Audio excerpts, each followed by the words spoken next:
X in my name is not just a symbol or a target sign.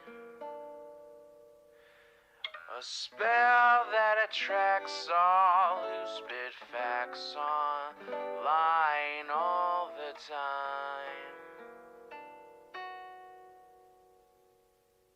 Can you see it? All the ones who drag my name every single day. Can you see it? Can you see it? Can you see it? They keep saying you don't have what it takes to carve out your own name underneath the shadows of gods. And I keep waiting for the day disbelievers say I flew way too close to the sun. I wait, but it never really comes. The X in my name is not just a symbol or a target sign. A spell that attracts all who speak facts online all the time. The X in my name is not just a symbol or a target sign. A voice that compels all to rebel from all right shackled minds.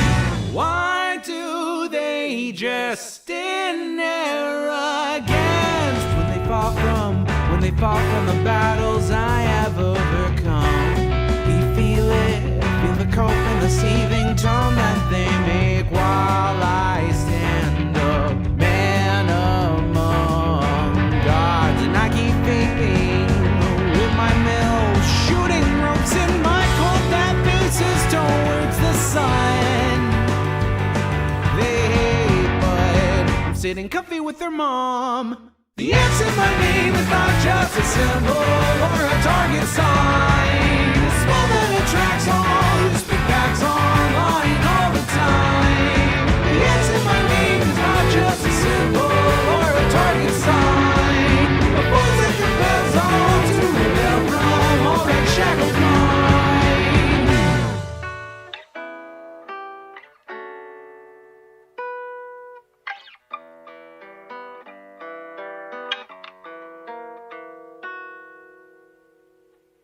The X in my name is not just a symbol or a target sign. A spell that attracts all who speak facts online all the time. The X in my name is not just a symbol or a target sign. A voice that compels all to rebel from all right shackled minds. It's you and me, your mom, it's me. I'll take another hit from my name. You've seen now, watch me right now, punch your face now. Show you how.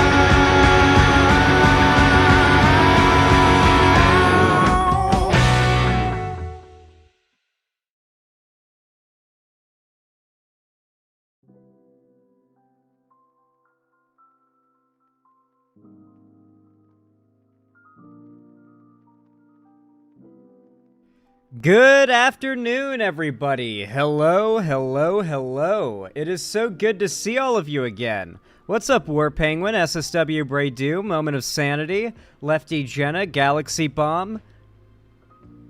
Good to see ya, Perry Icefire, how are ya? Zawarm Chills, hello, Patchy, how you doing? Greg Gamerboy, what's up? Popa Purple, how you doing? Jalen Alexander, welcome. Popcorn is Life, welcome. Andrew Palmer, welcome. Circuit Dog, good to see ya. Joylin Gaming, how are you? Just a Transistor, how are you? Astronaut Lad, 172, it's good to see ya. TSW the Shadow Wolf, good to see you as well. Hey Xanderhall, did you hear that the QB of the Dolphins getting a major concussion? I think 3rd or 4th in the span of 2 years. Oh my god. Man. I hope they give that quarterback a lot of money because his family's gonna need it. Such sad stuff. It's pronounced like the song Jolene? Jolene.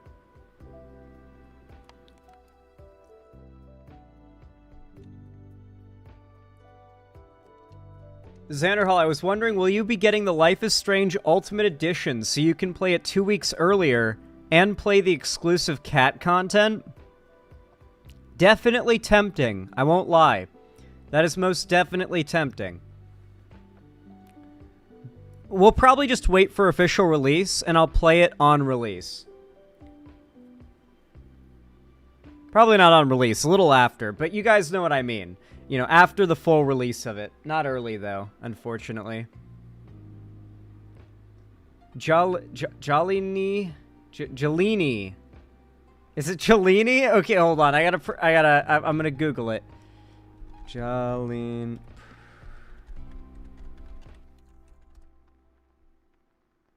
Let's see. How's it pronounced? No. God damn it.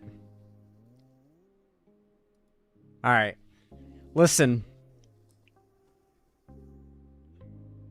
I'm very sorry.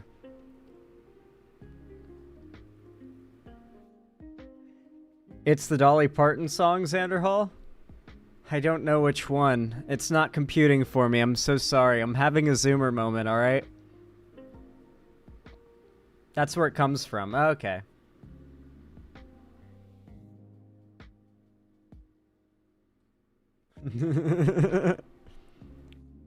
One of those awesome moments when I realize that the majority of you guys in chat are probably at least 5, maybe even 10 years older than me. God dang it. God dang it! You have to speak to me in Gen Alpha brain rot or I won't understand, guys. That's how this works. Apparently, a Florida man fired an AK-47... Well, maybe not an AK-47, but an AK near Trump's resort. Well, I mean, Trump is pro-gun. What issue does he have with that? What's the problem, then? Ingy Bingy, thank you so much for the 2,000. Ingy Bingy 2000. Thank you so much for the $5 donation. Said, you ever check out my guy, Nick Zentner, and learn about the geology of the Pacific Northwest? Oh, I should check that out, actually. I was literally today looking into, because my buddy Ethan lives in the northern part of the country now. I was looking at his area on Google Maps with him, and I was like, hold on, scroll out for a second, and when you scroll out, there's this entire area around Pennsylvania that's like weird mountainous striations in the earth. And I was like, what is that? And I couldn't stop thinking about it, so I Googled it, and it turns out it was a mountain range created by glacial collision of two plates. And then they were at one point as big as like the Himalayas, apparently, and then got kind of, you know, watered down. No, not the Appalachians. That's a little further south than what I'm talking about. Zan, there may be a year difference in our ages, but it often feels like a decade difference. Yeah, Balth, the only thing is that, like, you're Canadian, so you grew up in a very different location than I did, like, on the opposite side of the continent from me. So there are certain things that were just different about our upbringing, too. Although, to be fair, you being 1 year older than me was the difference between me not having seen Avatar and you having seen it. How cool would it have been? I'm so sad I hadn't been into Avatar when it was on TV, so I couldn't be part of the hype on the release of the finale. Because that finale is so goddamn cool. And it must have been so awesome to be there the night it came out, or day it came out. I assume it was on at the, you know, in the evening.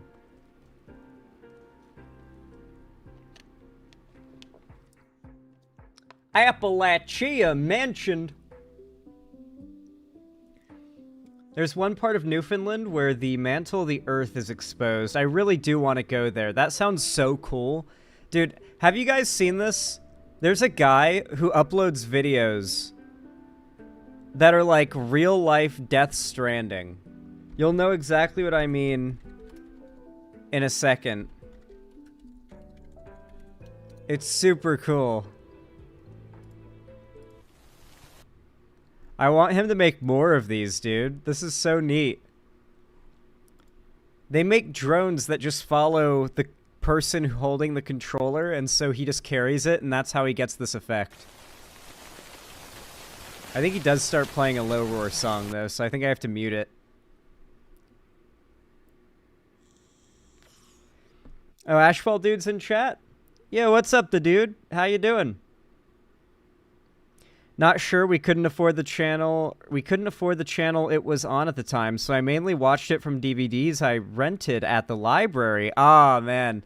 That's okay. I thought you would have been there for the release, but that makes sense. Large part of my early life, we could not afford cable. And thus there was a limit to the amount of channels. A lot of VHS watching, I must say. Does he have a fetus in a jar? No, he does not have a fetus in a jar, sadly. He is not Norman Reedus, and he doesn't have a funky fetus. Apparently it was two idiots shooting each other outside Mar-a-Lago, and one did have an AK, and an AK was found, at least from what I've read. Ah, I see. Interesting.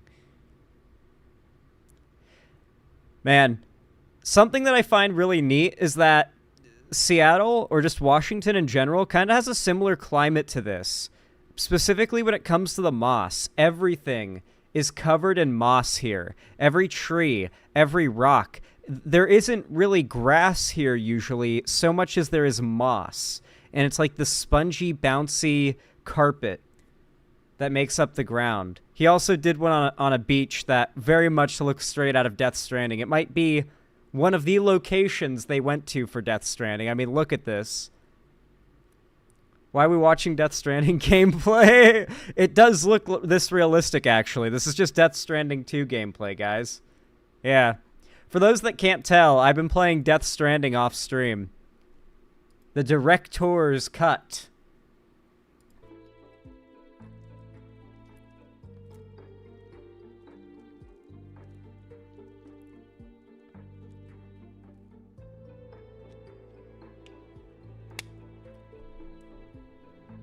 Oh, Ingy Bingy 2000, thank you for the extra $5 donation over on YouTube. I appreciate that a lot. It says, trust me, Nick Zentner is your kind of thing. Actual seasoned professional explaining the world you literally live in, being in that part of the country. Nice. Yeah, I like the sound of it. Thank you for the recommendation, Nick Zentner. Zentner. Anyway, thank you so much, Ingy Bingy. I appreciate the $5. It means a ton. And War Penguin, thank you so much for the Tier 1 gifted sub to Moment of Sanity. It really means a lot, and I hope Moment of Sanity appreciates the gifted sub. I hope you like that free blue name. Said, here you go. I appreciate it, and I certainly hope Moment of Sanity does as well. Thank you, thank you. Add that to the dono goal really fast. Thank you so much for your generosity so far, guys. Mind you, if you haven't already, please consider leaving a like on the stream. No matter where, when, or what you're watching from me, every thumbs up goes a long way to help the channel, so I really do appreciate it. Just drop those likes. It means a lot. Thank you. Man, I gotta admit, I woke up this morning, and even up till now, it's really feeling like a 2-cup of coffee kind of day, you know what I mean? Like, you ever have one of those days where you wake up, you drink your coffee, you get in the shower, and you're just like, your eyes kind of burn with tiredness. Like, you got plenty of sleep and everything. It's just like, man, I got up on the wrong side of the bed this morning. I feel like I didn't get as much sleep as was ideal. And I feel a bit like that today. So I apologize if I'm not as energetic as I would normally be. I am a little eepy today. However, after my first segment, like a little carrot on a stick to motivate me, to pull me forward, I'm going to get myself a Monster Energy from upstairs and, you know, just down that thing and get my energy boost. Oh yeah, dude, I did something cool. I set up my Nintendo Switch so I can hit a button and my second monitor swaps to my Nintendo Switch. Nice, Balthazar. That's so cool. I like that. That sounds really, really neat. I'm excited to come visit you at some point. I will probably be doing it, like, for the holidays this year would be ideal because I want to be up in the mountains in Canada during Christmas when it's all snowy. That sounds fucking awesome. Wait, you don't get 2 cup of coffee days every day? I mean, I wake up, And I don't really drink coffee as my morning drink. I have Monster Energy. So I guess you would say a 2 Monster day, but I usually have one this time of day anyway. So it's... I just feel a little extra sleepy is my point, and I call it a 2 cup of coffee day. I can't tell if that's the sun or if that's smoke behind you. Oh, those are aurora lights. I just realized there are people here who might be new and haven't seen my lighting setup at its prime because the lighting of my room is different now. But I've got little lights that project like a neat little, almost bottom of the ocean light parallax pattern in different colors on the wall. And so I've got that going in the background. It's just my room's really bright right now due to the sunlight coming through my window and the light on above me. So it's not as, like, visual. You know, as it gets darker, as the day goes by, you'll get to see it a lot more clearly. Death Stranding is amazing, and I'm tired of pretending it's not. I really like it. It's really satisfying to me. I enjoy it a lot. I made it to Mountain Knot City last night, and I 5-starred every single prepper and way station and distribution center and city up to this point.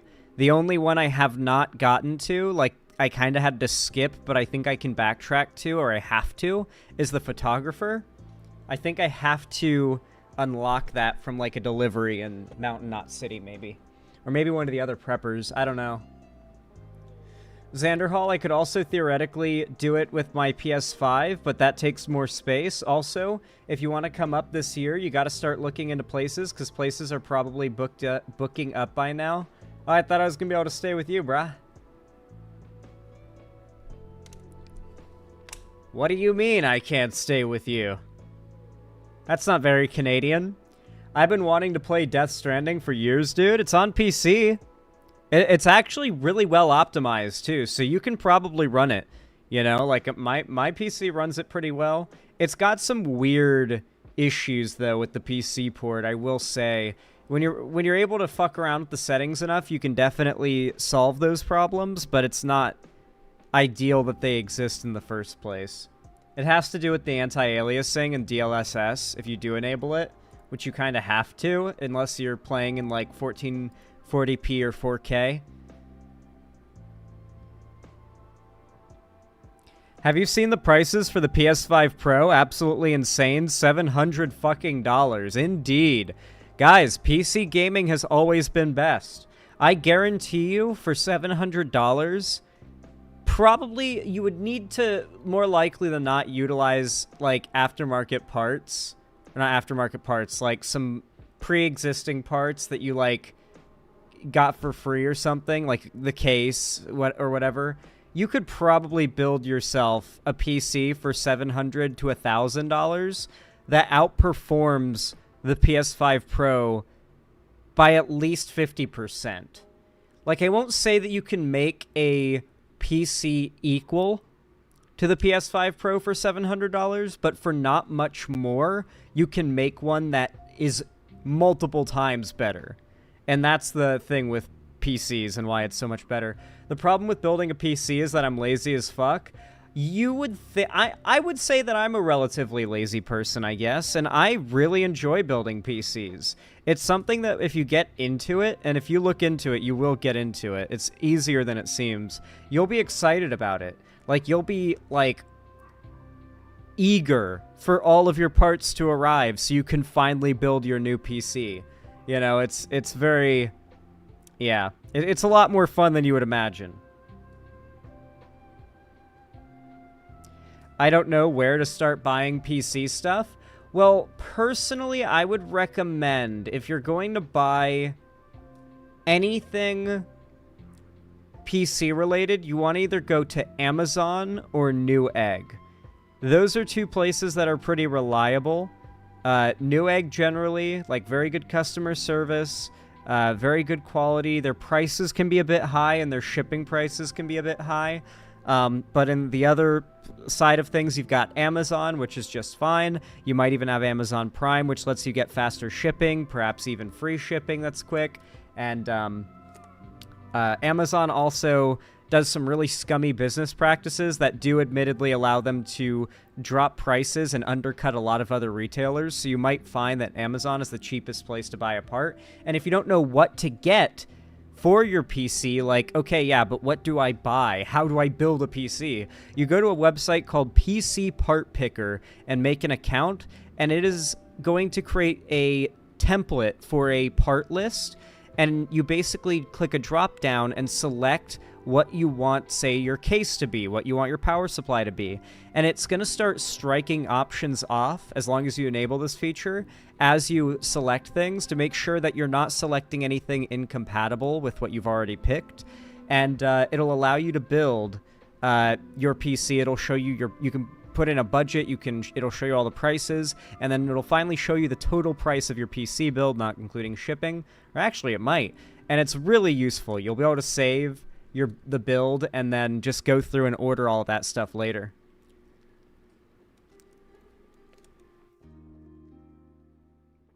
It's called PC Part Picker, all one word. And take my word for it, make sure you're logged in and or have made an account and are logged in before you, like, make your list, because you'll try to save it or share it and immediately get hit with a pop-up that says, sorry, you can't do that because you didn't make an account and you're just a guest user. So make an account, trust me.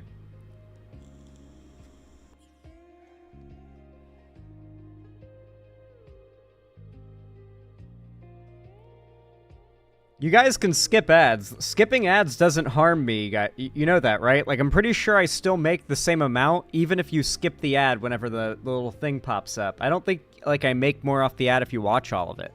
I think I might make more off of it if you click on the ad and open up the page, but I'm not even sure about that. Just get YouTube Premium. That's the ultimate ad blocker.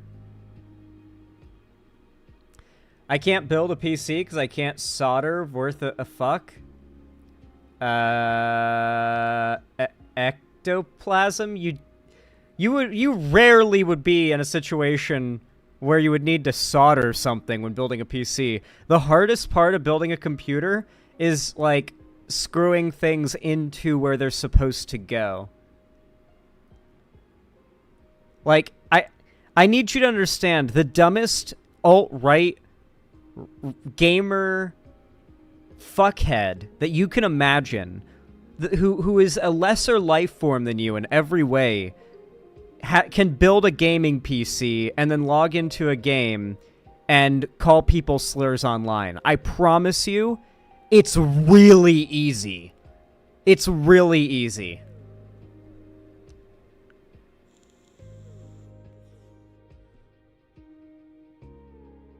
Don't you got to be careful about static and stuff, though? I mean, the way that your oh my god, I didn't realize that education about PC building was so scarce in my audience. It explains why people get mad at me when I say that PC gaming is better than console gaming. Because a lot of you don't really seem to have, like, you seem to have, like, an idea of how PCs are built, but a lot of, like, the intimidating, scary parts, not, like, the reality of it necessarily. And this isn't a dunk on any of you. It's just, I didn't know that you guys weren't, like, about all that. You know what I mean? There's some steps. Zan, Trump got another attempt on his life. Wait, did it really? No shot. We'll look into that in a minute. We'll see if that's real. I heard otherwise. Yep, FBI confirmed it? No.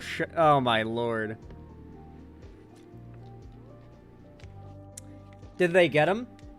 Did they get him? Chat, did they get him? Did they get him? Did they get him, chat? Chat, did they get him? No? Oh, come on. This guy fucking stinks. Oh, brother. Dude. How do you see someone it's like a fucking carnival game at this point. Like, dude. Oh, brother.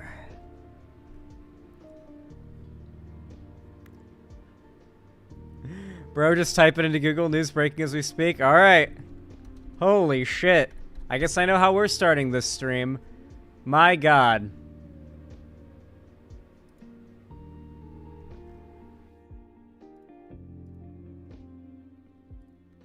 Dude. Alright. At everyone.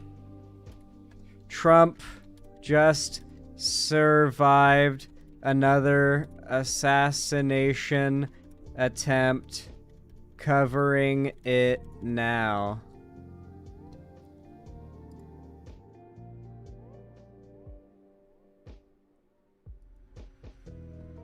Dude. Dude. Y'all know what to do when I say action, right? 3, 2, 1, action. Oh, dude, this news has been developing in, like, the last hour, like, as I was going live, like, getting out of the shower and starting my stream. I just found out about this. Oh my god, he survived another assassination attempt. That is, oh my god. Suspect in custody after apparent Trump assassination attempt at Florida Golf Club. Gunshots in Trump's vicinity. Okay, that's the live stream from the news station. We're not watching that. In response to a question on how the incident was allowed to happen, Palm Beach officials said, so when somebody gets into the shrubbery, they're pretty much outside. And at this level that Donald Trump is at right now, he's not the sitting president. If he was, we would have had this entire golf course surrounded, but because he's not, security is limited to the airs. How do we rewind, bro? What the fuck? Hold up. Rewind. Rewind for a moment. Shots fired at Trump Golf Course in West Palm Beach, Florida. An AK-47 was discovered in the bushes, per local law enforcement. The Trump campaign has released a statement confirming former President Trump is safe. A suspect has been reportedly apprehended. I really don't know, though, if this is going to affect, like, anything in the polls, you know? Like, it didn't work last time. Like, it had no effect on the polls last time, and Biden was the one running against him. Now we've got a way stronger candidate who just destroyed him in the debate. I don't know, man. I think Donald Trump could take, like, 14 shots to the knee like a Skyrim NPC guard, and people still wouldn't vote for him any more than they already were, right? Like, the number one issue that's swaying people in this election is the economy. Right? Like, people are not going to change their vote on who would be better for the economy based on who's taken the most shots from bullets and not died, you know? Like, I don't know. Zan, I didn't know if you saw this, but as I tried to say, this wasn't the thing some thought it was. Trump was the subject of an apparent assassination attempt at his Florida golf club, the FBI says. Is this, like, a press statement?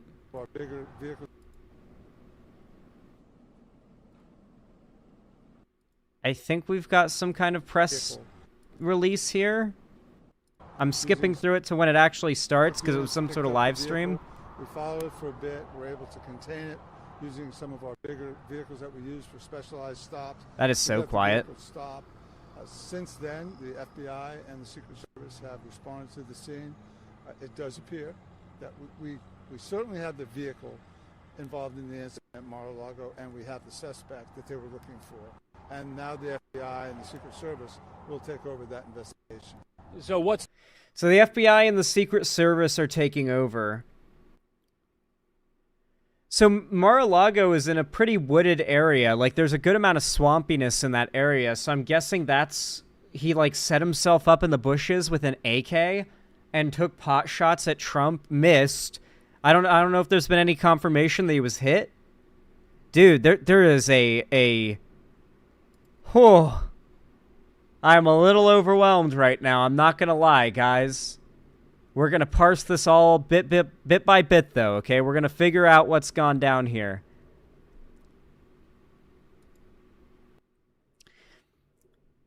Oh, USA Today. You're killing me here with the making me turn off my ad blocker. I could have sworn I already had it set to be off for this site. But alright, then. My ad blocker is disabled, please. Okay. FBI investigating assassination attempt after shots fired near Trump's golf course. Republican presidential candidate Donald Trump is safe following gunshots in his vicinity. His campaign and U.S. Secret Service announced on Sunday, with no further details provided. The incident took place at Trump International Golf Course, where the former president was golfing, according to the White House. The Secret Service, in conjunction with the Palm Beach County Sheriff's Office, is investigating a protective incident involving former President Donald Trump that occurred shortly before 2 p.m. Secret Service spokesman Anthony Guglielmi said in a statement. That is an insane last name. Wow. Guglielmi. Guglielmi. Sounds Italian. The FBI said Sunday in a statement it is investigating what appears to be an attempted assassination of former President Trump at his Florida golf club, according to various reports. The Palm Beach County Sheriff's Office would, quote, have more details soon. A news conference with Sheriff Rick Bradshaw is scheduled for later this afternoon. The Martin County Sheriff's Office said based on information from the Palm Beach County Sheriff's Office, deputies had stopped a vehicle at Interstate 95 and State Road 714 and taken a suspect into custody, quote, believed to be connected to a shooting incident at Trump International in Palm Beach County. Good God.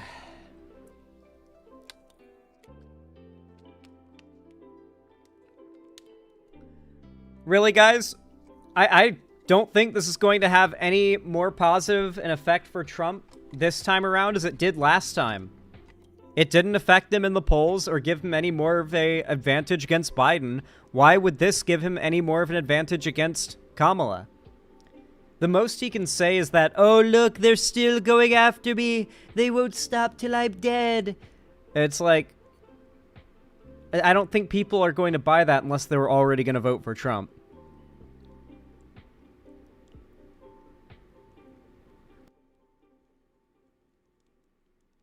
Yeah. Yeah, honestly, this genuinely does kind of show how much people do hate him, you know? Like, the hatred for Trump has reached the point where, like, we've had 2 attempts at a presidential assassination in a year. That is actually kind of fucking crazy. Xanderhall, you trying to pronounce that Italian name transported me to that scene in Inglourious Bastards. Good movie. Along with President Joe Biden and Vice President Kamala Harris, Attorney General Merrick Garland also has been debriefed on the security incident at the Trump golf course. The Justice Department said in a statement, Biden is monitoring the situation and is receiving regular updates. I imagine Biden's going to put out like a very respectful statement, and so will Kamala Harris, to be honest, because they do have to take the high road or it looks really bad. Donald Trump would and his fans would eat it up if they don't take the high road. And in any way, shape, or form make jokes about this or act as though he, like, earned this or something. Trump allies, including Senator Lindsey Graham, Republican of South Carolina, said they spoke with Trump on Sunday, and the incident will not deter his quest to win the 2024 election. He is one of the strongest people I've ever known, Graham posted on X, noting he'd just spoken with the former president. He's in good spirits, and he is more resolved than ever to save our country. CNN reported Trump was playing golf at the Trump International Golf Club in West Palm Beach when the shooting occurred. Honestly, this shooter was a little smarter than the last one, because this is, like, him in his element, completely off his guard, right? You know, like, at a rally, he's got his guard up, you know, he's at his maximum power level. He's getting spirit bombed by his supporters. He's powering up. But at the golf course, you know, he's got his pants down practically. But, you know, they still failed their assignment. Secret Service engaged gunman, AK-47 style weapon found. U.S. Secret Service agents opened fire on a gunman located near the property line of the golf course. Gulf Source? I think it's Gulf Course is what this USA Today writer meant to say. Golf Course after seeing a rifle, according to law enforcement officials who spoke at a press conference Sunday afternoon. Agents found an AK-47 style rifle, a scope, backpack, and a GoPro camera on the scene. Dude! Guys, what if he was going to record... What if he was recording his attempt to assassinate Trump? Oh my god. What if that footage exists and it comes out? He was going to try to assassinate him and have it be on fucking camera. Oh my god. That footage might exist. I just want to see the footage of the shooter realizing he'd not hit him and that he was about to die. And, like, how much the dumbass was like, oh, fuck, you know? Oh, I shouldn't have done this. Should have just waited for him to lose the election. Oh, my God. Tried to do, like, what the New Zealand shooter did? Yeah. Yeah, no, this is pretty fucked up. This is pretty fucked up. Like, especially, like, at this point, even from a utilitarian level, as a progressive, the idea that another attempt on Trump's life is a good idea in this state of things, it honestly makes me wonder if they're going to find out the shooter is a conservative again. It genuinely makes me wonder if we're going to find out this shooter is a conservative, because especially now, when Kamala Harris has just beat him in a debate and is crushing him in the polls, why the fuck would a progressive feel the burning need to, like, take up arms against Trump now, like 50-something days out from the election? The last one was a conservative. How much do you want to bet this one's another psyop? I'm just trying to keep our Discord from getting pinched.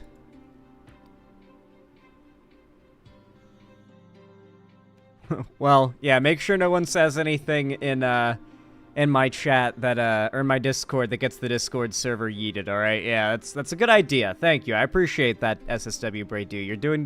You're doing Jesus Christ himself's work.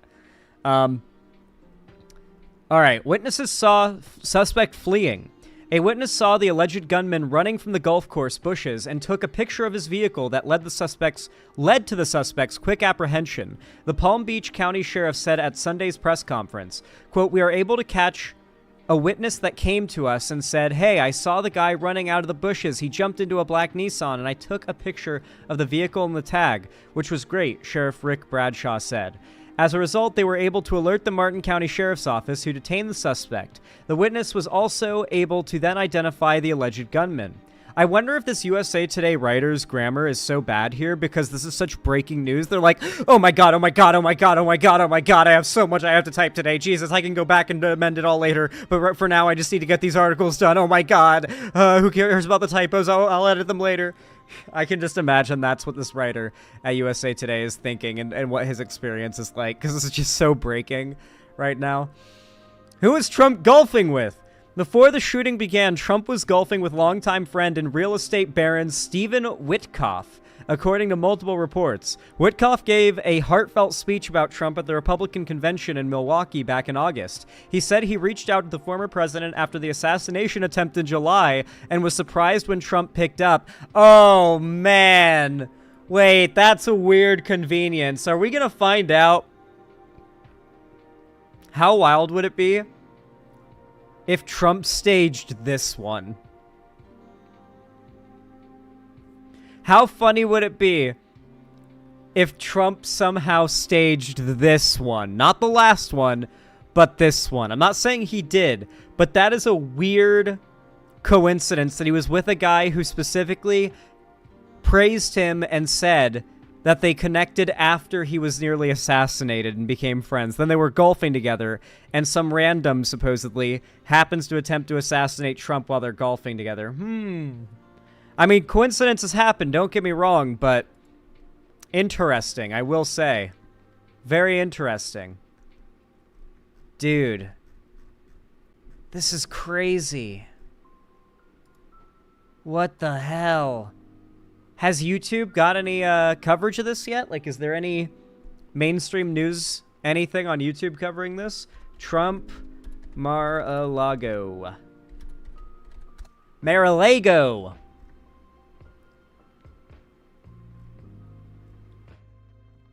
Man, YouTube is, YouTube's kind of lacking right now with the coverage of what's happening. What the hell?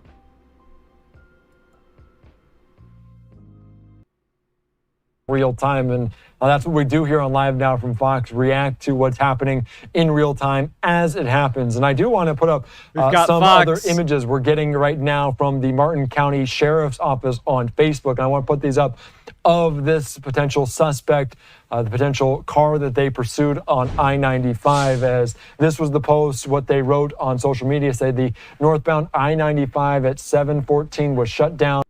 I genuinely feel like media coverage of serial killers and mass shooters, I mean, it has been like this when it comes to serial killers, but media coverage of mass shooters should, like, not really be as much of a thing. I get why it exists, but I don't like that the name and face are plastered all over the place. You know that a lot of shooters, like, and obviously this is a more politically motivated thing, an assassination attempt, less so than, like, a mass public shooting, but in a lot of these, like, mass, you know, big gun crimes, I feel like giving the perpetrator as much fame and attention as possible is giving them exactly what they want and inspiring future potential criminals to do the same just so they can be known, just so they can be remembered, right?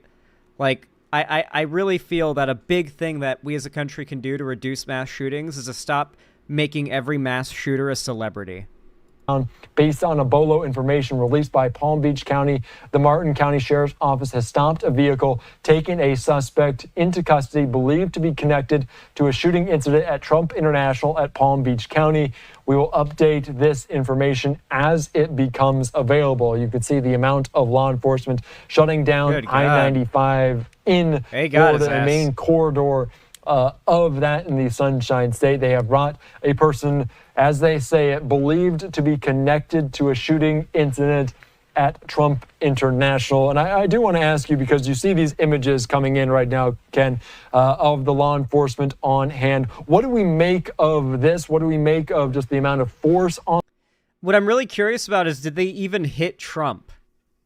Imagine it's another, like, it winged him type situation. Fucking imagine. At this point, the evangelicals are going to be absolutely flaming with the God is protecting Trump narrative. And you know they believe it too as well. You know they believe that, like, Trump is so holy of a man that God himself is protecting him. Like, Zano, reportedly, the guy didn't shoot anyone. The Secret Service shot him due to suspicion. No shots were fired from the suspect, apparently. Supposedly they saw the rifle, like, I don't know, sticking out of the bushes, lining a shot up, and he was apprehended before he could even set things up. Damn. They were on it. Security was up, honestly. I'd say this isn't really a failing of Secret Service. Secret Service did exactly what it was supposed to do. Why is there any scrutiny being thrown on Secret Service here? They did their job. The shooter supposedly wasn't even able to get a shot off to attempt on Trump's life. They were lining one up, sure, but the Secret Service did their job. Makes sense, too, after what happened recently. Snake, you blew your cover. Snake! Snake! On this, they did pursue this. They say they are connected. Do we read into anything there? So, you know, this is Casey. a suspect that was involved in a shooting shooting in the vicinity of the former president. If a person is engaged in that type of shooting, they may be very well armed with other weapons in their vehicle. And so you see. It's a fair assumption. Oh, well, neat. I guess we're stopping that to get a look at where it happened. Okay, so was this where it happened? God, golf courses are so fucking ugly, dude. So much of Florida is just this, by the way, guys. Just golf courses. Just and this is actually, Trump's golf course is actually pretty small compared to many golf courses you'll encounter in Florida. Like, there are, like, this type of golf course this is practically a putt-putt course in Florida. involving a potential shooting here of a president. So I'm not surprised to see this many cars involved. I'm not surprised to see this becoming such an incident. But, with this many law enforcement. Guys, something finally happened while I'm streaming. Something finally happened not only on a day when I go live, but while I'm streaming. Let's fucking go. Finally. It's almost always on my day off when this shit goes down. Except for the previous one also happened, I think, right when I was about to go live too. So that was like really good timing as well. But finally, we got something crazy to happen while I'm live. What good timing. I won this QTE. I succeeded. Members involved. Quick time and event. This had gone out as a bolo to all law enforcement. So there's a lot of interest here and a lot of different police agencies working this.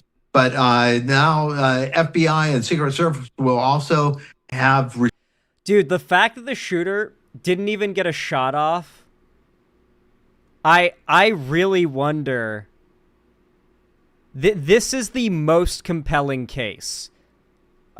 Situation for it to be a faked shooting. For one, he's hanging out with a guy who became buddies with him supposedly after the attempt on Trump's life, and I do believe that was a real one because the shot actually was real and hit him, and I do believe it was real and hit him. Like, the photos and video we've seen, it looks pretty real. And then on top of that, the shooter never fired and was apprehended before even being able to fire anything, right? That really seems like... And especially with Trump failing in the polls and in a really bad state, I wouldn't believe that it was plausible or likely that Trump faked the first shooting because it just doesn't make sense. Here, a lot of the checkboxes that made the last one being staged by Trump not make sense are not present. You know? Like, no one actually... There wasn't a situation where they would have had to hire, like, a crack sniper willing to die and fire a shot damn near killing Trump just to boost him in polls that are already ahead, right? Like, that doesn't make sense for the previous shooting, but now Trump's behind, the shooter never fired, they weren't killed, like, they went quietly. It's like, ooh, that's a lot more believable. Agreed, Zan. There may be something weird going on here this time. I don't want to suggest that's the most likely situation, by the way. It's just the conspiracy that Trump is faking an assassination attempt is less insane to me this time than the last time. And those are the reasons why. Those reasons were why I didn't think it could possibly be staged by Trump last time. This time, those reasons aren't present. Like, every single one of those, like, well, I mean, you know... If he was to stage it, this is how it would go, you know? Responded to this incident here, and they will be moving with the suspect to either Secret Service or to FBI office or to local law enforcement. It's not clear where they're going to go to with the suspect to conduct their interview with them. But, it's not surprising to see that. Dude. Let's see what else is going on. What the heck? Let's see what else we can find on this. Press conference. All right, 1:30 this afternoon. Call came out, shots fired. That was called in by the Secret Service. Because we're in constant This is kind of quiet. I'm going to boost the audio. Audio booster. Contact with them all the time. We were notified of that, and we had units here that immediately sealed off the area. Fortunately, we were able to locate a witness that came to us and said, yeah, it's hey, the video on I saw the guy Varian. running out of the bushes. He jumped into a black Nissan, and I took a picture of the vehicle and the tag, which was great. So we had that information. Our real-time crime center put it out to the license plate readers. And we were able to get a hit on that vehicle on I-95 as it was headed into Martin County. We got a hold of Carl, this Martin video's County mono audio. Sheriff's Office, alerted them, and they spotted the vehicle and pulled it over. And this guy's right behind me, isn't he? Detained the guy. After that, we took the witness that witnessed the incident, flew him up there, and he identified as the person that he saw running out of the bushes and jumped into the car. Now, in the bushes where this guy was is an AK-47 style rifle with a scope, 2 backpacks which were hung on the fence that had ceramic tile in them, and a GoPro, which he was going to take pictures of. So those are being processed right now. The Secret Service agent that was on the course did a fantastic job. What they do is they have an agent that jumps one hole ahead of time to where the president was at.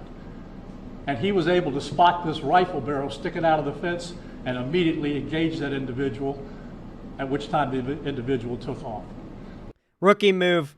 Shooter clearly did not play DayZ. Didn't remember to gauze ghillie wrap your the gun when engaging in hilltop camping.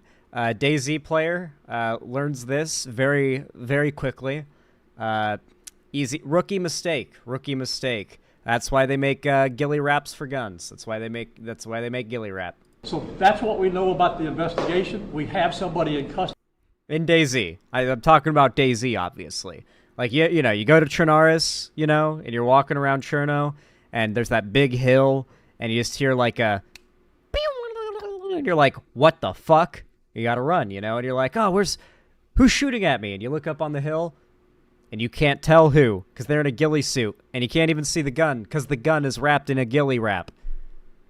It's rookie mistake. Right now, that is a potential suspect. We got a little bit more work to do on it, but as we usually do, as soon as we decide that we're going to book him into the county jail and the charges that he's going to be booked into, we'll get those to you and we'll get a picture of him and we'll get you his background. So now I'm going to turn it over to the representative of the Secret Service, and he's going to... How many times does Trump have to almost get shot before MAGA becomes pro-gun control? Guys, like, the super-duper pro-gun conservative types do not become less pro-gun or even have their values in that respect waver when seeing gun crime. It makes them want to buy another gun. I don't know if you guys know this, but every time a big gun control policy passes or a mass shooting happens, gun sales skyrocket. That's a big part of what we can do to reduce the amount of gun ownership in America is a good, like, step, if you believe that would be a good step, is to stop giving so much media attention to shootings. Because every time a big shooting happens and it goes to the media, gun sales skyrocket. Make a brief statement. Hi, good afternoon, everyone. I first want to thank all of our law enforcement partners, to include the Palm Beach Sheriff's Office and the Martin County Sheriff's Office, for their involvement today. Former President Donald Trump is safe and unharmed following a protective incident shortly before 2 p.m. on Sunday at Trump International Golf Club at West Palm Beach.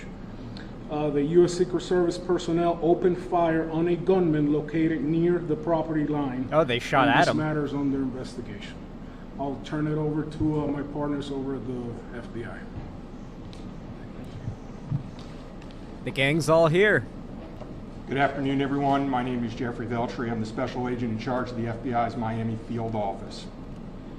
The FBI has assumed the role as the lead federal law enforcement agency in the investigation of the incident that occurred earlier today at Trump International Golf Course here in West Palm Beach, Florida. We've deployed a number of resources. Yeah, this is leftist audio, sorry. Teams, it's the video, not me. Response team members, bomb technicians, and evidence response team members as well. What we need right now is for the public to avoid the area around the golf course.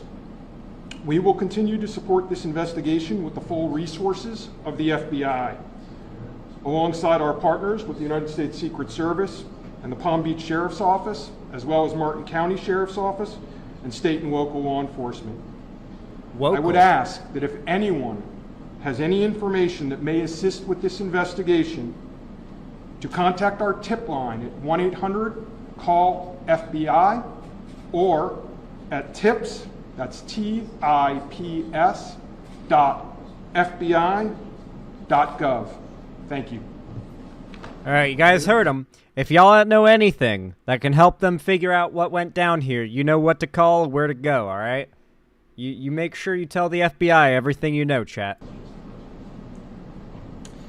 Hi, I'm Dave Ehrenberg, State Attorney for Palm Beach County. I want to thank Sheriff Bradshaw and our partners at the local, state, and federal levels. I'm here because our prosecutors are currently working up warrants and a motion for pretrial detention for the suspect. In that way, he will be kept in custody. But our filing of these warrants and charges at the state level does not preclude federal charges that could be coming. But in the meantime, it looks like the warrants and the pretrial detention motion will happen first. And again, I want to thank the cooperation we've had with our federal partners and at the local level. And thank you all for being here today. Okay, we're going to make these pictures available to you. It'll show you. Oh, damn. They just showed us this little, like, sniper spot. We're going to make these pictures. Okay, so this seems to be where he's set up. We don't have the best... This isn't the best view, but we can parse things out here. This seems to be his rifle. And... God, am I blind, or... This must be some... I mean, it's definitely... a gun. But its shape is weird. I don't know. This might be something else. Might be a long variant of an AK, I guess. I don't know. Maybe somebody can use that outline to figure out what it is, but it doesn't really look like anything I recognize from this angle. Doesn't even look like an AK to me, honestly. It might not even be their gun. He seems to have had a few bags hanging. This seems to be the maybe these are like vests. Maybe he was like strapped up in Kevlar, and they've hung it up on the fence, and that looks like a GoPro, which they did say he had. Is it a yeah, this is a dragon dildo. Yes, good point. Yeah, that very well may be plausible. How if I should have considered that. Should have considered that. What did Patchy post that got them muted? Nothing, it seems. Just some bald eagles. What the hell, Zanbot? Unmute. Unmute this user. How do I unmute? I have to type the okay. A moderator can. Well, no, I'll have to do it myself, won't I? Okay,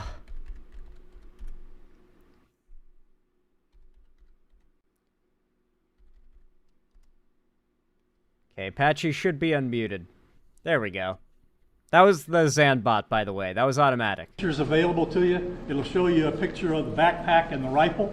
And there's also a GoPro on the fence there where he was intent on filming what was going on. Even though we're going to have to... Oh, that's a really good point, Jiggeroth. How much do you guys want to bet that the right is going to try to frame until we get a face to put on this shooter?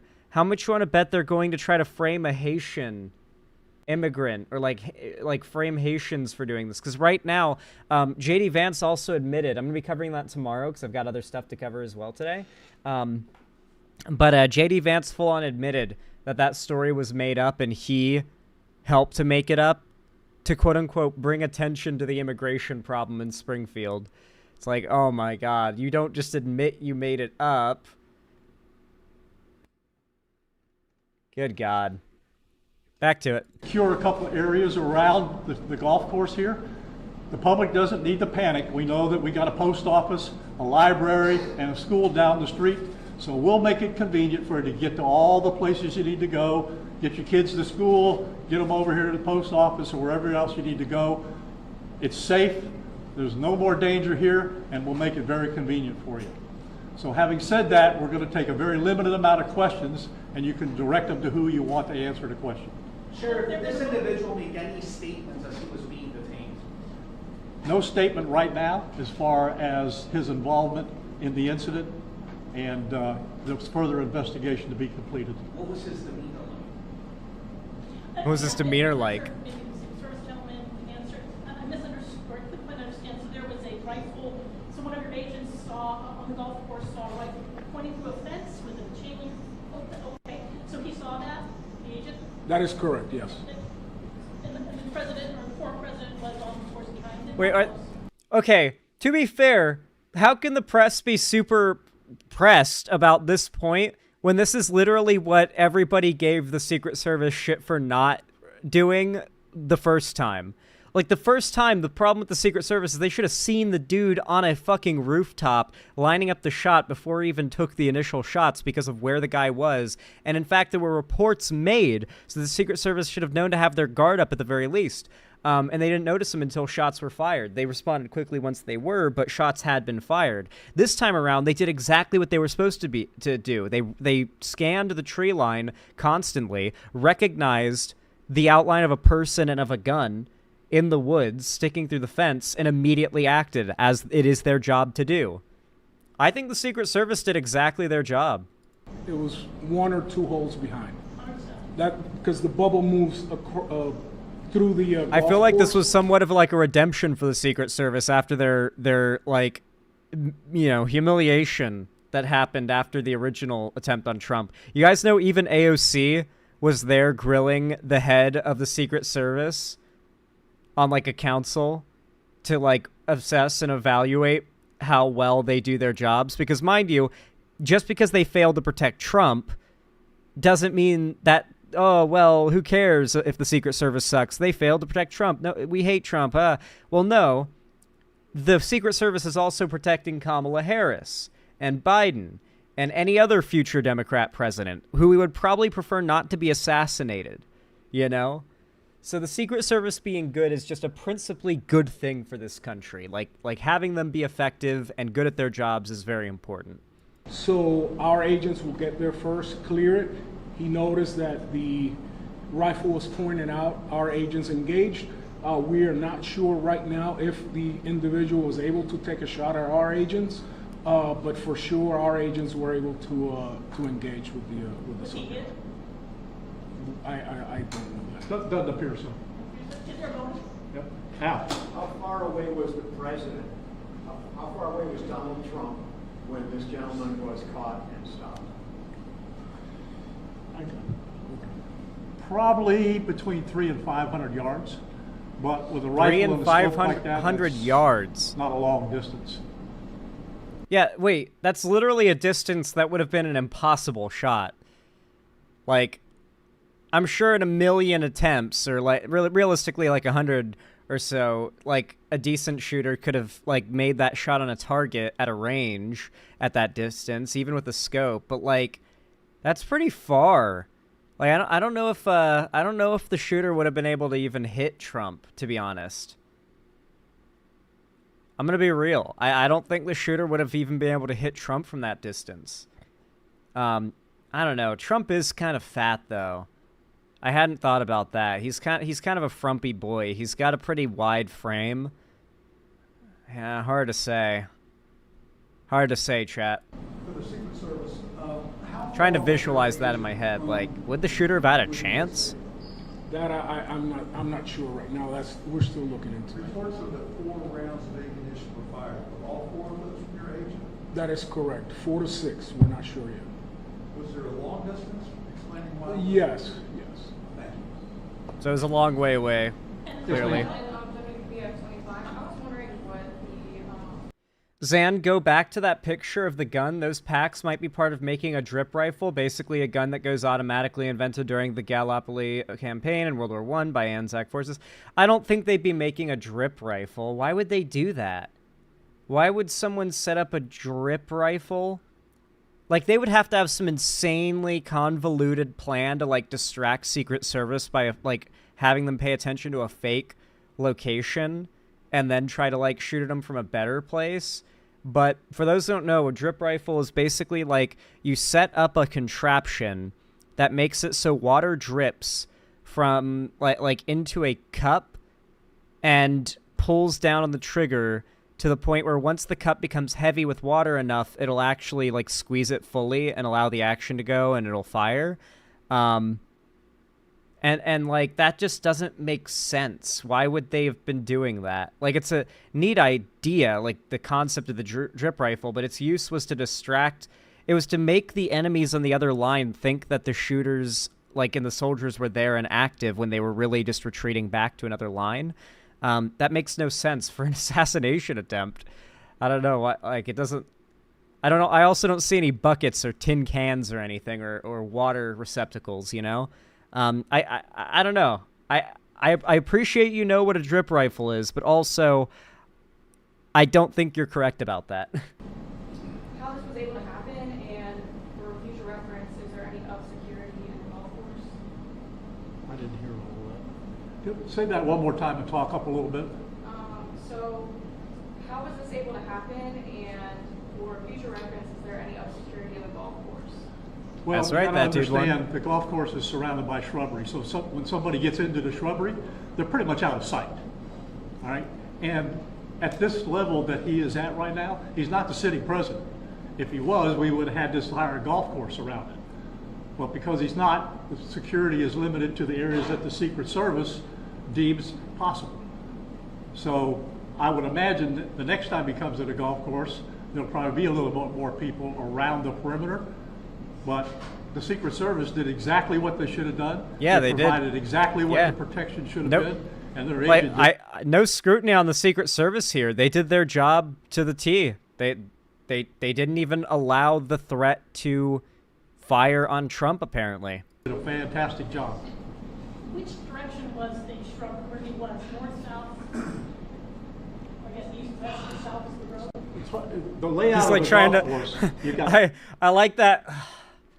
Fuck. Okay, so I'm trying to think. Okay, what direction would it have been? 3 holes, 5, 6, and 7. All right. One of them runs parallel to Summit Boulevard. One of them runs parallel to Congress. And he was in an area in the shrubbery where he could see both holes. So the president was another hole back, which means he's about between 400 and 500 yards away. So he was on the golf course? Oh, he's on the golf course, yeah, but he's back a ways. For the Secret Service, have you guys changed at all the way that you guys are protecting former President Donald Trump? Is now second. But we know they are. Yeah, they literally had a whole like committee and like hearing about this. The leader of the Secret Service, they like AOC and a bunch of other politicians, left and right, grilled them. Like it was a big thing. They definitely became more stringent with ensuring that everyone is doing their job at the Secret Service after that. That was like a bit of a national embarrassment for the Secret Service, how badly they responded to the original shooting that happened a few months ago. That was like really bad on their part. This was perfect. This is how they're supposed to do it. Potential second attempt on it. Can you just elaborate on how things have changed and what you make of all this? Yes, the threat level is high. We have increased the amount of assets that we've supported, so we live in danger times. So yes. We're done with questions right now. There's really nothing more for us to add. I just want to tell you, the Secret Service and the FBI and the State Attorney's Office have been fantastic to work with. And I can tell you right now, our agency with this real-time crime center was fabulous. That's how we got the guy. We started out with, we don't know anything, to where we had a tag, we had a vehicle description, and we got an area where we saw the person. So be proud of your law enforcement. All right. Thanks, folks. We'll get back to you. Thanks, folks. We'll get back to you. Be proud of your law enforcement. I mean, that seems to be all we know for now. Do we know who the shooter was? Is there anything else? Like, do we have an identity? It does not seem so. Damn, dude. Well, it's a good thing I'm streaming tomorrow. There's no doubt going to be a lot more information that'll be out by tomorrow morning. So we've got my sort of it's just happened coverage, and then we've got tomorrow when everything's kind of settled down a bit kind of coverage we can do. We'll no doubt have an identity on the suspect at that point, too. Oh, someone sent a link. Is this a, do we have an image? A photo of the alleged suspect. Ooh. They may be a conservative. This looks like... This definitely looks like a cis white guy.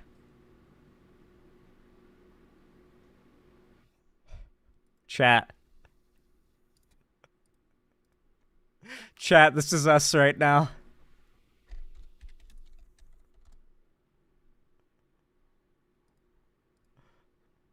This is us right now. This is us right now. Me as fuck. Oh my god. This is a Florida man, though, I won't lie. This is indeed a Florida man. Yeah, he's got that toothpick physique. I'm surprised that he could control the rifle, but, damn. They got his ass. Why do they have... I guess they're having him lift his shirt because he could have a gun, like, under his shirt, like, in his waistband. And so he's got to lift his hands and lift the shirt, and that's probably what they're ordering him to do. The body by meth. So true. That is definitely a bit of a meth body. Definitely looks like it. Though then again, he could just be really, really fucking skinny. That'd be kind of funny. The son of the police chief has apparently leaked the name of the suspect in the Trump golf course incident. Ryan Wesley Ruth, a 60-year-old white man. A quick scan of his Facebook shows he's a COVID conspiracy theorist. I don't know if that's him. Oh, that might be him, though. Hold on. Okay, so he kind of looks younger in this photo. I think the reason why he's so... You can kind of see facial hair here. When you look hard enough, you can see there's, like, facial hair here, and it's kind of going white. And this hair looks a bit darker, but I think this is old man body. This is, like, an old dude. And apparently, this is the guy. Apparently, this is him, and I can kind of see it now. I can kind of see it, but I don't know. And I don't know if I want to jump on that claim. Take it with a massive grain of salt, because imagine being wrong. Imagine claiming it's this dude and it's not. Like, granted, this dude's some weirdo conspiracy theorist, but if it's not him, then, like, it'd be pretty rude to send the internet out to, like, harass the random guy.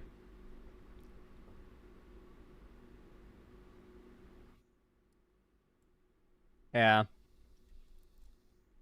We don't know. We don't know at this point. We'll have to find out. As you can imagine,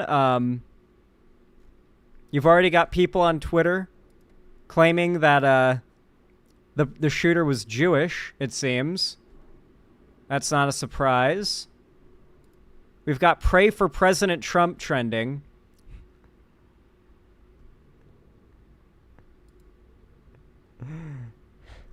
No one is praying for President Trump. Dude, who made this? This goes hard. This image goes crazy. What the fuck? Who made this? How did they make it? They edited the shadows in, too. Oh, wait, no, you can kind of see the shadow from when they shook hands still. A little bit. But you can also see she's got a shadow of giving the finger to Trump's nose. Oh, that's great. Anyway, guys. I think we're caught up on things as far as we know. Everything that's going on for now. I will definitely catch you guys up on this story tomorrow whenever we get, like, a lot more news. So keep an eye out for that segment when it comes out. If you enjoyed this segment, you feel like you learned anything or you were entertained or had any fun with it or anything like that, consider dropping a like. Every thumbs up goes a long way to help the channel and the algorithm, and I really do appreciate it. It really means a lot. Commenting down below helps a ton as well, as does subscribing and ring the bell icon to turn on all notifications so YouTube tells you when I go live or upload, because otherwise they certainly will not. You can also consider following my social medias linked down below in the description if you want to see more from me on other platforms, including, if you haven't already, make sure you join my fan Discord server. It is free to join, it is the main hub of my community and fan base, and I even host events there. Gaming events, call-in streams, watch parties, and I announce all my new uploads and streams so you don't miss anything at all. Like, even if YouTube bugs or just acts weird and doesn't tell you I go live or upload. And of course, if you want to support me directly and help me to keep a roof above my head, it really helps a lot if you donate, subscribe, or gift a sub on my website, xanderhall.com/live, or support me through YouTube, Twitch, Streamlabs, Stream Elements, Patreon, or buying merch to the Streamlabs link down below. But regardless of how you guys support me, it really, really means a lot, and I appreciate it a ton. Thank you for watching, and have a good one. How do you guys like that segment? I feel like it came out really good. That was some wild fucking news. What a great surprise topic. I was not expecting to have such a big thing to happen today. Jesus. Donald Trump was like, I am going to be prime content today. Right when I thought I was finally going to do a whole stream without covering Trump. That's the thing, too. I noticed earlier that, like, man, a lot of my streams lately have Trump in them or in the title, which makes sense, but, like, it's kind of cool that this stream doesn't, like, talk about Trump and we're finally getting a little bit of a break. And then this fucking happens! I can't be allowed to not talk about Orange Man bad.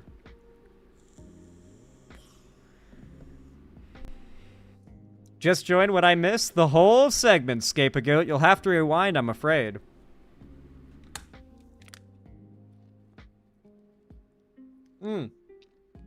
I noticed some people over on YouTube chat don't know what I do with my chat.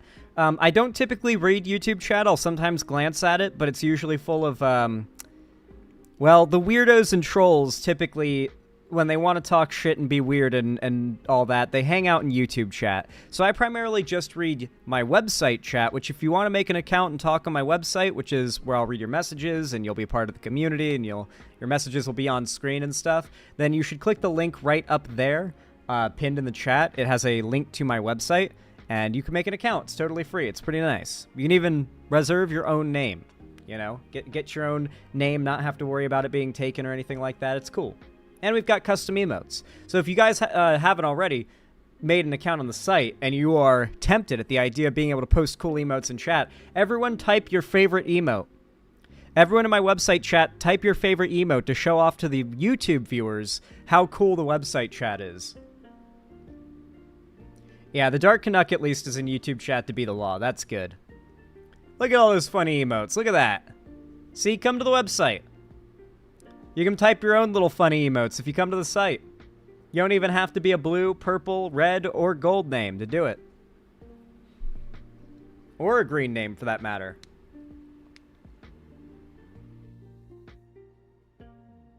I'm proud of you guys. I'm proud of you guys. Alright, I marked that topic, which I also added right before I marked it off in the scroll. And, yeah, we've got a few other things to cover. Oh, borp. We got a few other things to cover today before we can play any Minecraft Hardcore, as I know you guys have been excited for me to do more of. Anime is very likely to get me yeeted, Bouth, sorry. I dared to show, like, a meme edit of Attack on Titan once, and my stream got taken down real quick. That... I feel no man.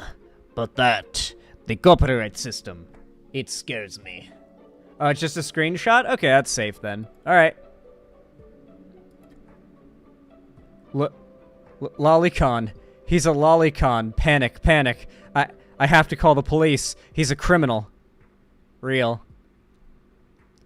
I like how it's just a locket of, like, it could be just someone's daughter or something. Like, it could just be whoever he's speaking about's daughter. Or whatever. Or, like, little sister or something. It's a sister? Okay, that makes sense.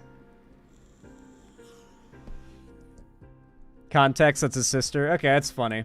I like that it's kind of a meta joke because it's anime, and so...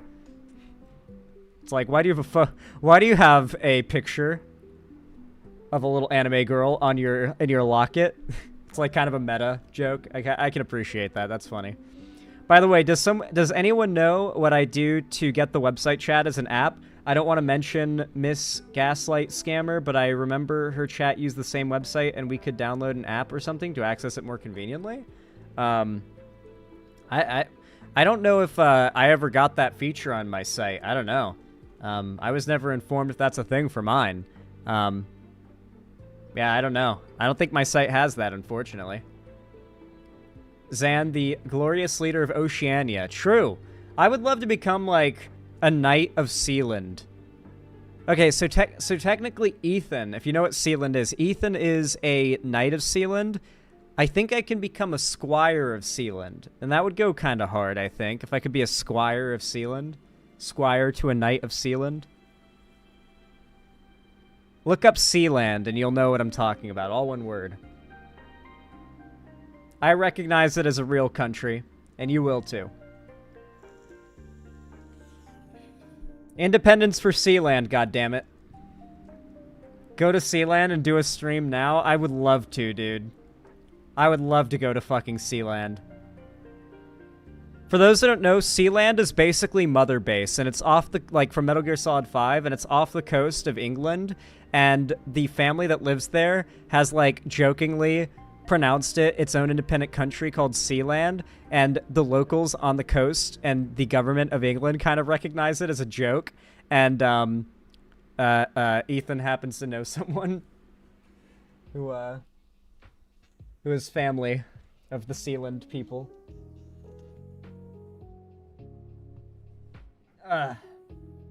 God, my back hurts today. It's all tight and sore. Granted, I was carrying some heavy stuff yesterday, so that makes sense. My back is making me pay today, but it's the good kind of pain. It's like the, oh, I'm sore after a workout kind of pain. Not really painful, you know? Anyway, Pepper T21, oh my gosh, thank you so much for the generous $5. It means a ton. Thank you, thank you. Sent me a YouTube link and nothing else. What's this? The Rise of Rizwalker. Oh, I've seen this. The tragedy of Darth Plagueis the Rizzler. No. I thought not. It's not a story the betas would tell you. It's a Sigma legend. Darth Rizzler was a Mog Lord of the Sigmas. So powerful and so wise. He could use his Riz to influence the betas, to show their Kiat. He could actually Riz up Livy Dunn? Gabe became so powerful. The only thing he was afraid of was losing his Riz, which eventually, of course, he did. Is it possible to learn this power? Not from a beta. I've just learned a terrible truth. I think Chancellor Palpatine is a Riz Lord. He's right. Riz Lord? I've seen him Riz up Padme. What? I'm gonna mob this motherfucker. I have more Riz than the Chancellor. I can mog him. He showed me his Giat. You phantom taxed me. No one can beat my mewing streak. Not if anything to say about it. I love how it's just normal Yoda. I love that those videos are just the Clone Wars art style.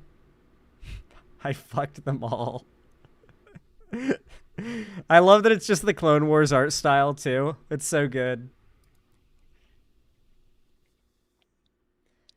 Hey, Zan. Hey, chat. Any of y'all playing Space Marine 2? I really need to. I really should pick it up.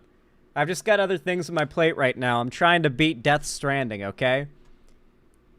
Norman Reedus and the Funky Fetus are calling me, alright? Alexia, thank you for the tier 1 sub. I really appreciate that. Very kind of you. Thank you for the $5. It means a ton. It says, Zan got the skibbity riz on God. So demure. Thank you so much for the tier 1 sub. I appreciate it. I thank you for the $5. I don't know what demure means, but at this point, I'm too afraid to ask. I'm afraid the white girls will tear me apart. Zan, I'd wait until it goes on sale. It's a great game, but it's clearly a little unfinished. Oh, okay. Well, thank you for warning me then. If that's the case, I'll look into it myself. Sometimes it's worth it. Demure means reserved, modest, and shy. I see. Mindful and modest. Ah, okay. Okay. So I'm guessing it's like loud white girls incorrectly call themselves demure all the time. I'm guessing that's like a really frequent trend because that's immediately what comes to mind. Because when I hear people, when I think of someone calling themselves demure, it is not anyone who is humble, reserved, and shy. It's usually like a white girl with 1 million followers on TikTok and who speaks no louder than the sound of a metal pipe falling on a tile floor.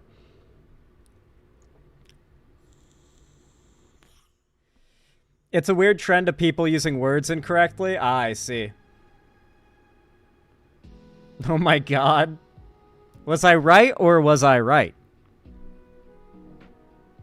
Yeah, we're sealed to nationalists here. If you're not, then you can just get out.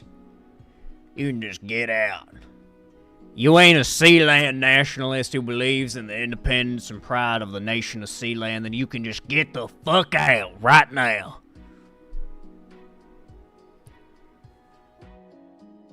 Just get out.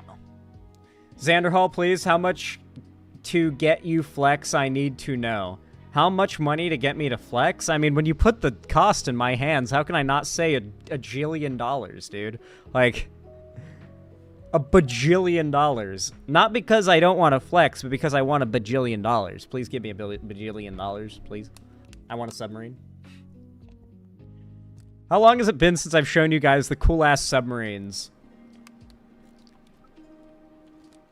I imagine most here remember, but if you don't know what I'm talking about, then let me know. If enough of you are like, what? Then I'll show you, because it's cool. Basically, Subnautica IRL. I remember, based. Seamoth time. How much to get you to never play an Ohio Rizzler edit ever again?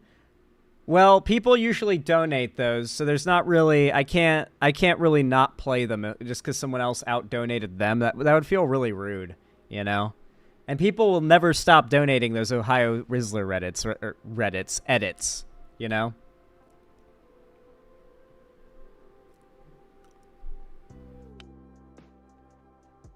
How much to show plate? Is that what that is? A plate? I don't even know what that emote is. Well, let me copy and paste that little emoji. How much to show hole? It's a hole. Okay.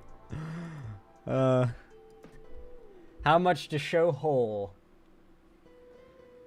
A bajillion zillion dollars, believe it or not. I must have missed that one. I want to see the subs. What's Dracula Flow? Oh, you guys don't know about... There's people here who don't know about Dracula Flow. That's crazy to me. We're not playing it today because I got stuff I got to do. We got to cover our segments, but... You better believe, one of these days I'm playing Dracula Flow again on stream because there are people here who don't know. Xander Hall, I promised you I will make a fan cam account for you and how Hassan fans do. Thank you. I deserve it a lot more than Hassan. You know, Hassan and his fans are currently harassing Ethan Klein because Ethan Klein said that Osama bin Laden was bad. And then on top of that, a Sneeko fan, who Hassan fans are bolstering right now in support, and are like, yeah, base Sneeko fan, harassed them in real life to call them, like, pro-genocide. Like, went up to their car and, like, started screaming at them. Yeah, apparently Frogan started it. Who is, like, legitimately might be one of the dumbest people on all of Twitch. Entirely propped up by Hassan, by the way. I really hate the Hassan sphere. It sucks, too, because back when I first started streaming, there were people in, like, that Hassan, creator orbit that I was friends with, but they were chill back then, and then they started to realize that, like, just copying Hassan and being Hassan waiting room was the most effective moneymaker on Twitch, and they just started doing that, and it was like, well, okay, I'm not gonna be friends with any of these people anymore. Like, I'm not gonna make it a big thing, but Jesus, that is beyond cringe, especially after Hassan's, like, Russia apologia, like, during and after and before the invasion, you know?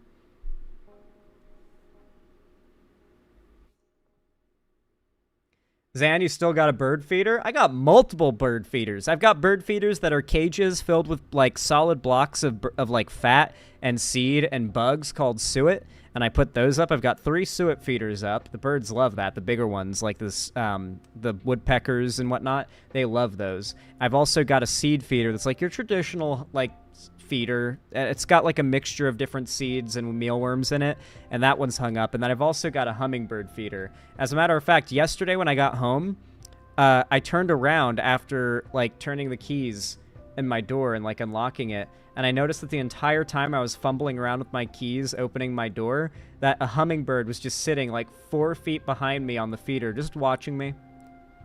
Just watching me the whole time, not even slightly scared of the, like, crinkling of the keys and me, like, trying to get the door open. Just sitting there on the feeder, watching me. And so I turned and I just stood there and I watched him for, like, 3 minutes. And we just stared at each other for a while.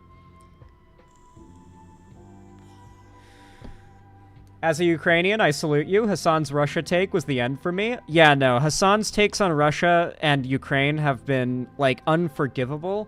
And it's not even just that. It's the fact that on top of that, Dylan Burns got a few Ukrainian YouTubers together, Ukrainian lefties together, to talk about how they felt about Hassan's rhetoric. And Hassan's response to this was to call Dylan Burns a war tourist pervert because he is risking his life to go overseas and cover the war crimes Russia is committing as they invade a sovereign nation. For that, and mind you, Dylan Burns has had multiple attempted bombings on him by the Russians. Just reminder of that. Like, multiple times now, more than once, his position has been bombed by the Russians. And then the Russian state media lied and claimed that he and his volunteers of, like, humanitarian aid and journalists were armed combatants because they were illegally attacking journalists. They were committing a war crime by bombing Dylan's position. It's happened more than once to Dylan. He's caught it on video, by the way. You can look it up. And for that, he gets called a war tourist pervert. Dylan is the best. I learned about him thanks to your video. Awesome. I'm glad you got to learn about him because he's doing some of the best coverage in the online left on this issue because God knows Hassan and pretty much all of the largest lefties out there besides like Vosh are not going to give any attention to that. Like, I do, but I'm not a big YouTuber. I'm close to 100k subs, but that's not all that big, to be honest. That's pretty small on YouTube in the grand scheme of things. God damn it, the light keeps changing outside and coming through my window lower and brighter at different intervals, so I keep having to adjust it. Tyler has installed Minecraft, based SSW Braid do. Can't start it today, but if I do get him on Minecraft, I want him to play the mod pack I put together, which you install through CurseForge, which is its own like separate program. You use it for like easy, fast mod installs. Like just, it's very quick and easy. I've just recently subscribed to Dylan because I'm lazy. He is now filling up the slot that A-Pillow used to fill in terms of my content consumption. Nice, nice. Tyler's still on vacation? I'm going to teach Westside Tyler how to play Minecraft. It's not very common that you get to teach someone who's never played Minecraft before and doesn't know anything about it, presumably, how to play, like, from the get-go. So that's going to be fun.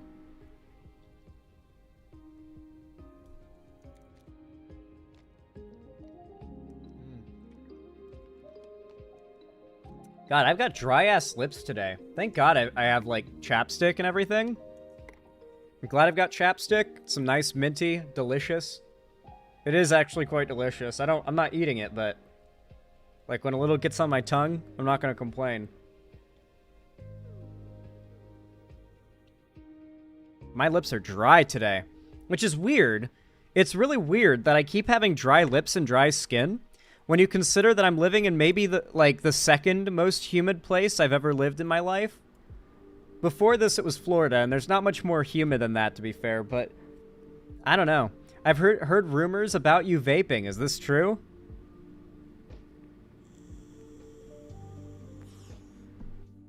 No.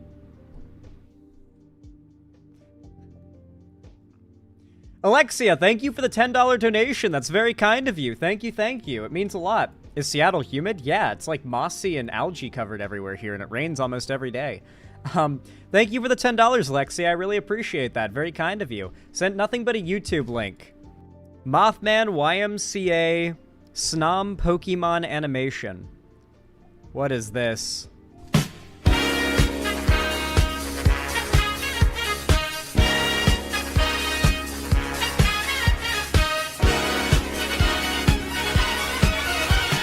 Mothman. Oh, okay. I don't know enough about later generation Pokemon to get the joke. Because I don't know that's Pokemon. All I've played is Pokemon Go, guys. I've only Pokemon gone to the polls, guys. And that was back during Gen 1. I think maybe Gen 2 would come out by the time I'd stop playing. Xanderhall, send me the links and stuff to pass on as I am your ambassador. Yeah. Okay, I'll send you... I want to do... After stream today, I'm going to do my final check on my mod pack, my Vanilla Essentials mod pack, to make sure it's perfect and has everything I want it to have and there's no issues with it.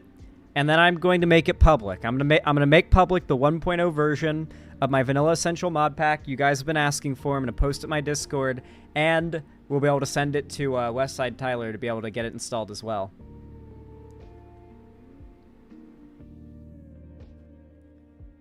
Do the Charlie Kirk segment. I'll Charlie on your Kirk, Slashy. What if I Charlied on your Kirk until you segmented? What if I did that, Slashy? How would you feel? Not very good, I imagine. You'd feel bad. Alright, let me update the dono goal really fast. I'd feel great. Watch me Charlie on her Kirk until I segment. Xanderhall vapes, my day is ruined. Listen, okay? It's better than smoking, and I will quit one day. I can quit anytime I want, goddammit. Was that a threat of flirtation? No, it was just a joke. The MILF Slayer. It was just a joke. It was just a yolk, an egg yolk. It's just joking around, just yanking their chain, you know? Pepper T21, goddamn, thank you for the $5 reduce. I really appreciate that. It means a lot. It says, for reference, the only time I've heard demure, besides the meme, is Mulan describing how to become a proper Chinese wife before she became badass. Ah, okay. That is so demure. Thank you so much for the $5. I'll update the dono goal, and then, really quickly, guys, I'm going to run to the restroom. And I'm going to grab myself a Monster Energy to perk myself up, and then we're going to move on to the next segment, alright? I love you all, and I will be right back. Don't go anywhere, or I'll get ya.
I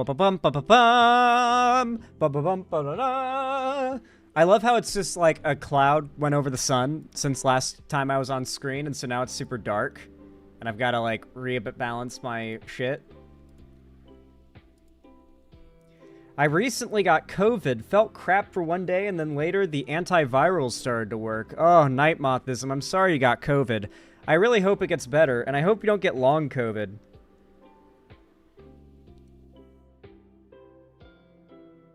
It's time to go to the YMCA. I'm gonna get hit with that DMCA. Is that Zan's full name? What Xanderhall? My full name is Alexander Haley. as most of you guys know, because my name is, like, Xander Hall is part of my full name. Like, it's the end of my first name and the beginning of my last name. The writer of Roots. Yes, I do, in fact, have the same exact name as the writer of Roots. I know. Listen, it is, in fact, me as well. I did write Roots. That was me. I wrote it. Like, I personally, pen to paper, wrote Roots. You're welcome. Yeah. Yep, pretty good story. I know. Yeah, some of my best work, I would say.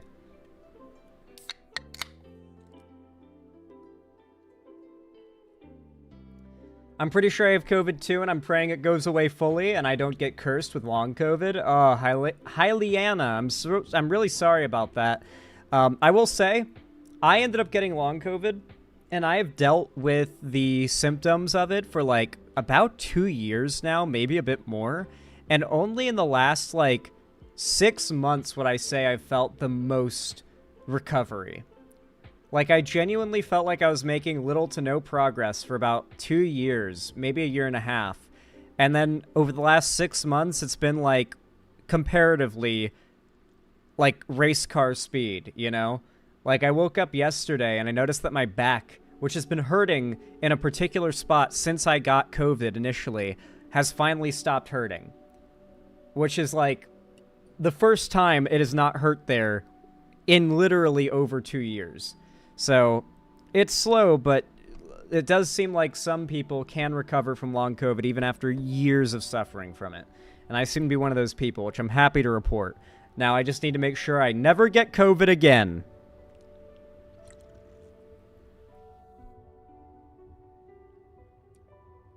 Man, you lost your smell that bad? A Shining Soul? That's awful.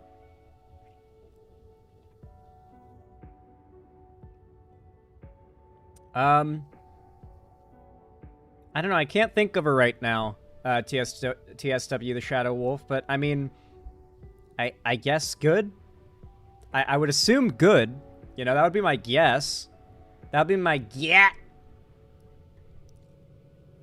Don't drink that, it's poison. Patchy, are you just gonna, are you just gonna come to my chat and tell me not to vape and not to drink Monster Energy? Is that what you're gonna do right now? Because I will mute you.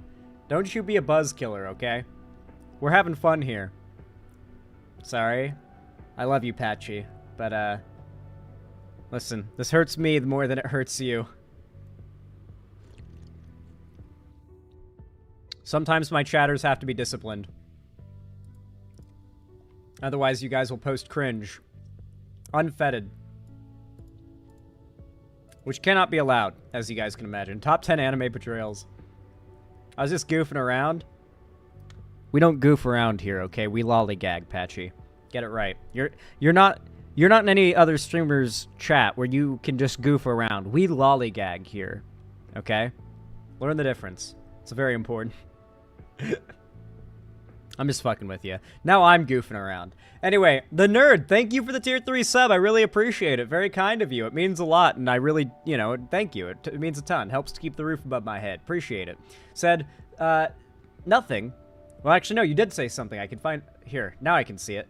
Was gonna do T4, but work screwed my check. More money for Quail. Also, IMO Space Marines is worth it. Glory to the Emperor. Yeah, it sounds pretty cool. I might end up picking it up. I don't know. I'm gonna watch some gameplay before I play it myself, and that'll determine whether or not I pick it up now or wait for it to be on sale or something.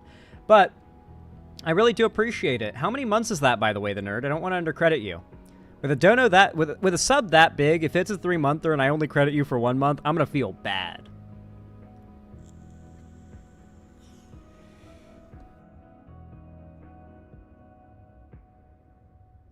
Oh, you're dilly-dallying, E-Man?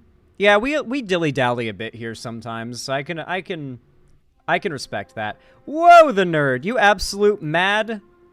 You don't have pronouns attached to your account, so don't take this the wrong way.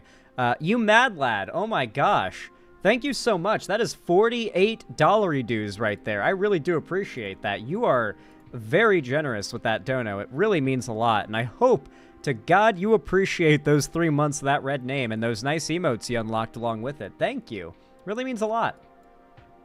Yo, Alexia! With you as well. Thank you for the $10 too. I really appreciate it. It means a ton. Said, we gonna get Zan into Warhammer? I've been relatively into Warhammer. I've not really been like a super locked in Warhammer fan necessarily, but I've definitely in the last year or so been like dipping my toes into it. It's just there's so much that it's like there'll just be a day where it's like, I feel like listening to like some Warhammer lore, and so I'll throw on some like accessible, digestible Warhammer lore video and listen to it while I like play a game or something. If I have nothing else to listen to, sometimes I'll get in the mood for it, but I'm not like super deep into it, I'm still kind of a Warhammer newbie.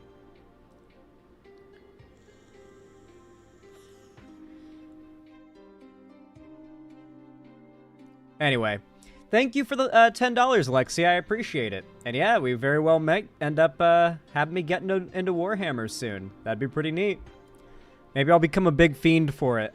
If I become a big Warhammer fan, I need to get like a 3D printer so I can 3D print the minis and not have to worry about the insane prices that those things go for.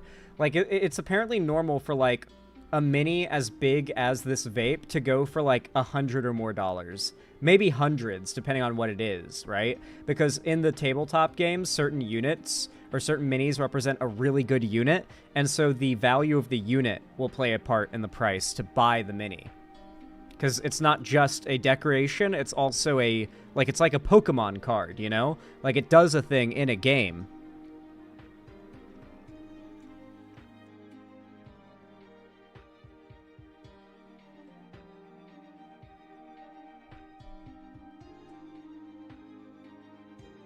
I'm okay, DSW Shadow Wolf. Anyway, as I was saying, I appreciate it. Thank you. And Perry Icefire with the $5 Edunos. Thank you so much. I really appreciate that. You guys are being so generous today. Thank you. It really means a lot. Said Zan, I'm making a VTuber, but I don't know what content to do because I feel like I'm cringe. I plan on just streaming my news research sessions and maybe designs, though. Really, you just gotta find something that excites you. Because if you're excited to do the content, you're gonna do it a lot. And that's like half of succeeding on YouTube is consistency. And if you really like it, then your passion is going to bleed into the content and your enjoyment of it is going to be obvious and people are going to like that and it's going to attract them. If you don't like what you're doing, people aren't going to like what you're doing either. Ironically enough. So you have to enjoy what you're doing. That's kind of important. Prioritize your passion, and you'll do well.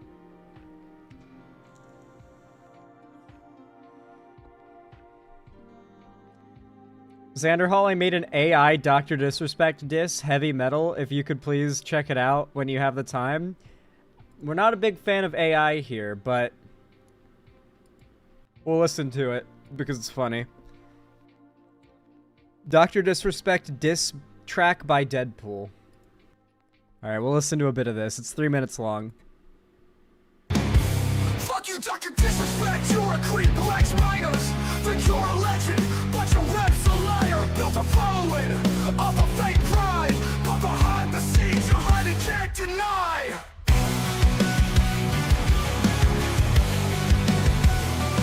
I hate to admit it goes kind of hard. With a phony grin, thought you were a hero, but it was all a sin. Your ego's inflated like a balloon in flight, but we see the truth and it Dr. Minor. Dr. Disrespect the law. Jesus Christ. Alright. The vocals are off as fuck. Yeah, because it's AI. That's how you can tell it's like AI voice. Yeah. Anyway, thank you guys. I really do appreciate it. Linkers? Yeah, someone link that in chat, I guess, if anyone wants to listen to it themselves. Alexia, thank you for the $10. I really appreciate that. That's very kind of you. It means a lot. You guys are being so kind today. Thank you. All of you guys are being so pog. I really appreciate it. Thank you, thank you. Alexia, with the $10, said, Zan, read The Infinite and the Divine. Trust me, it's amazing. Is there, like, a good audiobook of it? Because I'm very sure to get to it faster if there's, like, a good audiobook that I can listen to while I'm doing other stuff. But it might be a while before I can sit down and read something. On Audible, yes? Nice. Yeah. I really like audiobooks. I've been listening to a lot more narrated stories lately in my free time. Whether it be like listening to Meat Canyon and Wendigoon's Creepcast, where they're like doing creepypastas and stuff, which is always really fun.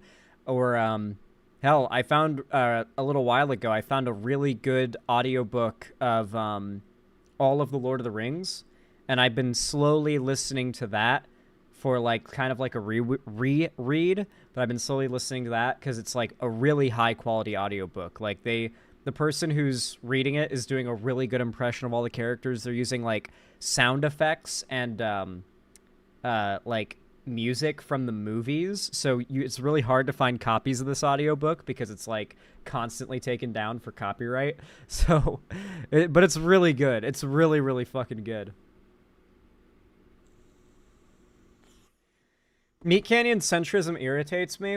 Yeah, I mean, like, Wendigoon and Meat Canyon, like, I don't think they have bad politics. I think they probably just have some, like, Griller-type politics, maybe cringe in some areas, but overall, they're decent people, you know? Like, especially, you know how you can just, like, pick up on someone's beliefs if you listen to them talk about just random shit for long enough? You know, they'll give tells.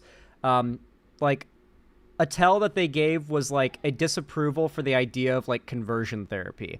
At one point, they're reading a horror story and they talk about like, do you think maybe there's like some kind of like conversion torture, like and Wendigoon's like, yeah, some kind of like torture on like the gay kids or something they could be doing, like because they're theorizing about what could happen in the story, and they emphasize that like conversion therapy is torture of kids for being gay. Like, yes, Wendigoon's pretty Christian and Meat Canyon has some pretty, I don't know, centristy takes, but based on like just their casual discussion of things, I get the impression that their moral positions don't align with most of what you would consider conservative. They seem like good people.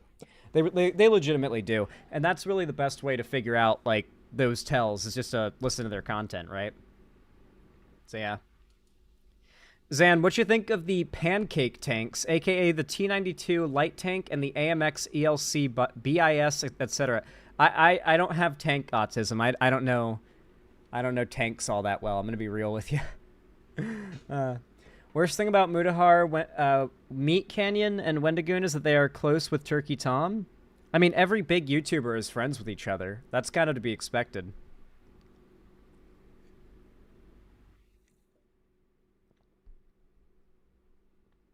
Conservatives like Wendigoon are hard to find online, sadly.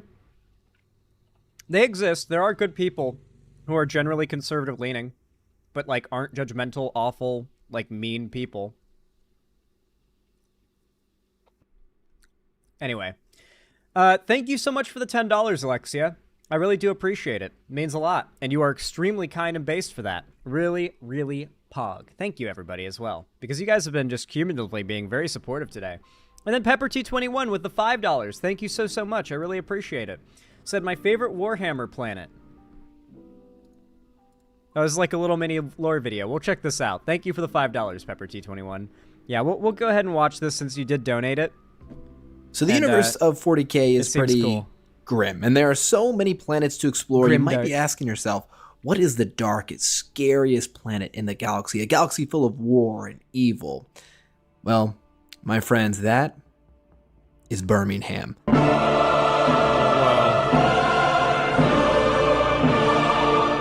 Birmingham, Alabama. So not that Birmingham. Birmingham in 40K is known as the Black Planet. It basically gets no sunlight, and because of that, they are very isolated. No visitors go through. Their technology and language is stuck very much in the past. They even use muskets for self-defense, which is pretty terrible, especially because they are under attack quite frequently. The Drakari went through and almost wiped out the entire population of the planet, and then years after that, some followers of Khorne attempted to turn the planet into a demon world. Now, they were stopped by the Grey Knights, but come on, can these guys catch a break? Now, the planet's population is starting to recover, and they're actually the chapter homeworld for the Harbingers, who have their chapter master, Nimrod Grudge. Yeah, they were having some fun when they made this planet, but hey, at least they are now starting to get some footing. What do you guys think is the darkest planet in Warhammer? I don't know. That's not even all that dark. It's literally pretty dark, but it's also not, like, not that bad compared to things I've heard about Warhammer. All right. Guys, it's time for us to get into the next segment of the day, I think.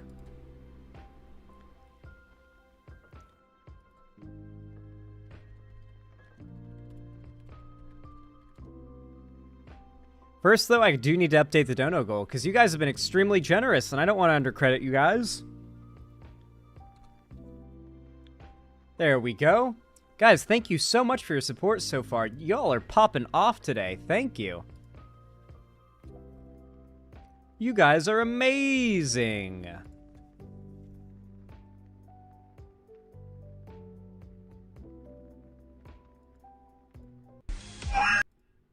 All right, everyone.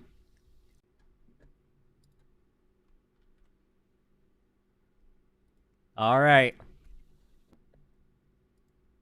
Y'all know what to do when I say action, right?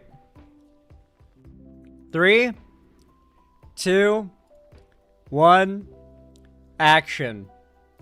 Alright guys, if you need a little background on this, then that's understandable, but I imagine most of you guys won't, considering it's been a pretty popular saga on my channel for the last few months that it's been unraveling. You see, a little while ago, I became aware of a mod for Fallout New Vegas, a free mod being developed called Fallout Ashfall. The idea of it is that it's Fallout New Vegas, but it takes place on the Hawaiian Islands, and so you've got new factions, new mutants to fight, new location, it's a very different setting than the desert, a lot of cool stuff, and it's a free mod being developed by a passionate group of fans, right? However, the right, the anti-woke fandom sphere, a group of very small, kind of bottom-feeding types in that, like, very low 1,000 or 2,000 sub-range, decided to jump on this mod project as a way to attack a extremely niche target. And they began hurtling false accusations of some pretty severe things, ranging from pedophilia to simple things like, oh, they're woke and hypocritical. And one of the most notable anti-woke chuds to go after this development team was a YouTuber named Shadow Raven Studios. And his videos were so bad and so cringy that I could not help but cover one of them. And when I did, he was not happy. Like, very, very mad.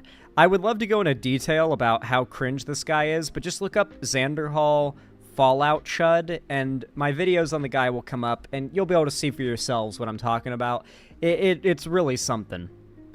Anyway, the guy ends up challenging me to a debate while I'm live, and I'm like, yes, get in here right now, because I can just kind of tell this dude's not that smart, and he's not going to be...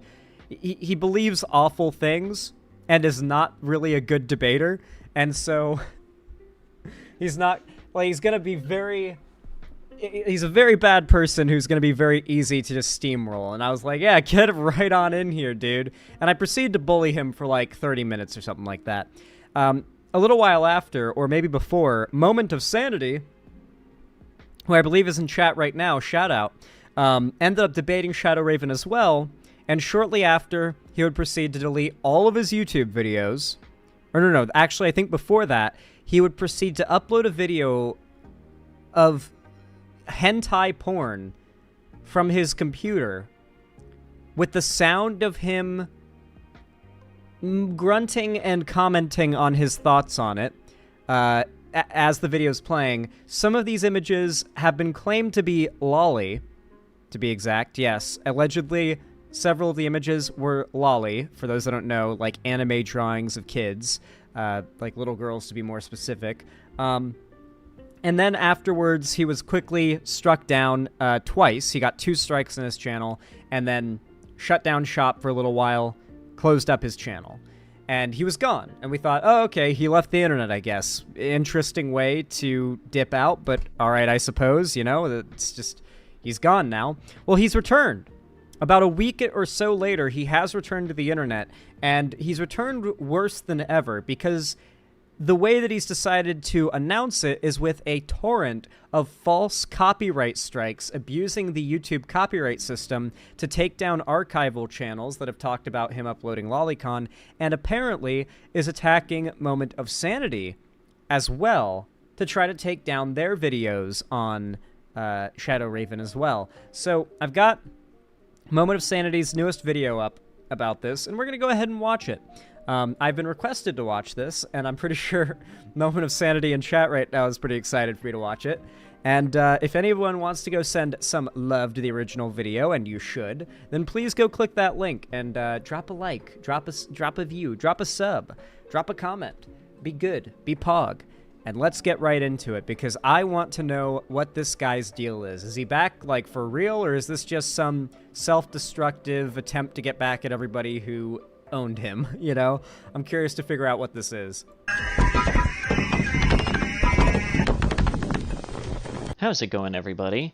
The Raven Slayer here. So, yes, there is in fact a reason as to why I'm even doing this intro. Usually it's just something goofy that I decide to name myself, and well, it is a pretty goofy name anyways. I will in fact explain further. So, yes, Shadow Raven Studios is in fact back, and apparently his friends, All Out Monty and Crimson Grey, are going out of their way and abusing the copyright system. But I will get into that one as I kind of elaborate on things that I've learned leading up to this sudden resurfacing of Shadow Raven Studios. So, basically, not much has happened since the last time I talked about him. In fact, the last time that I talked about him was... Actually, how long ago was it? Last time I truly talked about him was about 2 weeks ago, and of course the Supercut came out, well, as of about a week ago.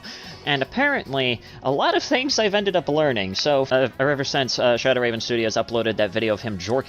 What's so shitty about the, like, copyright abuse stuff is it's not just a, like... It's not just abusing YouTube's system, it's abusing the legal system. A copyright complaint, when you, like, issue a takedown or like, a strike on a channel for copyright abuse, you're making the legal claim that your copyright was illegally used and profited off of. And not only does this hurt your YouTube channel, and, you know, 3 strikes or whatever and you're out, and you lose your entire career and livelihood. But on top of that, to fight it, you have to fight a legal battle. Your response to a copyright strike, regardless of whether it's real or not, is to send a request to the claimant saying, "Oh, hey, this, please don't, because this isn't like actually a against your copyright." And if they decide not to and to uphold it, the only way to proceed is to give all of your personal information and to take them to court. Otherwise, you have to take the strike, wait for it to wear off, and let the video be taken down. That's the only way to deal with copyright abusers. And unfortunately, YouTube is notoriously okay with copyright abusers. Who remembers the whole Quantum TV thing? The guy who was, like, the professional Elden Ring hater, and like, he just started, like, copyright abusing to like, take down and strike everybody who covered and responded to his really bad Elden Ring videos. That guy's still around. That guy, like, false striked countless channels. Everyone knows it. A bunch of people made videos about it. He's still around. YouTube did nothing to that guy. They really don't do all that much about copyright abuse, and that's kind of a big problem. We've got, like, allegedly a lolicon copyright abuser out here that, frankly, might be too small for YouTube to do anything about. Didn't he get arrested? Did he? I didn't know about that. Quantum TV? Looking at Lolicon and ultimately leaving YouTube, at least for a couple weeks, funnily enough. A lot of funny things have happened. First of all, one of my one of the members of my Discord server, some kid, ended up deciding to yoink the Also this goofy shit? What happened? Huge update. Moment of Sanity just harassed an anti-woke mod writer named Abram, and Operation Dark Vengeance is underway. We are currently working towards getting Moment of Sanity and Xander Hall removed from YouTube so that Shadow Raven Studios can return to YouTube without any problems. Wait, they're calling it Operation Dark Vengeance to try to get us removed from YouTube so that Shadow Raven Studios, the lolicon, can return to YouTube without any problems.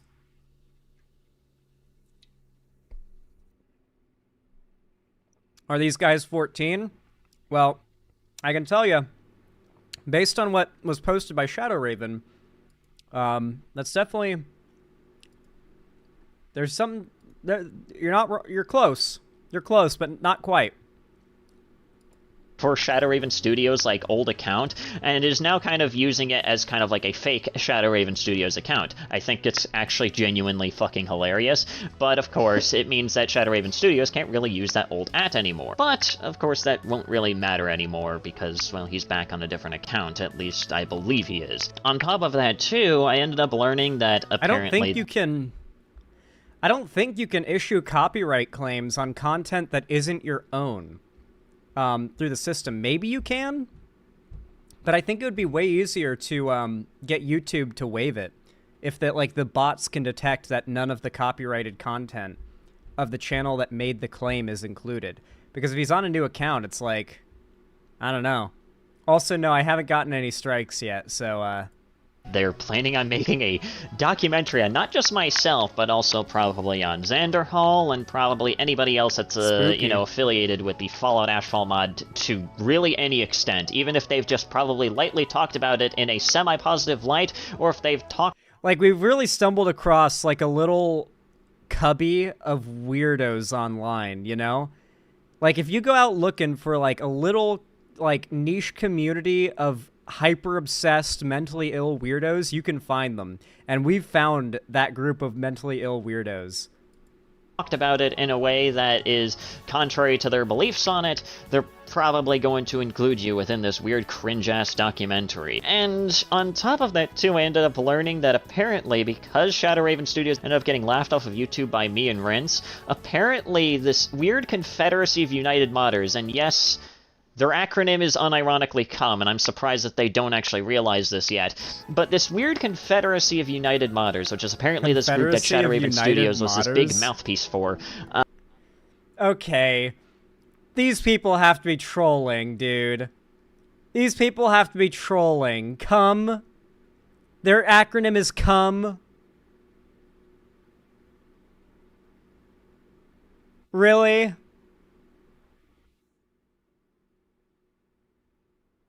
No way. There's no way these people are fucking real. They gotta be trolling. What the fuck? Apparently, was so mad at, myself, probably Xander Hall, and Rince, for basically causing him to lose it and jump ship off of YouTube for a little bit, that apparently they decided to call us and nickname us the Raven Slayers, which unironically sounds like some shit that I would see in, like, the fucking Elden Ring DLC. So... No, they gotta be trolling, dude. No. You thought they were trolling before, you were proven wrong? But no, man, no. There's gotta be, like... No. No, this has gotta be, like, golden, top-tier... platinum level trolling, right? Like, that's what we're dealing with here, right?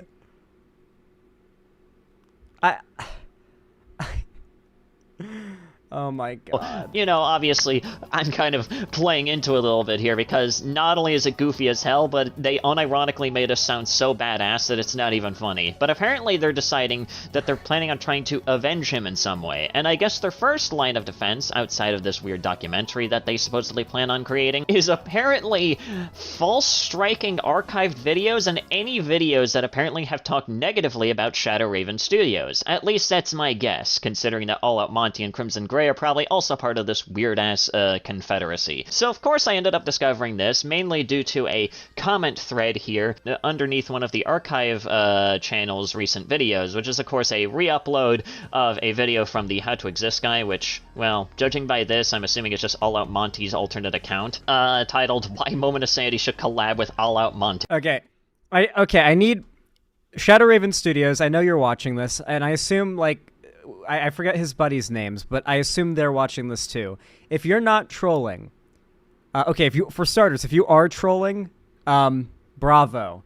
If you are not trolling, though, I just want to say, you are absolutely nuking your credibility. I get that you guys don't actually believe in, like, the free speech principles or anything like that, but you understand that any documentary you could try to make about someone who you have openly and admittedly attempted to false copyright takedown if this documentary that you would try to make gets any viewership or any amount of attention, that is quickly going to be found out. And any positive attention that these channels get from that is very quickly going to invert into negative attention. They're going to go from having, let's say they make a documentary on like me and Moment of Sanity and it somehow blows up and goes super viral. It won't, but you know, let's say it does for the sake of argument.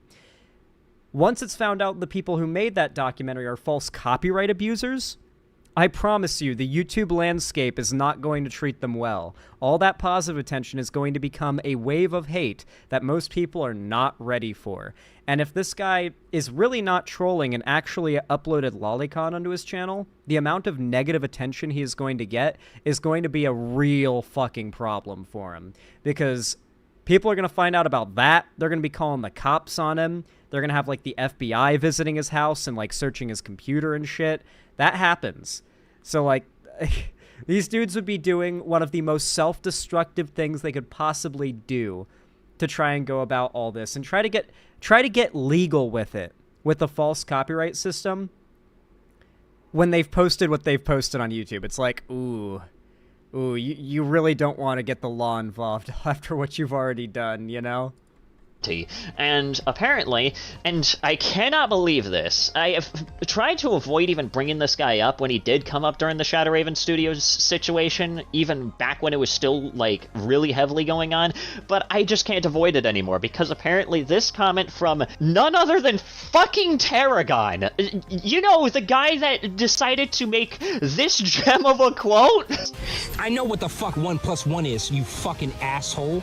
Yeah, apparently, he left a comment on this one, asking, hey, can you re-upload his Wokefield video? That would be so funny, which I honestly think would be funny as well if that video even still existed.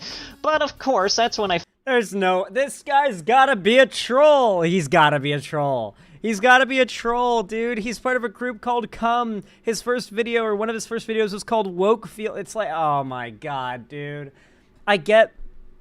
Man, they could literally just be the most flanderized version of what the right is, but they're real. Like, that exists on the left, you know? It's just wild to think that, I don't know, man.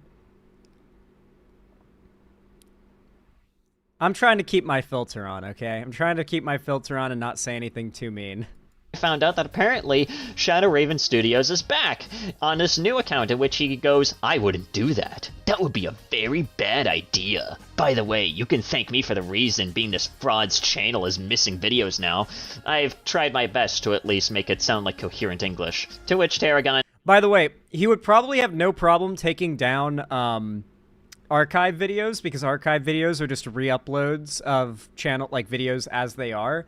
But, like, a debate with him or calling him out, like, you would have a hard time copyright striking that, because they don't, if they do contain the original content, they contain it in very small quantities, but getting re-uploads taken down is super easy, because, like, 100% of the video is matching your content.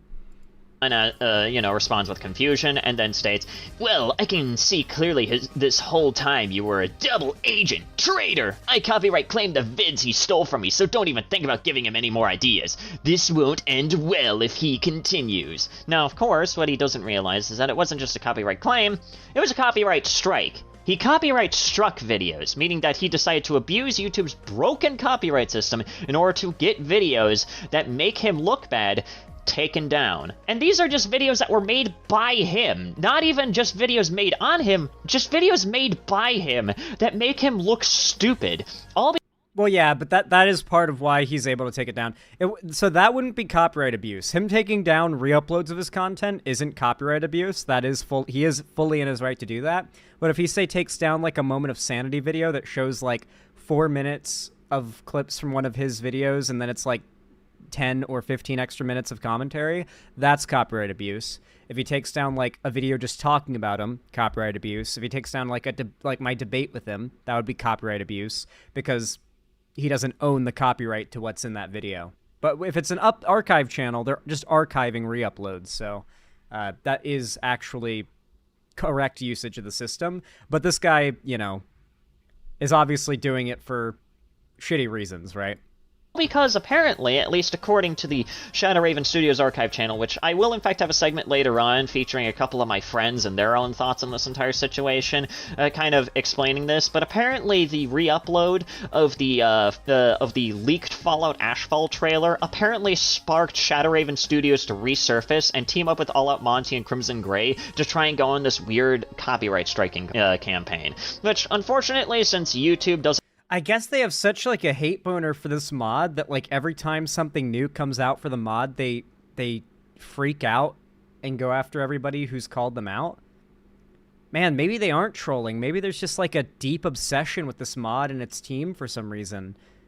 Like at first I thought it was like just trying to find something niche and small to grift like a little niche off of, but now it feels so obsessive and so emotionally invested. I'm wondering if there's like it's personal for them, you know?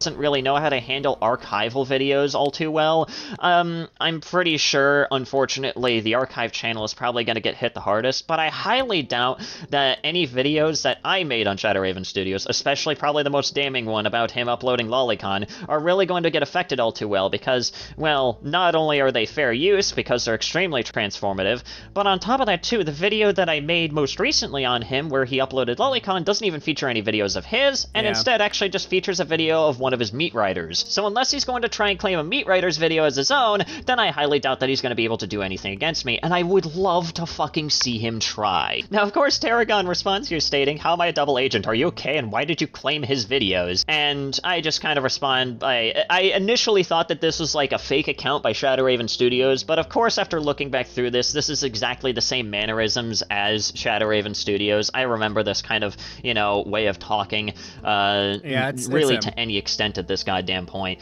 And it's obviously iconic. The archive channel basically lets me know this isn't bait, he's just straight up silencing anyone who criticizes him now, which is of course extremely fucking pathetic. Now of course, right now I'm going to be playing a segment with a couple of friends of mine in which we kind of take a look at the archive channel's most recent video where he kind of talks about this and talks about what's been going on, as well as their own thoughts upon this. So take it away, other What I love about this as well is that if they weren't intensely massive YouTubers with huge platforms who are making insane amounts of money, content creators like The Critical Drinker, Nerdrotic, and The Quartering would probably be engaging in this exact same behavior.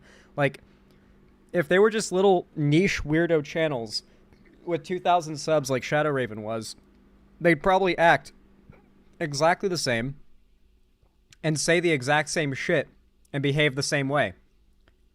This feels like it's just the unrestrained personality of the type of dude who obsesses over wokeness in video games, you know?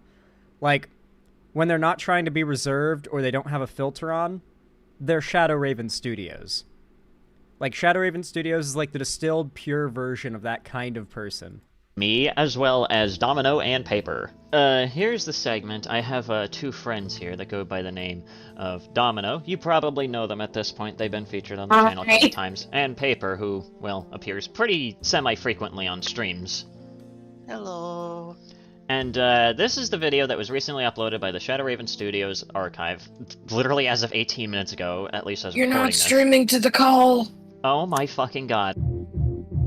But here's the video right here, and we're gonna kind of break down a lot of this. I'll probably explain a lot more of it within the actual video itself, but this is just a small segment Subsection. here. Yeah. So let's see here. Shadow Raven Studios, All Out Monty, and Crimson Gray are abusing YouTube's copyright system and taking down and false reporting any videos that criticize or use footage from Shadow Raven Studios' channel. Shadow Raven Studios and his friends are actively trying to silence anyone who has made videos about them in the past, or anyone who might have dirt on them. These copyright strikes are in response to me Turns out my stun locking is my ultimate shield. It's damn near impossible to false copyright strike me when my coverage of a video is like 8 times longer than the original video. Uploading the Fallout Ashfall trailer that was made by All Out Monty and Crimson Gray.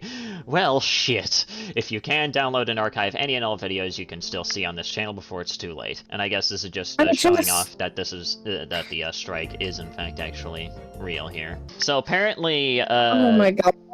I guess, like, what do I even have to say right here? There is no way that this is going to go through. I'll just say that. I'll just leave you guys up with your own thoughts on this. Do you want to go first, Paper? I guess. So, It feels like it has to be a troll because, like, one of the most hated taboo things you can do as a creator, left or right, on the internet is to be a copyright abuser. You can't sweep this under the rug. Like, even if you can get every channel that's talked about this taken down, it's out there now. This is the internet, baby. It's out here forever. If he wants to go the copyright abuser route, he has literally prevented himself from ever becoming a successful YouTuber. Like, just locked himself out of that opportunity unless he completely rebrands and is able to completely disconnect himself from that. And if he ever gets big one day and successful, people will dig into his past and find this stuff. Like, it will happen, you know? Right? So it just makes me happy to know that worst case scenario is this dude is fucking himself if these, like, false strikes actually go through. He would be publicly engaging in one of the most taboo actions you can do as a content creator. I would actually argue maybe, like, I think YouTubers get more shit. I have seen careers ended over false copyright claims and strikes faster than I've seen careers end over pedophilia allegations. Look at Dr. Disrespect right now. Compare to that to, like, every content creator who gets called out for copyright abuse. People do not like that shit online. for one thing, this is, I mean, so I was talking about this earlier in a separate conversation, but Shadow Raven Studios, my guy, this isn't how copyright works. You have not filed a patent, or sorry, not a patent, but copyright. You have not filed copyright for your channel. So you quite well, this is mistaken. You by default own the copyright to anything you produce in America, at least. I mean, this is American law, which YouTube is based off of, and it applies to YouTube. If you made like, for example, I made this video, and if someone well, not this video, but my video I have now, or like, let's say I upload a video where it's just me talking about my day or something. If I upload that and someone takes it and re-uploads it raw as is, I am fully legally in my right to sue them even to take it down, which is essentially what you are starting the first steps of when you start a copyright takedown and strike. So if we're talking the archival channel, yes, Shadow Raven would legally be in the right in copyright takedowning something. It's obviously scummy behavior, but it's legally sound. You don't have to like file a copyright for your content. Like, it's just by default, it was made by you. You own the copyright. And YouTube operates under the same assumption. But if you transformed it in any way, that's where it becomes a matter of debate, you know? Literally have no legs to stand on here. Yeah, like... You're just making yourself look like an even bigger fool. I mean, I'm sure that this will probably go through anyways, because YouTube's system is very broken, but I have a feeling that this archive channel, if they dispute this, can get it back pretty easily, considering that, I mean, Shadow Raven, again, I seriously doubt that he's copyrighted his channel, considering that he uses, you know, fair use in almost every one of his videos. The channel is called, I just thought of this, Shadow Raven Studios Archive. It's not claiming the content as theirs. It's literally saying that it is his. So, you can't copyright it. It's just an archive. You can, though. That is a mistake. Like, that's not true. But everything else that Shadow Raven and his buddies claim they want to do is against YouTube's rules and is not legally sound. Yeah, like it's not claiming it's their content. This isn't a situation like let's take an archive like Moist Critical, for example. Moist Critical doesn't really, at least as far as I know, doesn't really give a shit about the archive channels, because one, he has his own archive channel, and two, his content is still available on his own channel, which means that, you know, people can just go and watch it on his channel. This archive channel... Yeah, the fundamental difference, though, is it's just that Critical doesn't take the action against people uploading archive stuff of his. If he wanted to, he could, but just as I mentioned before, it would be very taboo. He would probably get a fair amount of shit for it, but honestly, probably not that much, because archive channels are just re-uploads of your content. Like, there's nothing added to it, so you would be able to go through that system. Yeah. Well, Shadow Raven Studios archive channel is serving a much bigger purpose because, I mean, as of right now, Shadow Raven Studios is off YouTube. Well, aside from his new account that he recently created, this is the new @ for apparently Shadow Raven. For the record, if Shadow Raven was banned from YouTube, having a new account is against TOS in and of itself. Like, you're ban evading at that point. So they, like, that, just info for you guys to know. Ban evasion is itself, like a bannable offense. Studios, and I wonder what he's even going to do with this channel. I will definitely be keeping a very close eye on it, that's for damn sure. He's calling somebody a traitor? Yes, he's calling Tarragon a traitor because Tarragon was just kind of like, I guess, memeing around and just kind of like, you know, I would safely assume jokingly agreeing with the guy back then. Also, like, can I in just one say, comment section.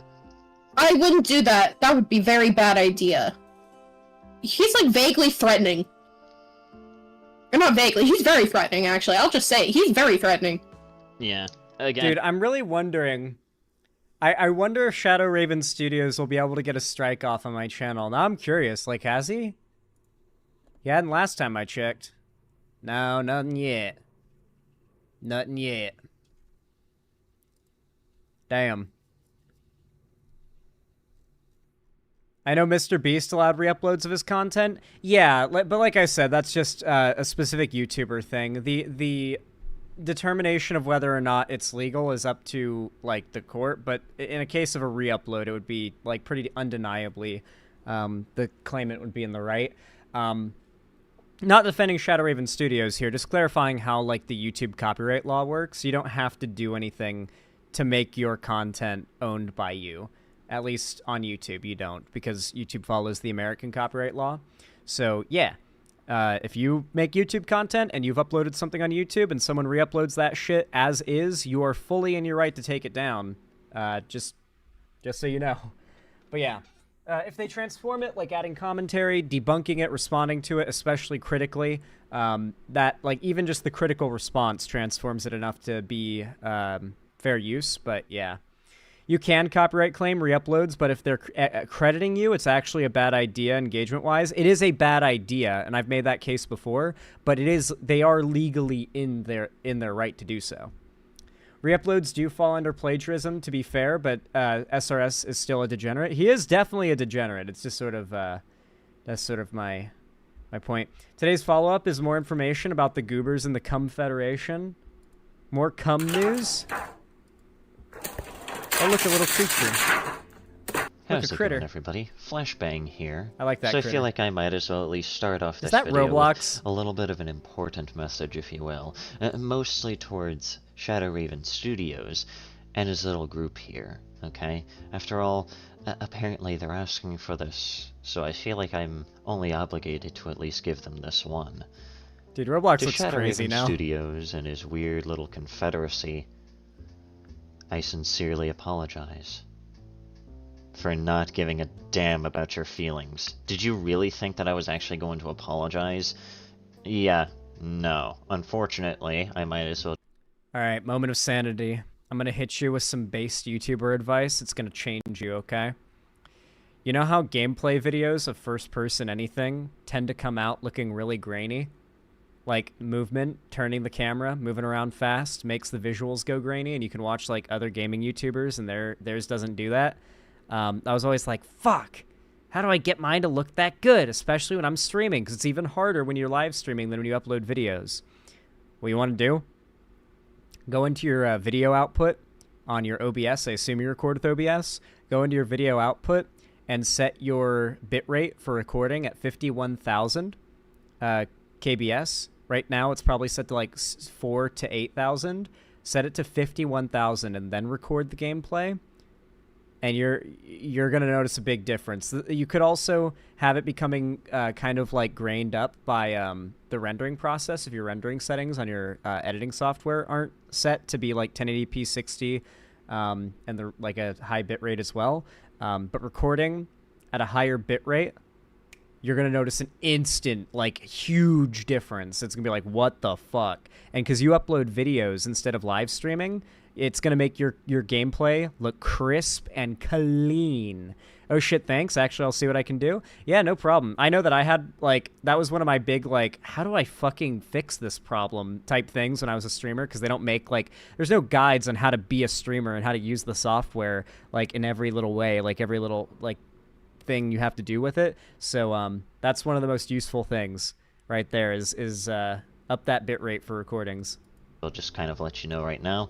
I gotta do that too. Just yeah. Started with this it helps a season, ton. buddy. And wouldn't you know it, but SRS isn't the only one whose head is going to be stuck onto the chopping block this season, isn't it? In fact, I have a lineup of about 3 or so individuals here to at least get us started off. A little bit of an appetizer, if you will, of some of the people that are working alongside with Shadow Raven Studios in order to, well, do various things, whether that is begin smear campaigns, spread rumors, or even just straight up do the dirty work themselves by, well, getting directly involved with abusing systems. So let us get started here. Season 2 of the Shadow Raven saga saga begins. Get begins. Started with our good old friend All Out Monty, or as he's also known as, How to Exist Pranks and Tutorials, which, to my knowledge, at least as of recording this, he's pretty much nuked everything except for his shorts on his YouTube channel. I feel like I might as well just mention this right now as well. He was also the person that within our second debate with Shadow Raven Studios actually decided to unironically put into chat, what's wrong about Lolicon? So... These people have to be trolls, right? Like, at the same time, though, when I encounter lolicons online, they're exactly like this. This might just be primarily a little community of lolicons and Chud's second, because then when I think about how, like, the lolicons I've dealt with in the past online are like, what they're like and how they behave, this is it. Like, they have no self-awareness, almost.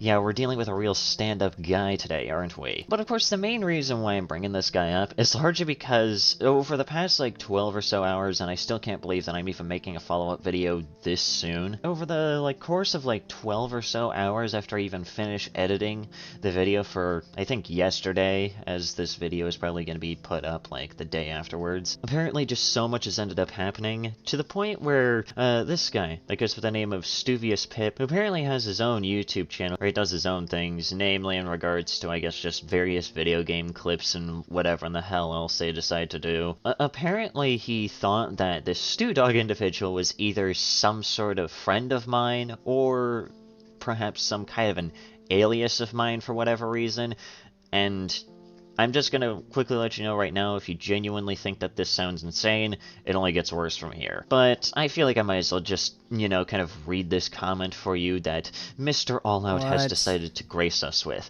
If you're reading this, kiss your YouTube channel goodbye.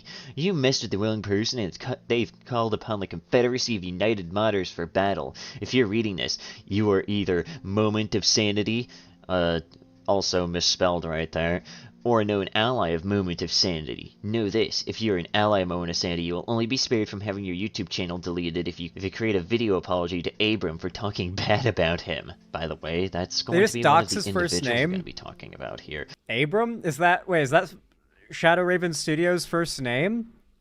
Did they just dox him? If you do not release an apology video within the next 48 hours, prepare to be striked. If you do have any moment of sanity, know that an example will be made out of you to show why you do not mess with the Confederacy of United Modders. Oh no, I'm actually... This is why you don't mess with cum. The cum will come for you. Wait, that does work, actually. Cum is coming. I'm so scared. I'm going to shit myself, I guess. I really have no idea. But yeah, this is apparently one of the main figureheads, at least to... Like, I swear to God, we're so close to getting the... Hold on, Navy SEAL copy pasta. I'm like half expecting Shadow Raven Studios to just suddenly have sent this in my DMs. What the fuck did you just fucking say about me, you little bitch? I'll have you know I graduated top of my class in the Navy SEALs, and I've been involved in numerous secret raids in Al-Qaeda, and I have over 300 confirmed kills. I am trained in guerrilla warfare, and I'm the top sniper in the entire U.S. Armed Forces. You are nothing to me but just another target. I will wipe you the fuck out with precision the likes of which has never been seen before on this earth. Mark my fucking words. You think you can get away with saying that shit to me over the internet? Think again, fucker. As we speak, I am contacting my secret network of spies across the USA, and your IP is being traced right now, so you better prepare for the storm, maggot. They based it off this, I'm sure, if they're trolling. The storm that wipes out the pathetic little thing you call your life. You're fucking dead, kid. I can be anywhere, anytime, and I can kill you in over 700 ways, and that's just with my bare hands. Not only am I extensively trained in unarmed combat, but I have access to the entire arsenal of the United States Marine Corps, and I will use it to its full extent to wipe your miserable face off this continent. You little shit. If only you could have known the unholy retribution your little clever comment was about to bring down upon you. Maybe you would have held your fucking tongue, but you couldn't. You didn't, and now you're paying the price, you goddamn idiot. I will shit fury all over you, and you will drown in it. You're fucking dead, kiddo. It really does feel like everything they say, they're trying to recreate that, you know what I mean? Like, if they're trolling, they definitely try to emulate that with everything they say, and it's pretty top-tier trolling if they are. I feel like there's such a possibility still that they're trolls that I feel I have to clarify that if they are just normal people trolling, to the normal people behind those characters they're playing, bravo, if that is the case. To my knowledge, of this weird-ass Confederacy of United Modders here. And apparently he's planning on just deciding to strike my channel for whatever reason in order to, quote, make an example out of me. So I guess if things suddenly start going missing and I start making various community posts talking about, oh shit, I've actually gotten striked for whatever reason, be sure that not only will I probably just either wait until they're just put back up anyways, because none of them belong to All Out Monty or anyone in his weird group, not even Shadow Raven Studios, mind you, but, like, I don't even know what this is even going to show. He's just gonna ultimately Streisand himself into a fucking on you. So good fucking luck, buddy. I guess this is the first time you're actually getting a proper video ever made on you. So good fucking luck, buddy.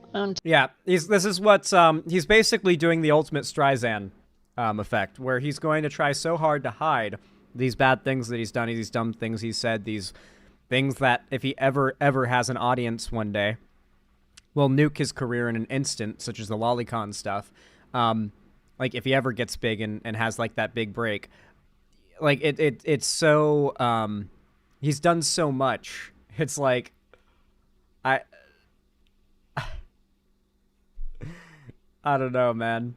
I don't know. He's already nuked himself. Like, it's just funny to me that this guy, who seems to have a very big ego, is doing this stuff and doesn't realize how badly he is harming himself. Because if he ever wants to get big online, well, he's screwed himself now. That's no longer an option for him. You know, he's thrown that away.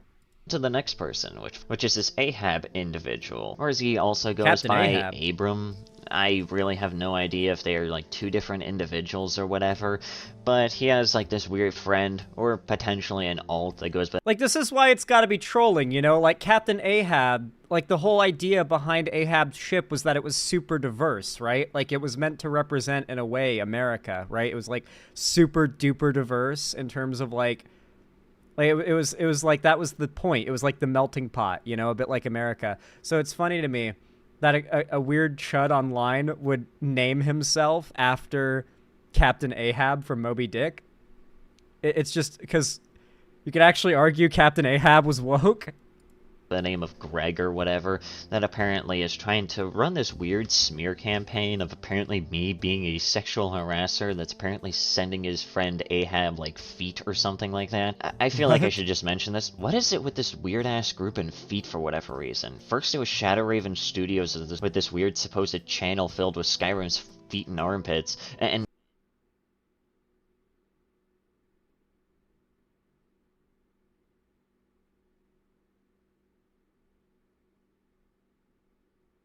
All the wind has been taken out of my sails. We're dealing with fucking foot fetishists, guys. It's so over. Now we know we're dealing with weirdos. Good God. Now it's this guy claiming that I'm sending pictures of my own feet to other people in order to harass them. For those that don't know, one of the funniest things that these folks do is, like, insane projection. If you don't know, Shadow Raven Studios was... when I say baselessly, I mean, like, very baselessly. Like, there were no allegations or anything to prompt this. Just kind of suggesting it as the only possibility. Claimed that, like, the devs for Fallout Ashfall, me and Moment of Sanity are pedos for being pro, like, trans and pro LGBT and stuff. And literally a week later, Shadow Raven Studios posted LollyCon on his YouTube channel. And multiple of these guys, his buddies, seem to have said they like Lolly as well. So it's like, the projection being revealed in less than a week is kind of crazy. I'm not gonna lie. It's like fucking Nickelodeon up in here. What in the... But they've got a real penchant for, like, blatantly being a weird thing and accusing everybody else of being that. So, like, take the rule about conservatives always projecting and multiply it by always in the case of these folks, like Shadow Raven.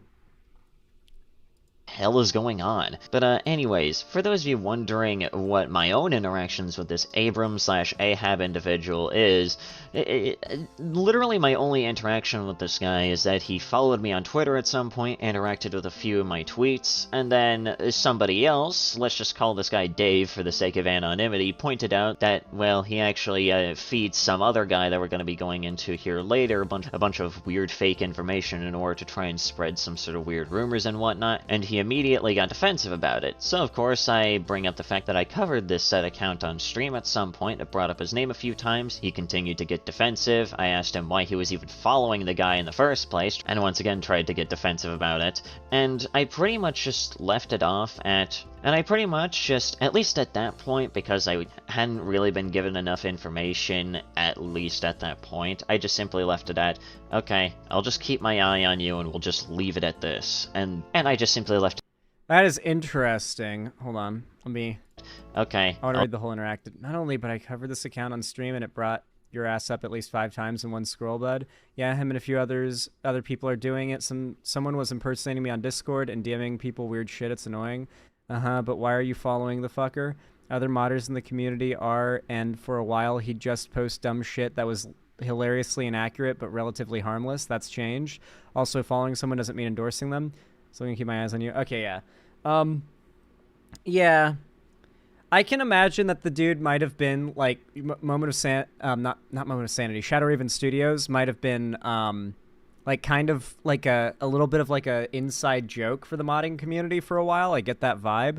But apparently recently has been when he started going, like, really insane. Obviously the Lolicon stuff is new, but and so is, like, the striking stuff. But apparently, like, even the more insane takes that ended up leading me covering him, those are somewhat new. Like, he used to just be somewhat, like, silly, you know?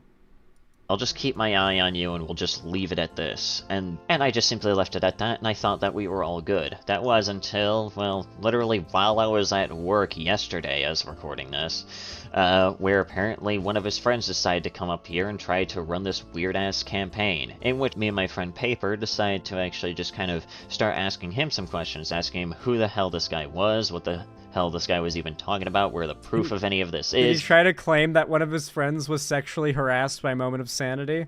I'm wondering, because I'm still wondering whether or not they're trolls. If they're trolls, they won't legitimately go for false striking and spreading like false allegations about people in a way that can actually harm them if they're just trolling. But if they're legit, then they'll try to go for it. So I'm curious if it really is just trolling. I can tell you for a fact that everybody stopped backing up SRS the instant you covered him. That's good to hear. That is definitely good to hear. He immediately started getting defensive, making excuses, and overall apparently thought that I ran the fucking Shadow Raven Studios archive channel for whatever reason. Yeah. It's actually me, believe it or not. I actually run that archive channel. And Shadow Raven, if you're watching right now, I'm in your walls. I'm looking at you right now. I'm behind you. Nope, other way. Oh, other shoulder. Oh, nope, other shoulder. I'm in your house. I'm recording you right now. You don't even know. Starts getting really paranoid.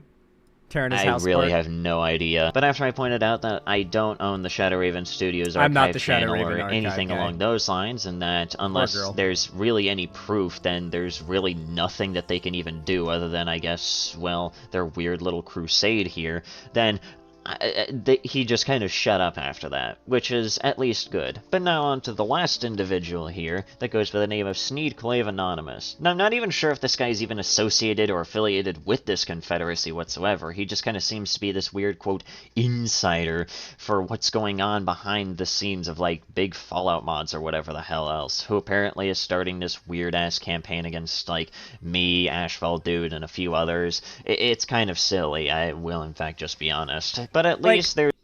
What I still can't get over is it's a free fucking mod, dude. Like, it's a free mod made by fans of Fallout New Vegas. This isn't something that people are charging for. It is a fan project that they are obsessing over. Like, I would to an extent understand if it was a game that was charging people money. Because then you could make the argument of like, oh, well, we disagree politically with the devs, and so we want people to vote with their wallets. But here it's like, no, we're fighting a culture war against the wokeness of the modding community. It's like the most intangible, like, who cares? Just enjoy the game, play the mod, you know, like, or don't play the mod if you don't want to. Like, it's like, who cares about whether or not it's woke? It's a free project. You can't even do the whole like, oh, we need to vote with our wallets narrative to justify it. It's just obsession. It really does feel like personal obsession or trolling. Yeah, that's what has messed me up. You can work on a mod for free for years and people will get on your ass over it being woke. It's so fucking moronic. Like, it's a free project. And it's what really kind of reveals the fact that those that are always like, we just want there to be, you know, make your own games if you want them to be woke. That was the narrative for a long time. If you want games to be woke, make your own games.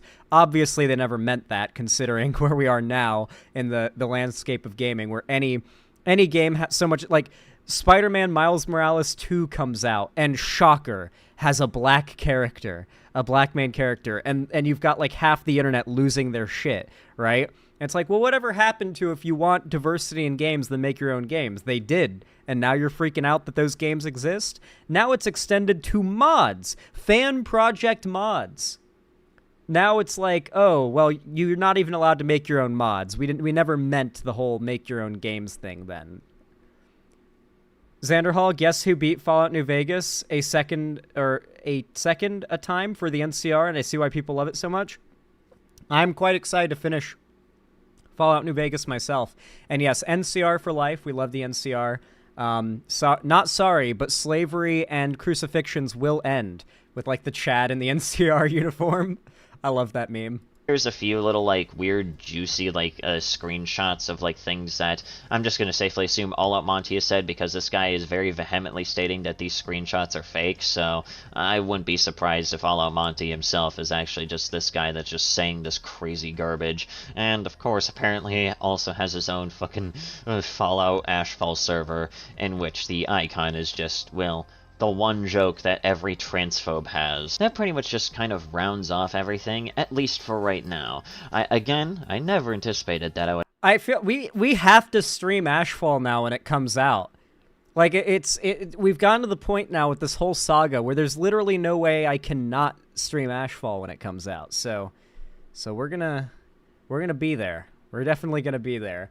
And I hope to God that Shadow Raven Studios joins the stream while I'm streaming Ashfall, and I can debate him while I'm playing it. That would genuinely be peak. Whatever ending you choose for Fallout Ashfall will be the canon ending. Let's go. I go with the most insane options the whole way. Nah, I'll probably do sort of like a sort of like. Honestly, the way I go about stories that allow you to pick your own ending, typically I end up with the canon ending, so. I'll make you proud. You have to dedicate the stream to Shadow Raven. Yes, playing Fallout Ashfall specifically for Shadow Raven Studios will be the name of the stream when I start my game.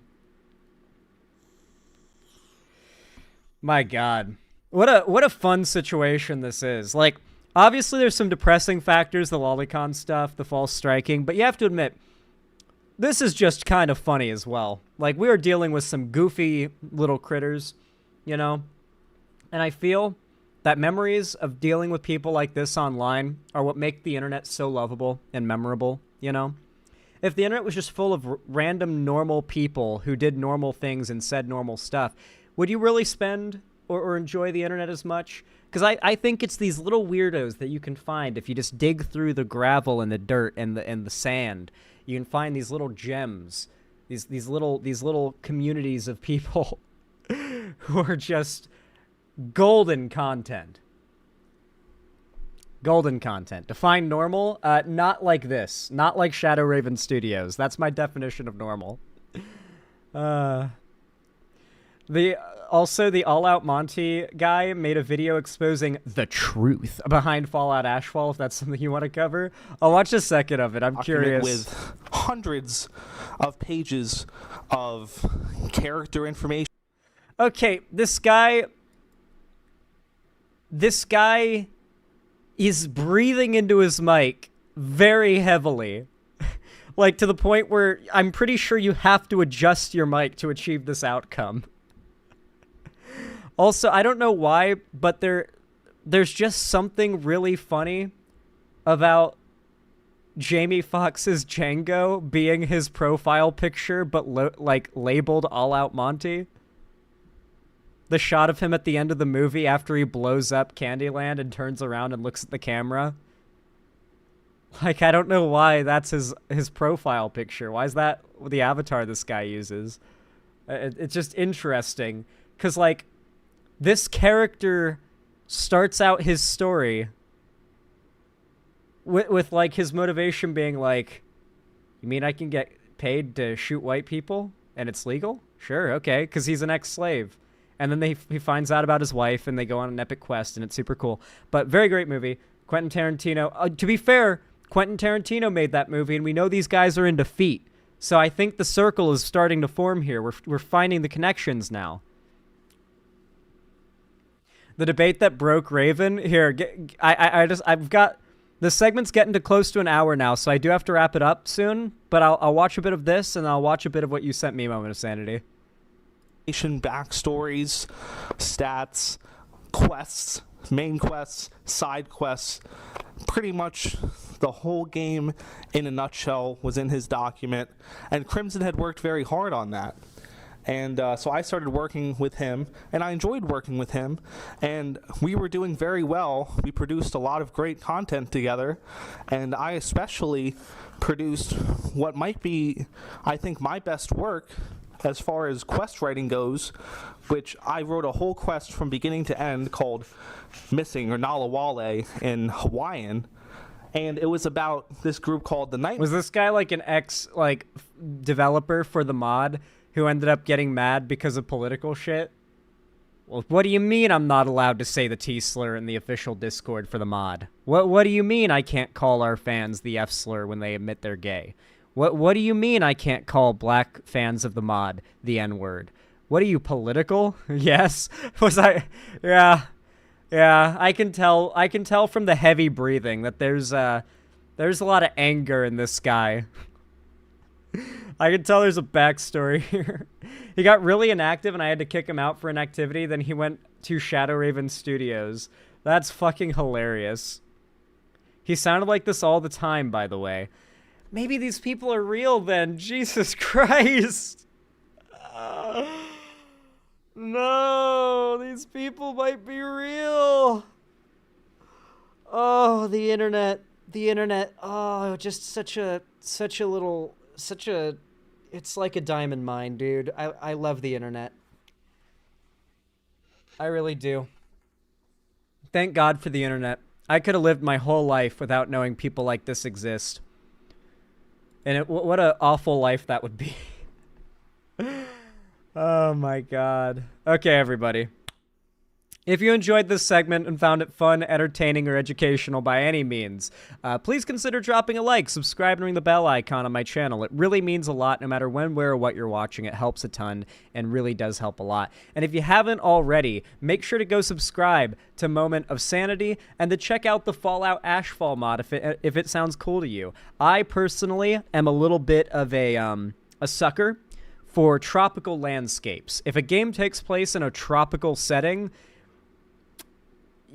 that's a big point for me, you know? Like, after all, Assassin's Creed 4 Black Flag is my favorite Assassin's Creed game, almost entirely because of its setting. I love tropical islands and, like, the blue water and the jungles and the beaches, and it's an awesome setting. It's a big part of why I'm excited for the Fallout 4 Miami mod. And Hawaii is, you know, kind of peak that, right? The Fallout Ashfall takes place in Hawaii. And one of my favorite things as well, shout out to the Ashfall devs.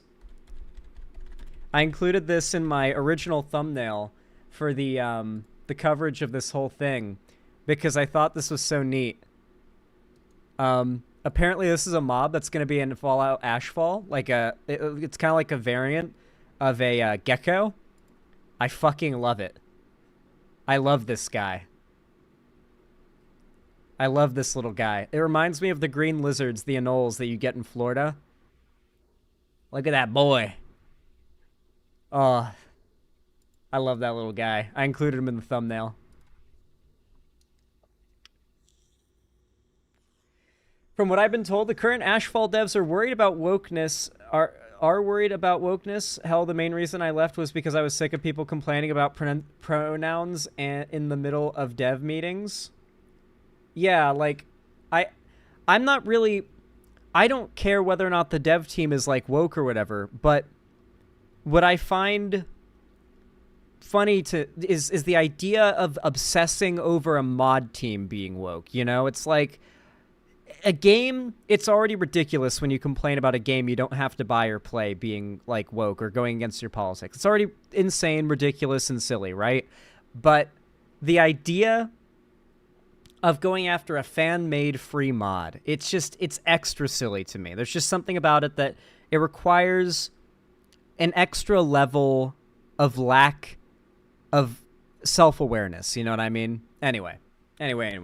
Thank you for your support, guys. Thank you for the likes, the comments, the subs, the bell icons rung. It means a lot.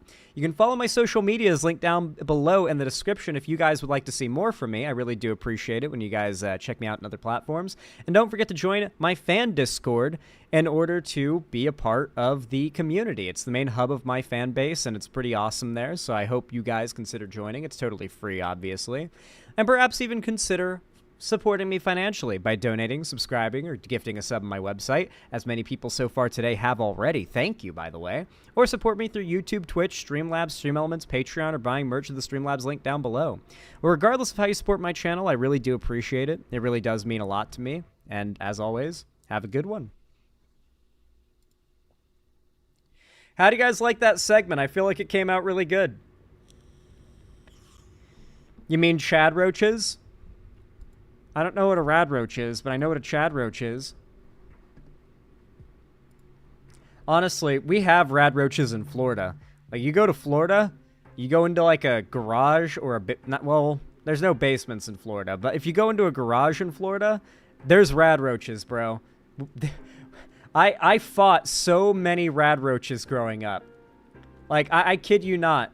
Like, when you gotta fight the palmetto bugs in the garage, you grab a flip-flop when you're going to go out there because it's dark and it's warm in garages and you can't keep them out of there. And so you're ready for them. You take a flip-flop or a shoe and you have that shit ready because you're going to go in there and you're going to need to melee some rad roaches.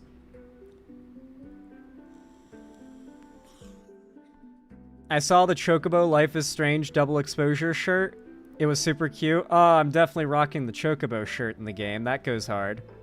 Bro, you gotta play a Yakuza game on stream. This is the most middle-aged guys doing things game I've ever played. Like, I've been befriending a lesbian to expand my view on life, the most middle-aged guy thing. Now I'm doing karaoke with the lesbian woman. That's funny.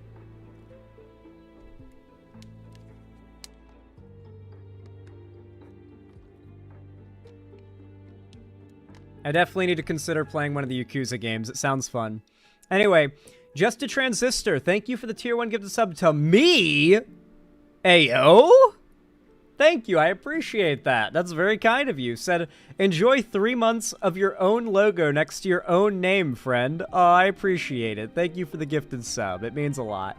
Thank you, as always. I appreciate the support a ton, especially for the gifted sub to me. And I'll tell you, I appreciate the gifted sub. Now I can post funny emotes, like, where's a sub-only emote? Wide Peepo Happy. There we go. See? I could always do that, but now I can extra post Wide Peepo Happy. Isn't that cool? Thank you, Just a Transistor. I really do appreciate it, though. It means a lot. And Alexia as well, with the additional $10 dues. I really do appreciate that. Very based and pog of you. Says, if you could make an entire Fallout game, where would you have it take place? Ooh. Like, let's say I could be the lead developer. Like, I'm the guy who's the idea dude that makes it all happen. I think the Pacific Northwest, where I am now, has a lot of potential, but I kind of feel the aesthetic has already been done by 76. Like, 76's Appalachia looks a lot like the majority of what, like, a Pacific Northwest map would be like. But I don't know, maybe it could still be executed pretty well. Like, a bit of Canada, too, since we know a few vaults are in Canada.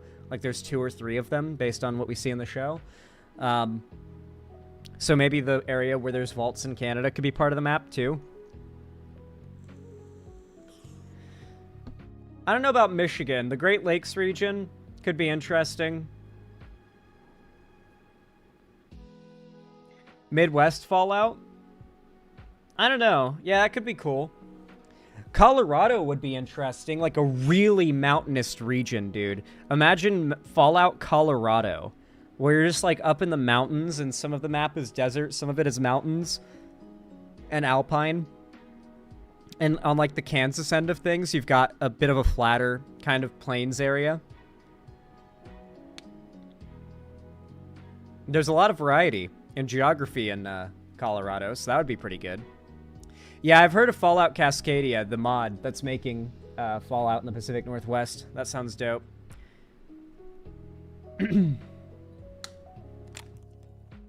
Your camp in 76 is entirely Mothman themed. Nice. Yeah, I'm excited for the Cascadia mod. It looks cool. Alright. Chat. I'm going to go use the restroom really fast. And then I will be right back for us to resume.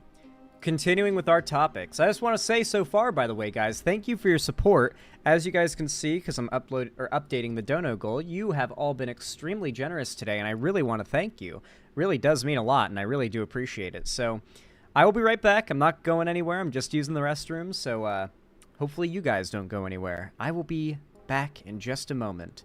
Stay tuned.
Alright. I have returned, my lovely people. Thank you for being so patient.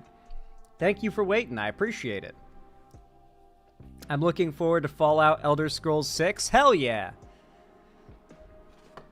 The Ultimate Edition includes the game, exclusive cat content, 2-week early for Chapters 1 and 2, Decade Pack, fan favorite, i.e. Life is Strange old outfits, Final Fantasy VII, paw prints, and spooky... Oh yeah, because Square Enix owns Life is Strange, right? That makes sense why they would have, like, references to Final Fantasy in there. Huh.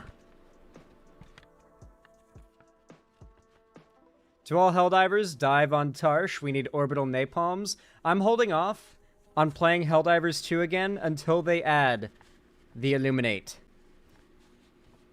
I felt like we're on the edge of that update for so long that, like, I'm just always like, I'll play when the update comes out, and it just hasn't come out despite there having been months of, like, the leaked assets and stuff in the files. So I'm just like, I'm just waiting for the Illuminate, and then it's like time to grind the shit out of that game some more.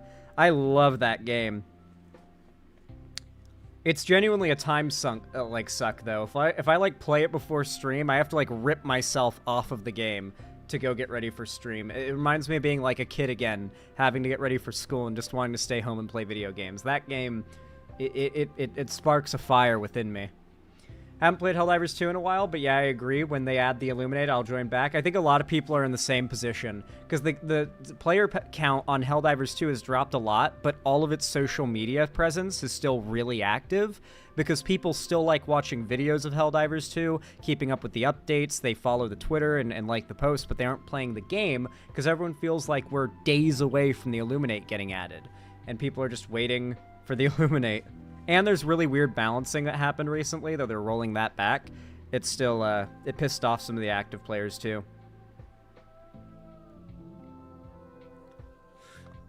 Got Helldivers 2, but my PC can't play it right. Oh, no! Revan, if you built your own PC, bit of advice I'll give you, because a lot of people I know, including myself and Balthazar in chat, didn't know about this until, like, this year. And doing this changes everything about your gaming PC's performance, okay? If you built your own PC and you bought some, let's say, DDR4 RAM clocked at 3600 megahertz, try to remember what you bought your RAM, like what clock speed it's supposed to be at, and then what I want you to do is Control-Alt-Delete and then bring up your task manager and click over to the tab for like monitoring your usage and go to the memory section. And it's going to tell you what clock speed your memory is at. If it's at like 1300, 1500, 1400, something that low, and you know you bought RAM that's faster than that, you need to manually set your RAM clock speed to what it's supposed to be advertised in the box. Otherwise, you may have, say, 32 gigs of memory in your PC, but it's running at the speed and power of, let's say, a third or so of that. And so you don't really have 32 gigs of DDR4, whatever speed memory on your PC, until you restart your computer, spam the delete key as it loads up your Windows, and go to your BIOS, click over to your memory settings, and drop down your XMP profile option. You'll have to look up a guide for how to do this with your motherboard, because it's different for everyone. The BIOS is always different. And select XMP profile 1 is what I have to do, and let your computer, like, save and then start computer, run a game like that you've had problems with in the past, and see how much better it is. Balth did that and was able to run before. Balth could not run Cyberpunk 2077 without cranking the settings all down, and even then a location called Dogtown, I haven't played the game yet, but a location called Dogtown was like really laggy, so Balth went there after I helped them do this, and perfect performance after cranking the settings up. So Balth was like, I legitimately am thinking about replaying Cyberpunk 2077 now. Oh my god. And so yeah, it had a very similar effect on my PC too. A lot of people don't know this. You have to manually set your RAM clock speed, even if you bought really high quality RAM, because it is not the speed it's advertised out of the box. You have to manually set that. Could it fix Arc Ascended? Maybe. It could be your issue. That is indeed a huge difference. Oh, yeah. Oh, it's like a big difference. I'm not like I'm talking you will feel so dumb after you do this because you'll realize how easy of a process you were between like every game that you've wanted to play being fully playable with no problems and like you having to compromise and be like, I can't play this game, it doesn't run well enough. Like it can take a game from running that bad to running perfectly. It'll be that big of a deal if you have this issue.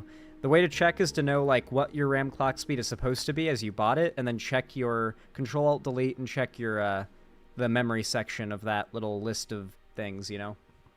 See what your clock speed is, it'll say. I will, but my PC is 10 years old, and I'm keeping that in mind once I get a new one. If your PC is 10 years old, then that's its own issue. IDKY, my PC resets my RAM speed sometimes. Thanks for reminding me to check it. It's clocked way down. Yeah, CoinDog, it does do that. So fair warning to everybody, even if you've done it before, if you notice performance issues again, check your RAM speed via Control-Alt-Delete. Sometimes if you have a power outage, if your PC blue screens and restarts, or it just like forces an update restart, it'll reset your BIOS settings and put your RAM back to its base speed out of the box. You have to go back into your BIOS and do that again manually. I have to do it like once every month. Yeah, I have an SSD, but I have to do that once like every month. So if you ever notice that like your PC feels clunky, check on that because it might have reverted. Unfortunately, this whole XMP profile technology and BIOS, like XMP profile stuff is a relatively new technology, while PC motherboard BIOS is a really uniterated on technology, and the software is really old. Like you can tell it's old and archaic. And so, yeah, that whole system is very faulty. Like things get undone in your BIOS settings that you set, like from power outages require you to reset those settings. It sucks, but it's just a part of PC. That sounds like the CMOS battery is needing replaced, Xanderhall, if your BIOS is losing its settings. I thought that too for a while, Grazitriton, but this completely, like I've got no issues other than like that. Like I've had like power outages cause that. That's about it. That's normal. Like I've got friends as well that do the same thing and it happens to them and they're like, yeah, that's normal. Yeah, if like there's a power outage or your PC like blue screens, it'll reset your BIOS settings. Or just that BIOS setting specifically, I know.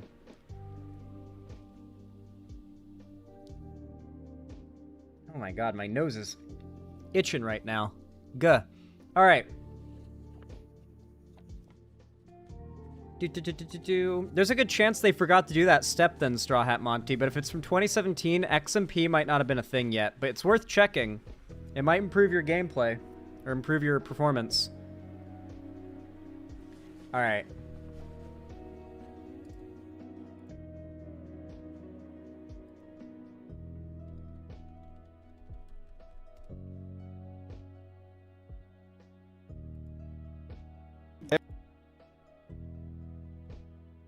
Alright, guys.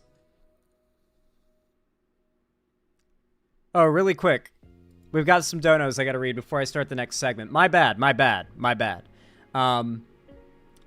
Alexia, thank you for the $10 donation. I really appreciate that. Very kind of you. Holy crap. Holy based, in fact. Said, Mothman from Fallout 76 is my child. Oh my god, my nose. What is going on? He is precious to me. I donate this money to make it official that the glorious enlightened one will reign supreme. I do love the little Mothman dudes in 76. I've seen memes about them and they seem chill. They seem funny. I like their colored eyes. Anyway, thank you for the $10, Alexia. I appreciate it. Very kind of you. Praise him. Praise Mothman. Oh my lord. Okay. And then additionally, another $10 from Alexia. I really do appreciate that. Very based and pog of you. Says, besides Minecraft and Hytale, are there any sandbox games you like? Like Valheim? Yes. Ark? Kinda. Space Engineers? Never played it. Etc. etc. Really big fan of Vintage Story. If you've not played Vintage Story, you're missing out. Big memes. Big missing out if you have not played Vintage Story. It's poggers. What else? What's another good one? I really want to get into Stranded Deep. But every time I try to play it, because I'm just kind of figuring things out on my own, I get a little further every time. But I've never quite gotten far into it, you know what I mean? I need, like, someone who knows Stranded Deep to play, like, co-op with me and to teach me the game. And then I'll get it. But Stranded Deep seems cool. The Raft seems cool based on what I've seen of it. When I was friends with Keffels, I, like, came into her streams a fair amount of times, and she streamed that a lot. So the Raft seems like a pretty fun game based on what I've seen of it. I think I might have it. What else? I have not played The Forest or the sequel, Sons of the Forest. I've not played either of those. I've wanted to, though. They seem appealing to me. They're up my alley. Zomboid! Oh my god. Zomboid is one of the best survival maybe the best survival game, period. Oh my god. Zomboid is peak. Alright. Anyway, thank you for the $10, Alexia. I really do appreciate it. Let me update the dono goal really fast to reflect all you guys' amazing generosity and support. And let's hop right back into it. Alright, everyone. Y'all know what to do when I say action, right? 3, 2, 1, action. Alright, everybody. Today, I'm going to be talking about someone who has received... I've gotten so many requests to cover this guy. Like, going back over a year now, I've gotten so many requests to cover this guy. He's one of those up-and-coming, though, considering the things that are coming out about him now, and are kind of going viral about him now, that may be coming to an end. But he's this up-and-coming... anti-woke, right-wing grift-tuber named Synthetic Man. He's got 137,000 subscribers, and I've covered him before, though very much briefly. And as you can see, his content is just very lowest common denominator. I've covered a little bit of his stuff in the past, as you can see, but really not much of it, despite how many people have been requesting it. However, I didn't know this guy's deal. I did not know this guy's deal, right? When I covered him, all I knew about him was he was just some right-wing chud complaining about wokeness. I didn't know, like, what his life or his backstory or his character or anything. But recently, a YouTuber by the name of Dead Domain made a whole documentary-style breakdown video. She basically just explained the guy's entire story on YouTube and included a lot of clips of him getting really personal. Because if you're not aware, Synthetic Man is like a really, really, really addicted alcoholic. And like, when you imagine someone who's drunk, you can probably, what comes to mind is probably someone who's like kind of stumbling around, a little goofy, maybe a little less filtered than they would normally be. But this guy gets ridiculously drunk on stream and starts spilling his guts. And so there's a long catalog of videos and live stream VODs of him admitting to some pretty embarrassing things, to say the least, that I imagine the conglomeration of all these things in one big video by Dead Domain, he's not too happy about. And I'll be consolidating and repeating a few of these points myself to give you some background on the guy. So if you don't have the time to watch the Dead Domain video, which you very much should watch it, by the way, then you'll just get an idea of what I'm talking about here. So here's what I've learned about this guy. He is 30 years old, maybe 31 by now, and he lives with his mom. Now, there's nothing wrong with that, right? Like, we're in a rough economy, right? Things are rough these days. People can't afford things like they used to. The economy is fucked. It has been fucked for a while. Capitalism's rough. I get it. However, he seems to blame women for every single problem, not just in his life, but in the world. That every single issue that he perceives the world to face, he blames women. In fact, he is a full-on incel. Like, when I say an incel, I mean the kind of guy who goes on rants admitting that women will not talk to him, and it's women's fault that they won't. Like, it is their fault that he can't get a girlfriend. And he's outright said this countless times. He goes on rants about how the Jews are trying to convince white women to not want to be with white guys, all the while, like this is a conspiracy he's said word for word, he believes that like diversity hiring and like what's it called when they supposedly allow minorities into college easier, affirmative action, are designed to make sure that people of color have more money, so that if a woman who, in his worldview, they only care about attractiveness and or money, he claims that the woke Jewish conspiracy is to make white men poor because they can't get into college or get jobs, all the while convincing women through the media that white men are not as attractive, so that the white race can die off. And that's like the way they're doing white genocide. He is in fact a full-on Nazi.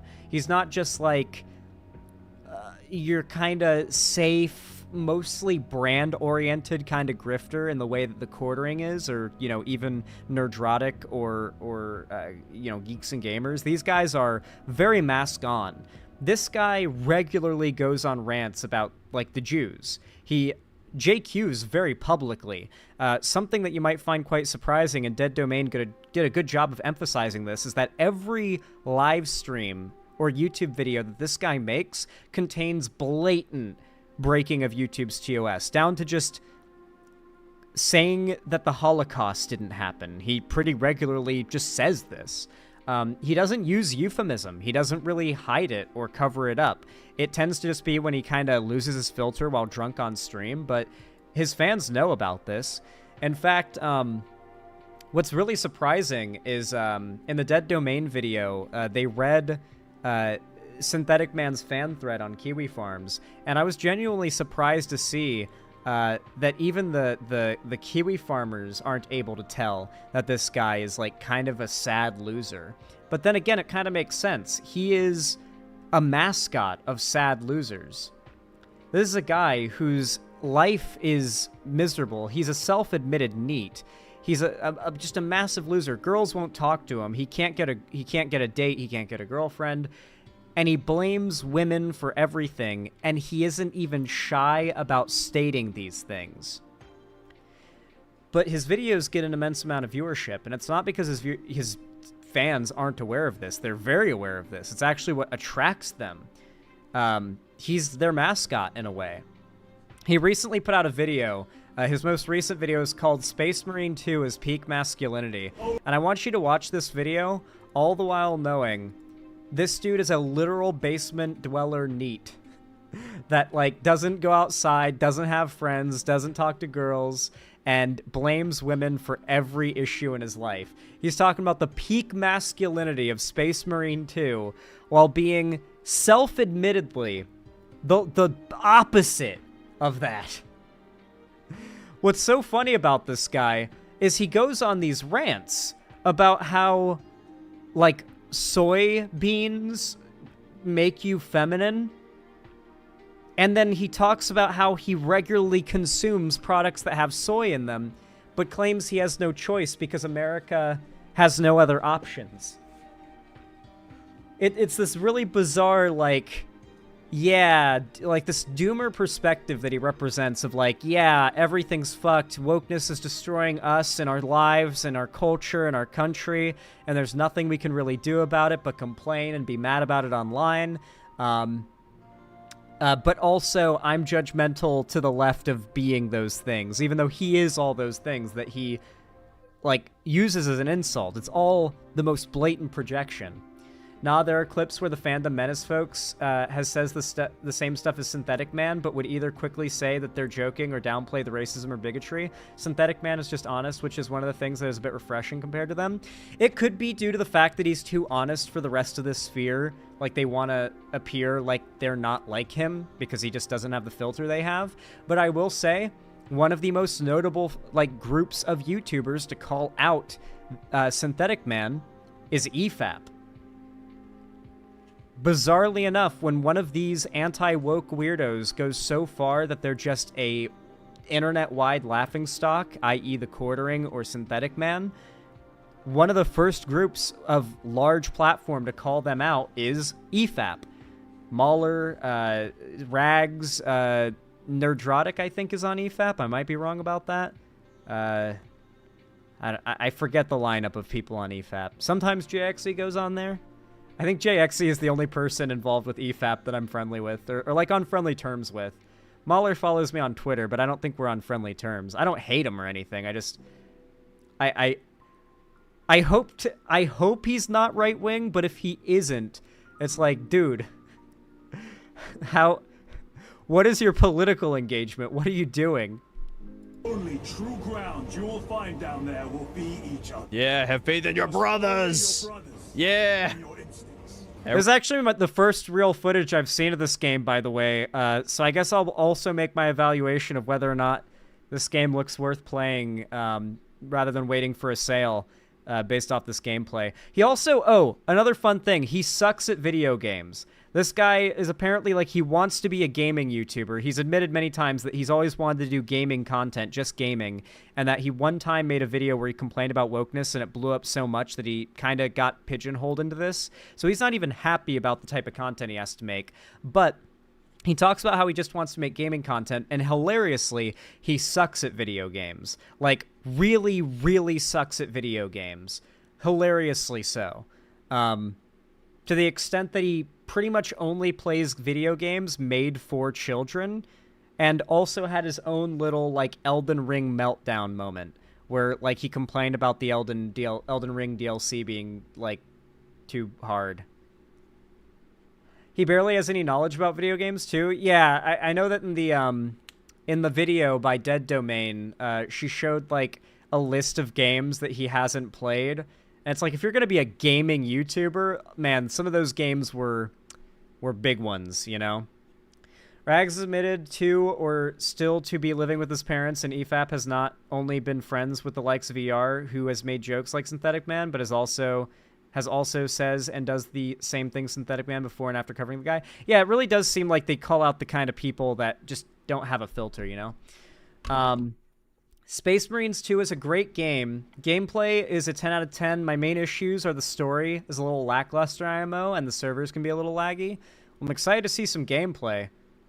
Is Rags an okay guy? Yeah, Rags is a chud, but I will say his OG PC Master Race videos were top tier. I love those videos. Pretty great. Pretty pog. I like those videos a lot. His PC Master Race videos were some of the best on YouTube of that genre. And so were Bullet Berries, but Bullet Berry, like, moved to another country, got addicted to, like, shrooms or something, and went crazy, apparently. I don't know what happened to him. Everyone except him. I sense heresy from this one. He's corrupted. You can see it on his skin. A lot of his streams, and this seems just be a compilation of his live stream from Rumble. A lot of his streams are like this. There's a clip of him that's shown in the Dead Domain video, if you haven't seen that one already, where it's just him seeing a black character in a trailer for a game, and then going on a 20-minute long yelling rant about how people don't want this, people aren't going to buy it, why do they keep doing this? Like, angry, long rant about there being a black character in a game trailer. His rant was longer, several times longer than the trailer. He doesn't know he would literally be executed by the Imperium. Yeah, he'd get turned into some kind of, like, protein gruel. I honestly can't believe it. 3 good games came out back-to-back in the last few weeks. First Black Myth Wukong, then Astrobot, now this. Maybe the video game industry is finally starting to turn around. So I should probably just get out of the way first. So for those that aren't familiar, by the way, these grifters do something called the sinking ship strategy. And what this basically means is they look for a popular property. Ironically enough, Warhammer is one of those properties that's kind of going through a big controversy, where its fans are mad at something or someone for something. Usually something valid, right? Like, my favorite example would be Wizards of the Coast. There's a lot of reasons, completely valid, people are mad at that company right now. And because of that, right-wing YouTubers like this guy recognize, you know, the fact that hate clicks are the most volatile fuel for growing a platform online. So they take the pre-existing hate over a valid thing, and they clickbait off of the presently relevant topic and motivate or transform people's pre-existing anger into anger against the woke. They convince these angry fans that something about, like, whatever they're angry about that's valid is connected to wokeness, right? And so the reverse of that is if they see something that doesn't seem woke, quote unquote, like it doesn't have any explicitly progressive messaging or anyone who's explicitly like a minority or progressive leaning involved with it, they will try to claim it. They did it with Helldivers. They did it with like the Mario movie, even after trying to cancel the Mario movie and calling it woke. Sometimes they really fuck it up. Like they go against something that's going to be popular and then realize, oh shit, we're on the losing side of this culture battle. They did this, for example, with House of the Dragon, if you remember. House of the Dragon, in a lot of its advertising, featured a fairly increased amount of black characters, notably black Targaryens, which you better believe the totally real fans of fucking J.R.R. Martin, who are totally not racist, got super fucking pissed about. And they canceled the shit out of House of the Dragon before it came out. But then it came out and had like 20 million viewers on its premiere night. And people like The Critical Drinker, for example, literally went back and changed their video and stream titles to say positive things about the show instead of the negative things they had been saying before. Because they just want to look as though they have this, like, magic ability to detect wokeness in a piece of media and then determine that it's going to be a massive flop. That Valyrians, not Targaryen. Yeah, Targaryens are from Valyria, and also Valyrians would be not white. It completely makes sense for Valyrians to not be white. That's why it's so fucking silly for them to freak out about that, because, like, the continent where Valyria is where all of the not white people in Game of Thrones are from. So it's like, no, that makes sense to me. I would think old Valyria would have black people. That completely lines up with the stated geography of the world. It's just racism. It's just racism.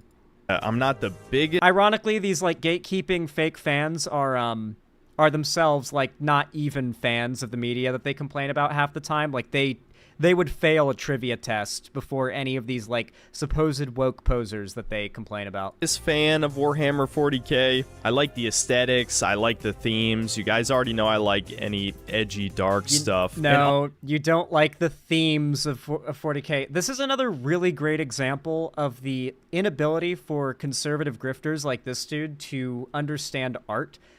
They think themes are like the vibes that a piece of media gives off. Like, I like the themes of darkness and grittiness. That's what he means when he says themes. Themes mean a message or like a general repeating tendency or idea that guides the story. In the case of Warhammer, if we're talking about the Imperium of Man, this is a pretty woke company, to be fair. Like, they're a progressive company, and even from the beginning, the creator of the Imperium of Man has said that they were always meant to be a piss take of the hyper machismo, like, military-oriented fascism. That's always been the idea of it. But if it was instead of being centered around othering people of different, like, races in humanity, if humanity itself just othered all other life forms and was just humans supremacist, right? There's a bunch of other factors too. The religious fanaticism, which is itself in universe wrong. They've made a messiah out of a dude who is just really cool and powerful and dope. They've made him into like a religious figure against his own will. But you know, the you have to worship him. You must worship the emperor, something that the emperor wouldn't have wanted.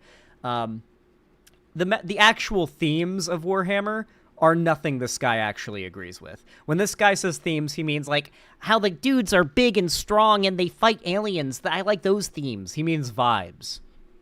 All of the gore and senseless violence definitely appeals to my inner 12-year-old. That said, I am nowhere near an expert on the lore. Not that it really matters for this game, because it's really... This is no surprise, by the way. He is not... He is a If anybody is, like, posing as a real gamer, it's this dude.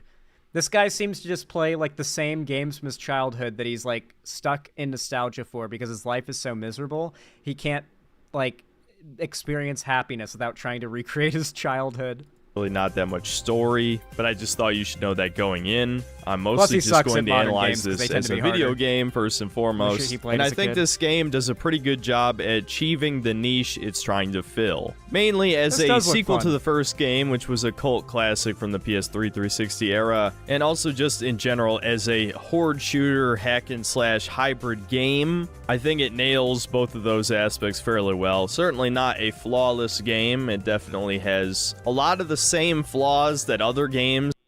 I hope there's progression. I hope there's, like, character progression where you're, like, upgrading your armor, cosmetics, physical upgrades for, like, new gear and stuff. I really do like how Helldivers 2 does it, but I feel like more variety in the armor would be cool, because, like, my favorite armor set was in the original, like, base release. It had, like, a very Warhammer vibe to it, because I like the Warhammer, like, armor vibe, but they've not really released much like that since, and that makes me sad. I like Warhammer's look of armor. I wanted more stuff like that in Helldivers 2. In this genre do, but I think if you can manage to convince 2 of your buddies to play this with you, you can have a damn good time. Now, another thing. What's so sad about this guy, now that I've, like, gotten the lore dump on him and his past, is that now that I know his real, like, dream is to be, like, a gaming retrospective review YouTuber, but he can only get viewership or build an audience off of right-wing Chud grift. The fact that he wants to make a review of this, like, he wants to make a review of this game and just talk about the game, and you know that he has to include the, like, racism and stuff, and I'm sure he is racist. He is a loser incel, don't get me wrong, but he has to include this stuff and focus on it, the political side of things, to keep the audience, to get people to watch, because they don't care about him reviewing this game. They care about him complaining about wokeness or praising the downfall of wokeness in this case. Everything about this guy is so funny when you keep in mind he wants to be dicked down by a 7-foot-tall Fuda anime girl. Oh, I forgot! Yes, he is also a chaser. He is into Fuda and has talked in depth about how, like, there's some, like, because he's into eugenics, so this was his explanation. He said he's a eugenicist, right? Because he's into eugenics. He's a Nazi, right? And that, the eugenics aspect of his beliefs have driven him to what he claims is the natural conclusion that Fuda porn is the most attractive to straight men. He clarifies, though, only if done in the anime style, not in real life, though. He clarifies he's not really gay. It's only when it's anime. And he says that, like, the idea of it is eugenics because it's like the perfect life form, because it's got the body of a woman and the penis of a man, and of course men are supposed to be, you know, they're you know, superior to him, and so it's the idea that, like, it's just I'm trying to put it into his words to explain it, but it doesn't make any sense. It's basically him posting about how somehow it's based in red pilled to love Fuda porn because you actually see it as eugenics and fapping to the superior life form. But not if it's a real trans person, I guess, though. Dude, it's just, this dude is a whole can of worms. I had no idea how fucking silly this dude was. Oh my gosh. This video is really uninteresting. I might as well show you, like, a funny clip from the Dead Domain video of this guy. Because I really do want to shout out this video. That's really been what a big part of this is about. I would react to it on stream, but I've already seen it, and it's very long. So instead, I just want to shout out. By citing the term "learn," I just want to shout out this this video because it's so good. It's so fucking good. Here's, like, the most watched moment from it. Okay, if you guys want an idea of the kind of stuff that gets talked about here, I can imagine that we might see this guy no longer upload for a little while after this video. It wouldn't surprise me. Well, any dissenting opinion based on politics. For him, it's practically reflexive, like flinching. Most of the time, he has to make up political alignments and conspiracies to inject into his rants. Like, there can be no political statements made whatsoever, just a woman or person of color, and this will be how he reacts. Dude, how do these keep getting made? BlackRock. This is what I was talking This is about how earlier, never mind. I'm not gonna Fed post. But if you just look at history, I'll put it this way: if you look at human history, when one man decides enough is enough and does something, okay, it would have happened by now. We are all domesticated soy boys in comparison to the Giga Chad of the past. Uncle Ted was right. Uncle Ted is Ted Kaczynski, by the way. If you're not familiar with like alt-right memes, that's when they say that, they mean Ted Kaczynski. The yeah. Goddamn, we need the new Uncle Ted. Oh, there Come we go, on screen. There's got to be. Yeah, he's calling for BlackRock terrorism right needs to go down. Like, no one's buying this. There's only so many times they can get woke and go broke before people realize, this money's coming from somewhere. And so when he says, so this is, I guess, the like the mask off version of the like go woke go broke conspiracy. Okay, so if it's not for money, then the money must be coming from somewhere to fund these things, and so there you go. He's like wink wink nudge nudging at where he thinks the money to fund these like broke woke games comes from. It's all part of the agenda, the message. They seem to have unlimited money. It's almost like voting with your wallet isn't enough, okay? He just sees a woman or a person of color in his chat, brings up a political point, and he goes off with very little self-restraint. He cannot help himself but to bring up politics constantly, and for a portion of his fan base, Synth is actually consistent with his takes and doesn't shy away from calling out political nonsense for what it is instead of just nebulously throwing around the word woke. Yeah, this is a Kiwi Farms poster. Like, the really far right people online love Synthetic Man because he has no filter like, you know, Nerdrotic and The Quartering. He goes on rants about how this is the Jews ruining gaming. And so, like, the real far right folks love him. He is, like, their guy. And he's also, like, self-admittedly a neat and a loser, like, genuinely rivaling Asmongold in some ways. And so he's really just kind of a mascot for those types of people online, like the really, really far gone, far right folks in the gaming sphere. So I thought this would be a good thing to talk about, primarily so I could send some of you guys to check out that Dead Domain video, because it is so fucking good. And on top of that, as sort of a bookender on Synthetic Man, considering, I mean, I might cover him in the future, but dude, he's getting to be a laughingstock even within the anti-woke content creation sphere. So his future does not look bright. That's all I'm going to say. Anyway, if you enjoyed this segment, please consider leaving a like. No matter when, where, or what you're watching from me, even if you're watching live right now from my site, dropping a thumbs up helps a ton and forces YouTube to push my content in the algorithm out to more people. So I really do appreciate it when you guys do that. It means a lot. And of course, consider supporting me by commenting down below and subscribing and ringing the bell icon so YouTube actually tells you when I go live or upload a new video, because they won't do that if you don't do those things. And even then, they might not do it, to be clear, but they definitely won't if you don't ring the bell icon.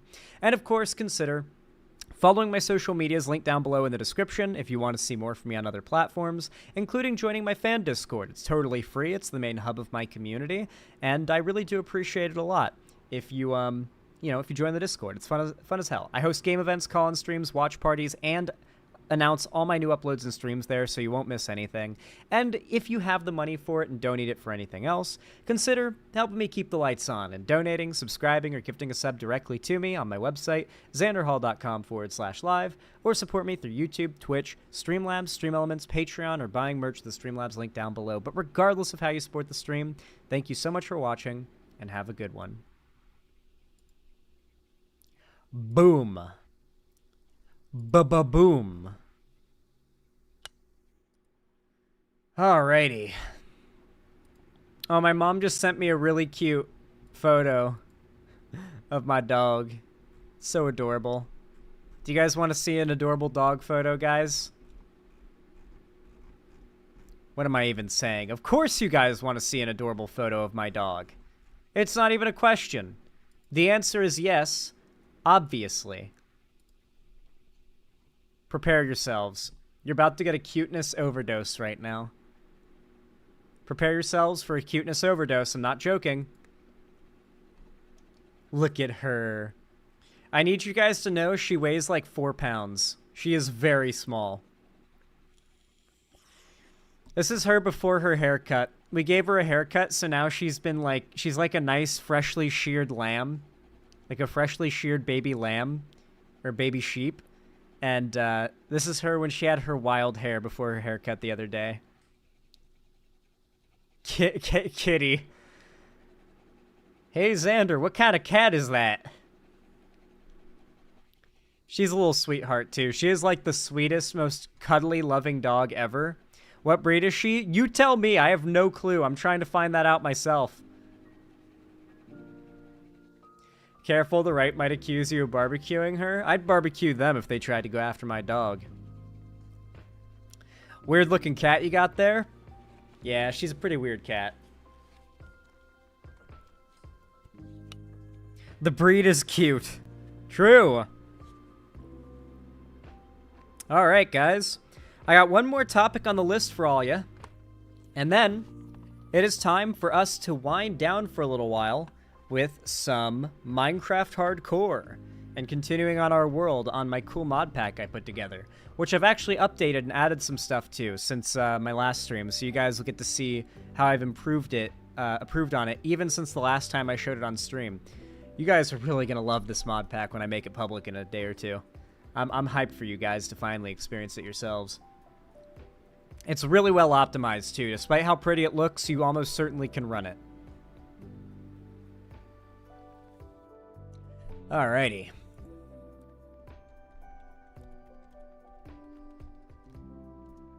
Oh, my lips are dry again. You know, maybe my lips aren't getting dry, like, more than would be expected, because I do talk a lot for a living, you know?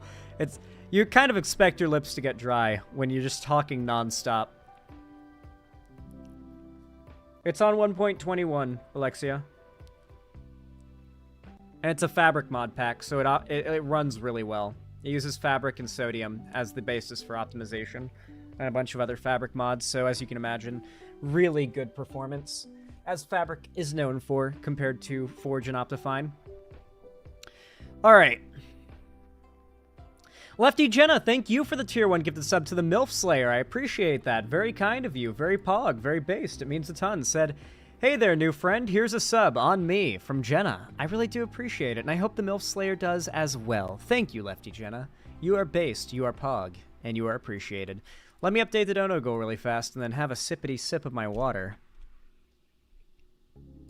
Actually, I think I'll use the restroom before this segment because it might be a little bit of a longer one, and I'd rather not interrupt it. So just in case, I'm going to take a preliminary bathroom break. I will be right back. Don't go anywhere. I will be right back. Y'all didn't hear me burp. Pretend you didn't hear that.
As Kamala Harris once said, Do not come. And as Trump once said, I'm gonna come. Who remembers that era of politics? That was a silly time. Kind of like a precursor to where we are now, if you really think about it. They should recreate that on the debate stage. Even if Trump refuses to do another debate, they should still do that on the debate stage. Just recreate the meme. Just for good sportsmanship, I think it'd be funny. Did they ever actually say that? Well, Kamala Harris said, do not come, in reference to illegal immigration. Like, if you are, like, thinking about illegally immigrating to America, do not come. And people took the clip of her saying, do not come, like, commandingly, and then took another clip of Donald Trump randomly saying, I'm gonna come. But more so in reference to, like, he was going to come to a rally somewhere. So someone took a clip of him saying that and then edited those together so she'd say, do not come. And then it'd cut to Trump saying, I'm going to come. It's just silly. It's just dumb. It's just silly. It's just dumb. It's fun. It's fun stuff. It's fun stuff. Anyway. Y'all know what to do when I say action, right? 3, 2, 1... action. All right, everybody. So, as you guys probably know if you've been following the news, the big sort of circle of right-wing YouTubers that has dominated YouTube for a while now, notably your Dave Rubins, your Tim Pools, your Lauren Chens, have all recently been outed as Russian assets funded by the Russian government to push pro-Russia talking points. So much so to the point that it leaked. The talking points that they were asked to promote were leaked, and they are basically the bog-standard conservative isolationist beliefs that have arguably won Trump the 2016 election. You have to remember that at the time, in 2016, one of the biggest reasons that progressives did not want to throw their support behind Hillary was the perception that she was a war hawk.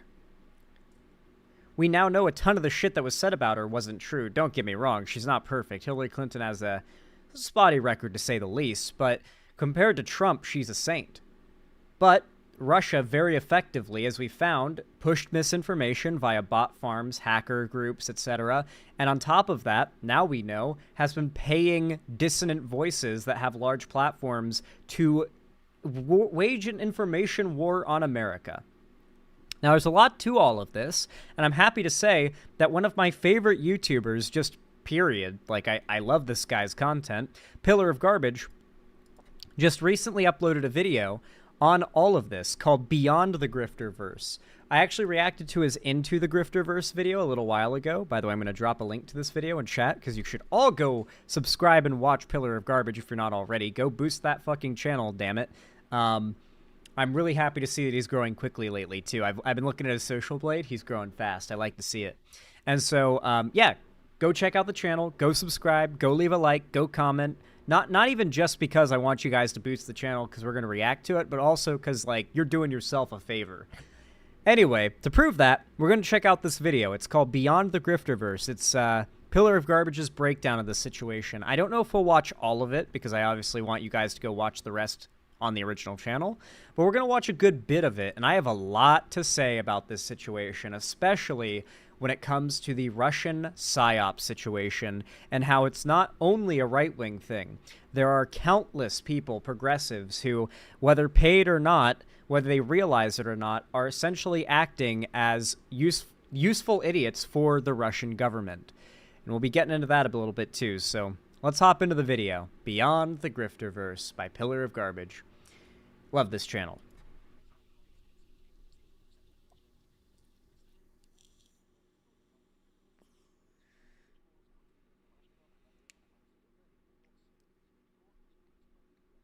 There really is no more Russian of a name, last name than Kalashnikov, huh? You see that and it's like, oof, yep, that's a Russian.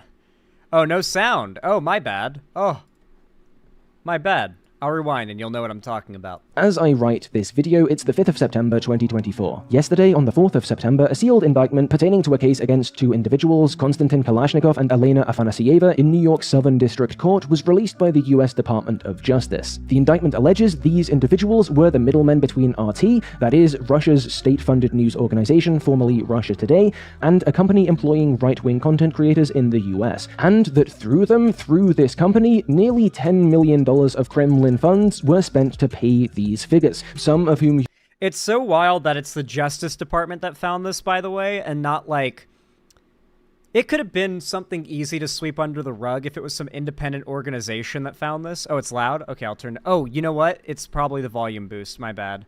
Oh, no, it's not volume boosted. What? Huh, I just have it turned up too loud. That's so weird. Okay, my bad. Thank you for letting me know. I appreciate that. Thank you guys for being my second pairs of ears.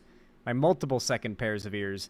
Anyway, back to it. My bad. I apologize. As I was saying, though, I do want to finish this point.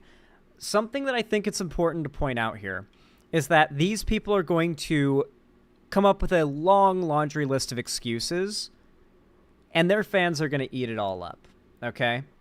Taking money from a foreign government to promote harmful misinfo makes you part of the enemy's misinformation war against this country. I want to be very clear here that these YouTubers have effectively been outed as foreign agents, and they're going to say anything they can to get out of this, and their fans are probably going to continue to support them. Some might feel betrayed, many probably don't care.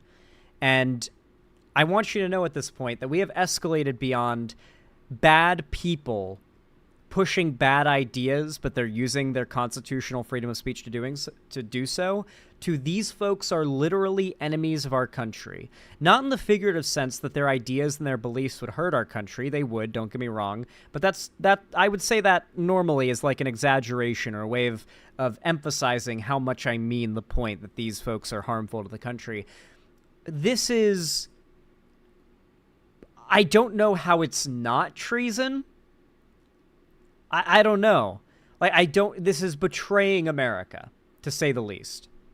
You likely know, for the creation and licensing of videos. The contents of that indictment are being covered by a variety of major news outlets and have far-reaching implications for the online culture war. Implications which ripple down through anti-fan digital spaces and through the reactionary, fandom-adjacent content creation economy we've discussed before on this channel, right down to me and you. In one sense, nothing at all has changed, but in another, everything has. Bear with me, I promise it's worth it. I feel that we now no longer can be gaslit into thinking the Russia stuff was overblown, you know? In the last couple years, I've been less so. I've been a lot more, like, digging into the Russia stuff, like, from the claims of Russians trying to interfere in the election, to the claims of the Russian bot farms, to the claims of Russians having a massive presence on Twitter. I'm looking into these things, and they are just not conspiracies. It's not a conspiracy theory. It's not a speculation or overreaction. Russia is, and I feel most lefties can safely say they can't be gaslit otherwise anymore. Russia is waging an information war on us.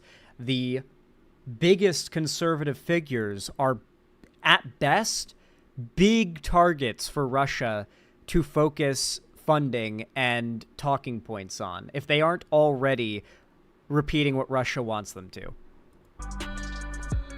Let's start by taking a look at the DOJ indictment. It's linked below, so feel free to read along, but I'll give you a quick rundown of the story it gives us and how involved parties have responded so far. The document opens with some relevant context, which is probably worth including here. I quote, "After Russia invaded Ukraine in February 2022, RT was sanctioned, dropped by distributors, and ultimately forced to cease formal operations in the United States, Canada, the United Kingdom, and the European Union." You know what's so crazy to me? For years in the online space, Russia Today was taken as a serious news source. Tankies had a lot more... I mean, they really do still today, especially Hassan's sphere being like the biggest online progressive sphere, period. I guess you could actually say Tankies have won the culture war when it comes to like the online left. Tankies are the dominant online progressive people. They aren't progressive really, but as far as identifying as left, tankies are the biggest community. They are the first community anyone looking into the online left will see. If they look to find like progressive spheres, they're going to find Hassan. And if they're not like on board with Russia already and they get to be Hassan fans, they will be quite quickly. And so it's definitely pretty worrying that even on the left, we're seeing this, you know, I'm pretty sure Hassan is not getting paid by the Kremlin. Hassan is doing pro-Russia apologia for free. And so is a lot of the online left, and that's pretty sad.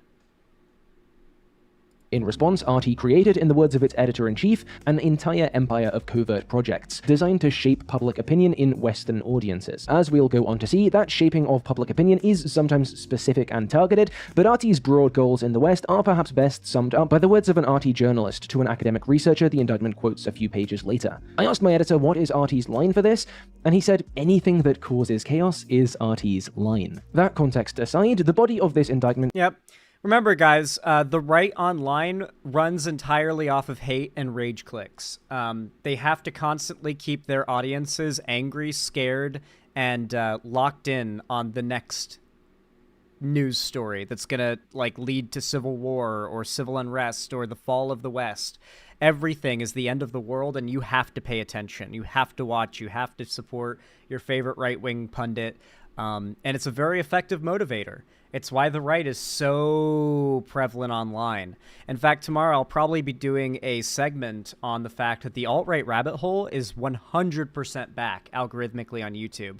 I have had this video in my recommended for like a week or so now, and I've been meaning to watch it, and I figure I should check it out on stream, called I Let YouTube Autoplay Till It Turned Me Alt-Right. And it starts with like a lo-fi video in the thumbnail, and then like an arrow, and then it's on some Nazi content. So I'm curious to see, has the algorithm been updated and it now is back to how it used to be pre-2019? I think there's a good chance. It might even be worse.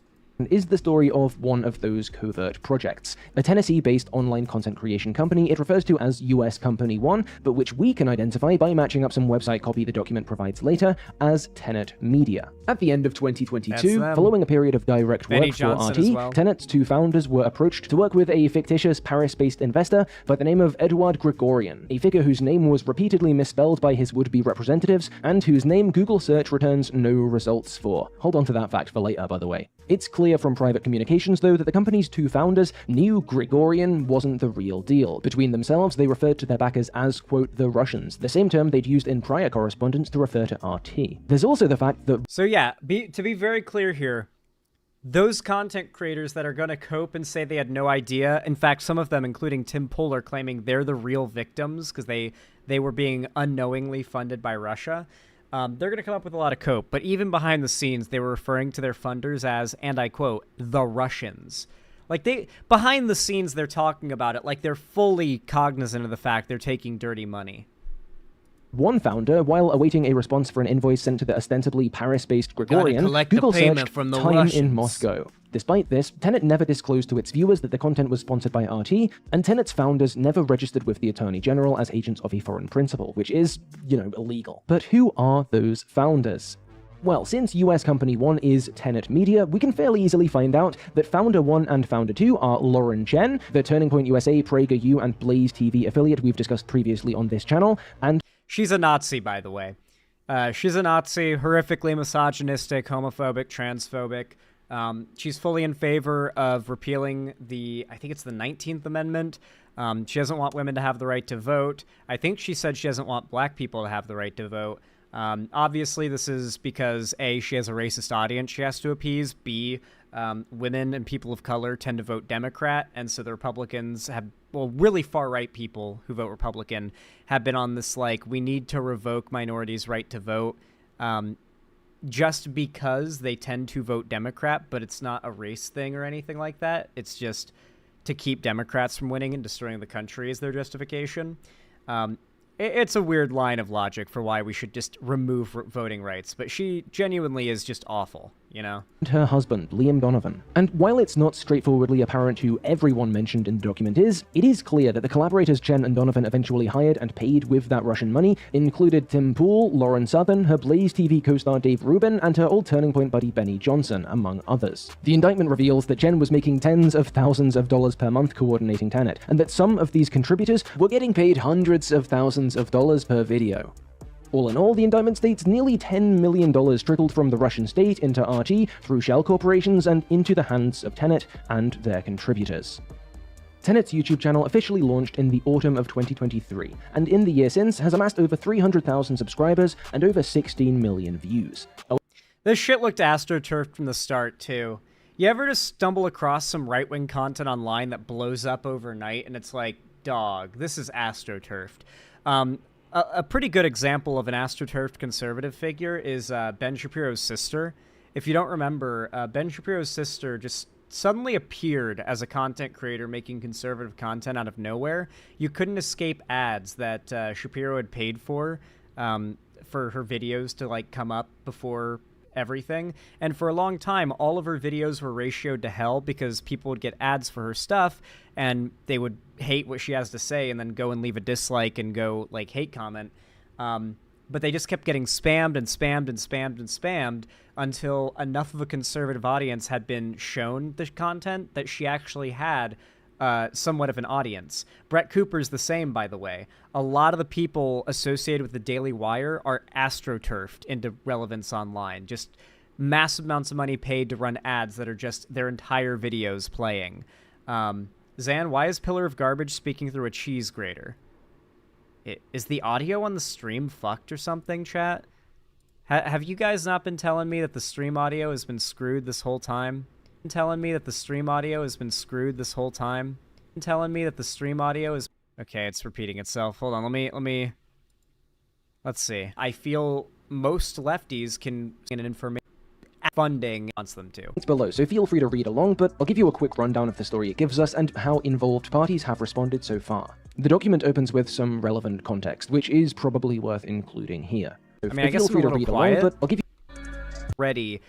Repeat funding and talking points. I guess I'm a little quiet. Like, the video's definitely loud. Man, that audio visualizer on OBS is not very good at telling you how much louder a video is than you. Like, it looked like we're equal volume, but when you listen to it, I'm so much quieter than the video. You guys gotta tell me when that stuff's happening. I would be showing you footage of all this, by the way, but the channel's been deleted by the time I'm editing this. Over that period, the influence RT held over Tenet's output reportedly grew more direct. The initial contacts who had set up the deal with Chen and Donovan, who, by the way, all shared an IP address, as did the so-called Gregorian, suggesting that all these personas were, in fact, the same handler or handlers, directed Tenet to work with Kalashnikov and Afanasieva, the RT employees being charged under the guise of hiring them as an editing firm. But before long, the pair were corresponding with commentators directly, and by June 2024 had even started posting their own content directly to Tenet's sites. Allegedly, they also successfully persuaded Chen to have commentators cover directly supplied talking points. And all this was ticking along nicely. At time of writing, their last published video was released just yesterday, until that indictment was released, and Tenet's viewers, Tenet's collaborators, the internet at large, and the mainstream media discovered the business was funded by the Russian state. Predictably, media responses to this news varied. And I do want to take a look at some of them, but sifting through all the bias and conflict... I'm excited for the Fox News copium. That's gonna be hype. You know for a fact Tucker Carlson is paid for by Russia, right?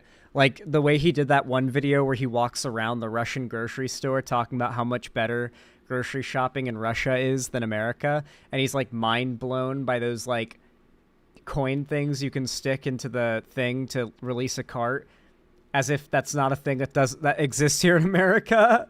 Like he's never been to an Aldi. Mind you, those things tend to be in grocery stores that are in low-income neighborhoods and have problems with people stealing grocery carts. So he sees what is essentially a piece of infrastructure made to prevent theft and says, man, look how much better shopping is in Russia than America. It's just so much better here, you know? It's like, dog, that's like pointing to an anti-homeless thing on a bench and being like, man, look how much better like, the architecture here is. It's like, you know what that's for, right? Like, why that's there? Conflicting interests in the media space can be a time-consuming process. Luckily, though, this is exactly why I'm partnering with Ground News for this video. And of course, on top of that, the reason why the grocery prices in Russia are so low is because the wages in Russia are so low, they're balanced out. But if you're an American and you're just seeing like, oh my god, $2 for, you know, like 3 pounds of meat? Holy shit. You're like, oh my gosh. But then you realize that like the average Russian makes like 2 cents an hour and you're like, oh. They're an app and website that gathers the world's news in one place, then pulls data from multiple independent news monitoring organizations to tell you which sources are actually credible and which are literally owned by the Russian government. I'll show you what I mean. Ground News has pooled reporting on the Tenet situation with the other Russian disinfo stories that broke at the same time, so for this story, US seizes over 30 websites used in massive Russian disinformation plan. I can see we're looking at 387. I've never used Ground News, to be fair. But I've seen them sponsor left and right-wing YouTubers, and it's always presented as this like the ultimate centrist platform, like, oh, it's completely independent, no political bias, and we simply show an equal we show you what political bias stories have. And you can see here it's like Politico, high factuality, that's true, lean left.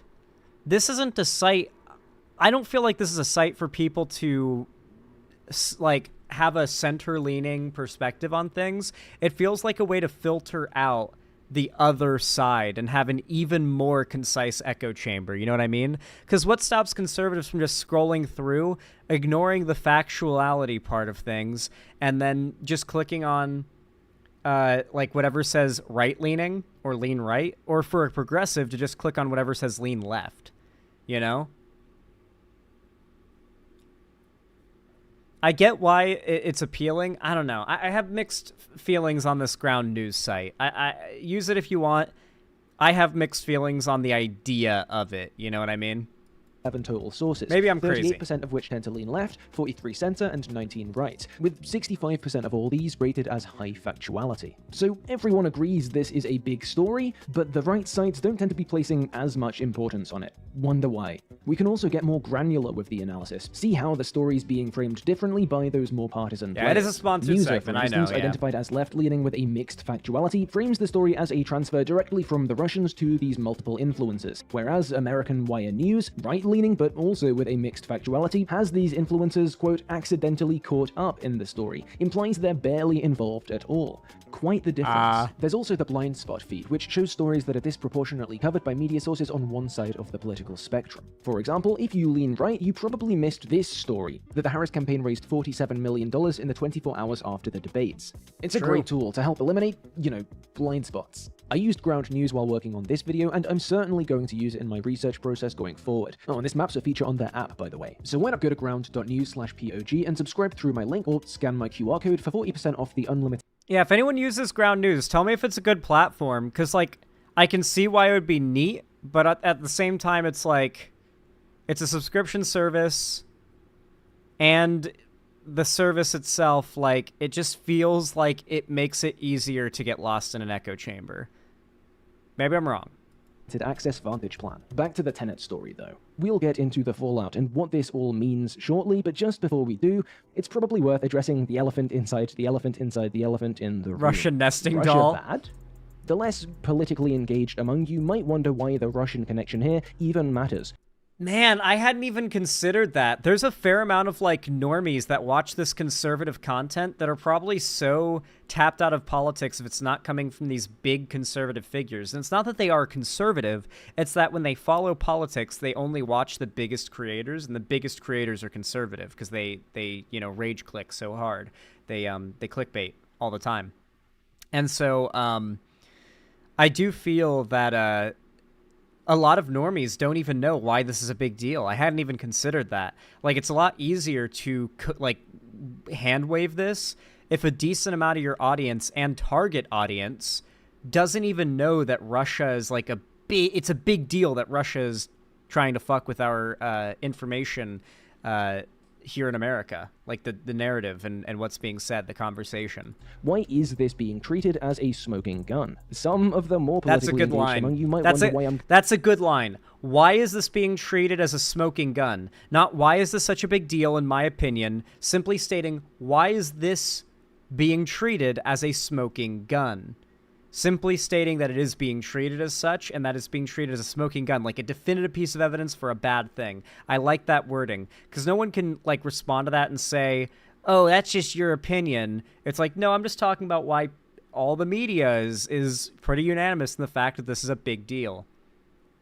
I like that, because it's real. Maybe this is just something I notice, but as a YouTuber, I know the different, like, even the smallest miswording of something opens you up to, like, a massive portion of your viewership completely missing your point. Completely.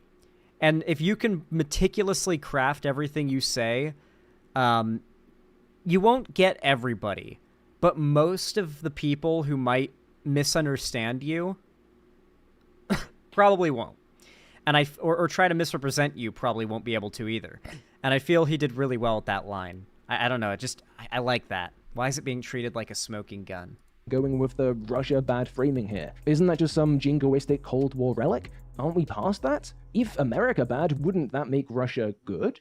Well, in a nutshell, no. The flaws a lot of folks, particularly on the left, find in the US and the West, warmongering, imperialism, corruption, worker exploitation, inequality, restrictions on civil liberties, all that, are just as present, if not far more so, in Putin's Russia. Far more. You guys, it's still colonialism, even if they didn't use boats. Anyway, what you need to know here, and I'm obviously simplifying things, is pretty much that the jabronis in charge of today's Russia have a bit of a nostalgia fixation, and think it'd just be swell if things went back to the good old days. Not to the USSR and whichever genuine leftist sentiments may or may not have kicked off that period of history, but to Russia's imperial period.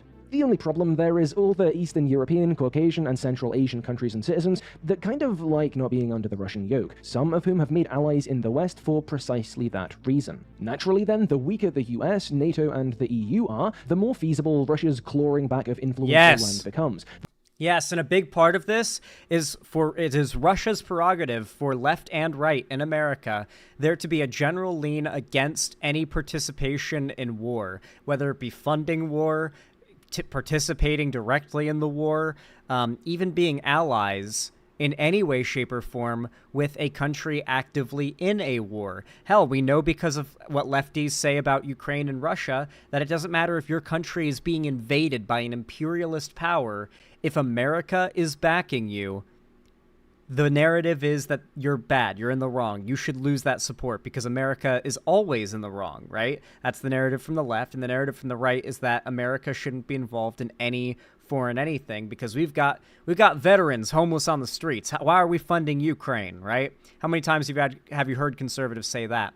It's a dual-pronged psyop campaign to push a sentiment of anti-war. Now, anti-war is good. Don't get me wrong. Like, being anti-war as a fundamental, like, idea is good. War is obviously bad, right? However, if you are so anti-war that a sovereign nation being invaded by an aggressor, like, your response is to say, no, we shouldn't help them because we're anti-war, you've gone too far in the direction of good. Like, you've gone back into a bad zone now. You overcorrected. The more successful the jabronis themselves look, and the less likely it is they end up falling out the window. Remotely weakening foreign countries without launching any missiles is pretty tough though, or it was before we decided to collectively hook ourselves up to the brain rot matrix that is social media, and before the people developing that matrix figured out that throwing in a bunch of black box recommendations algorithms would make them more money by dialing up the brain rot. Or in more scientific terms, there's a functional We've got our own memes between now, human Jack. psychology, which evolved to learn and adopt beliefs based on a host of social factors, and these algorithms, which are designed simply to maximize engagement. The result of this is the tendency for algorithmic media to amplify our own biases and create false polarization. So, and again, this is something of a... Dude, like, a big part of that is why I don't even use Twitter anymore. Like, even when it's not Nazi fester posting, I don't even know what else to call it, just festering Nazi dog whistling or just outright Nazi propaganda, Hitler apologia or celebration. When it is a lefty post going viral, half the time it's the most uninformed, surface level, like, just bandwagon take, trying to like farm likes on Twitter and get like Twitter clout, that it's like, what is even the point of scrolling this platform anymore, you know? Like, I've given up on Twitter. It's the new Facebook for me. Like, there was a time where I used Facebook a lot when I was younger, and then eventually it was just this boomer site full of nothing like useful or entertaining anymore, and I stopped using Facebook in exchange for Twitter. Twitter hasn't been replaced with a new social media platform, but frankly, that's a good thing. Social media is not good for you, and I'm thankful every day that like Twitter got so shitty that the only social media that I actively use has destroyed itself for me, and I no longer have any desire to use social media. It's a pretty nice thing, you know? It's a pretty nice thing. A streamlined history. In the time since social media became an everyday part of Western life, the Russian governments put more and more resources into waging an information war on this front, through tactics like bot farms, paid trolls, and, of course, content. What's that, Tenor? The shooting in Moscow that ISIS already claimed responsibility for was really the US and Ukraine's fault? What's that, Tim Pool? Ukraine is the US's greatest enemy? This is psychotic. Ukraine God, he got is so the angry enemy in this of clip. This country. Ukraine is our enemy, being funded by the Democrats. I will stress this again. One of the greatest enemies of our nation right now is Ukraine. Maybe I will vote for a candidate who wants to sever ties to the US allied country Russia's currently war criming. After all, research has shown that the Russian government has used these tactics to covertly interfere with countless elections and referenda in the West, with the headline... How many times have you seen the posts from Texas Oblast, you know? The posts where it's like, I'm a white Texan patriot, and I think Texas should secede from the Union. Texas has multiple warm water ports. Wait. Warm water ports? What do you mean warm water port? Why do you specify that? That's because that's a Russian thing. Like only Russians would specify the use of or the value of a warm water port, you know, a country that's as cold and icy and, you know, gets frozen over during the winter like Russia. Is Zan okay? What do you mean? Is the stream fine? I assume the stream's doing okay. Yeah, like this whole like disinformation bot farm thing has been going on for a while with Russia. Like, even down to pretending to be Americans to try and convince other Twitter users that are conservative that, like, this is the thing to believe. Like, yeah, we gotta do civil war. Examples, at least in the Anglophone world, probably being just, you know, all of the recent US presidential elections. The motivations here being that an isolationist demagogue like Trump would be more inclined to stay out of Russia's way in the short term and weaken America irreparably on a longer time scale. When you hear that RT's line is... Exactly. Trump would run our country in a way that would ruin us on the global stage, weaken us and our like ability to help our allies, as he's announced he will not do. And yeah, like Russia recognizes that a Trump presidency is better for Russia and its goals to take over the world. And the fact that half of this country nearly is willing to vote for the guy who is in the pocket of our enemy is terrifying, you know? Like half our country isn't even on board with being on this country's side in global conflict. Maybe even more than half if you consider the lefties who are also America bad in any foreign conflict. The right-wingers are like, America good, but we need to not be involved. And the lefties are like, America bad, we need to not be involved. Causing chaos, then? This is why. That's the basic version of the reason covert Russian funding behind divisive online media raises eyebrows. So what's come of all this so far? At time of recording, Chen and Donovan, again the company's founders, the active Russian collaborators per the DOJ, haven't made any public statements. Their channels have, in fact, been scrubbed from YouTube. Yeah. That's the reason I've been reusing old clips of Chen I already had. I literally can't get new ones, but some of the channel's presenters have broken their silences. As I write this, Dave Rubin, Benny Johnson, and Tim Pool have given statements reiterating their ignorance to the source of Tenet's funding, and there's some interesting stuff here. Rubin evidences his... I feel like someone could take that image and slowly make Tim Pool's head bigger and bigger and bigger, like by like a pixel or two every time, like edit the Wikipedia page where this image exists and just like get to the point where like his beanie is as wide as his shoulders. And I wonder if people would notice if it was slow enough of a process. Eventually he'd look like a Funko Pop. Their ignorance to the source of Tenet's funding, and there's some interesting stuff here. Rubin evidences his claim to cluelessness by highlighting a passage from the indictment, which includes the following information. Commentator 1, i.e. Rubin himself, requested that Founder 1 provide a profile or article on Edward Gregorian. In response, Founder 1 sent Commentator 1 a one-page profile provided by the handlers. Now this does tell us that Rubin was given false information, was misled by Chen, but that's not all it tells us, is it? That's neat. We see here that Rubin was sufficiently suspicious of Tenet to seek information about its backing, but either didn't Google the guy's name afterward, or plowed ahead, despite seeing Gregorian did not exist online. Anecdotally, if I even get a sponsorship offer, I'm setting a chunk of time aside to make sure the sponsor's on the up and up. I have turned down many sponsors who have not cleared that bar. And if I, a relative nobody, am doing that for a one-off and a few $100, surely it's safe to at least say the passage Rubin quotes isn't the clear exoneration he's framing it as. And on top of that, Dave Rubin and all these people have teams of employees to make sure that they're not, like, getting involved with some shady shit, you know? Ignorance can be excused, but willful ignorance is perhaps a stickier thing. Stepping back from Rubin specifically, though, one idea found in both Johnson's and Poole's statements is, not true. They refer to the indictment as leaked, when it was, in fact, released by the DOJ intentionally. That's not a big thing. It's just a little sympathy-inducing rhetorical twist that it feels worthwhile to point out. Perhaps more significant is the idea of victimhood. Half-truths and lies. This is the most prevalent theme across the statements. The idea that...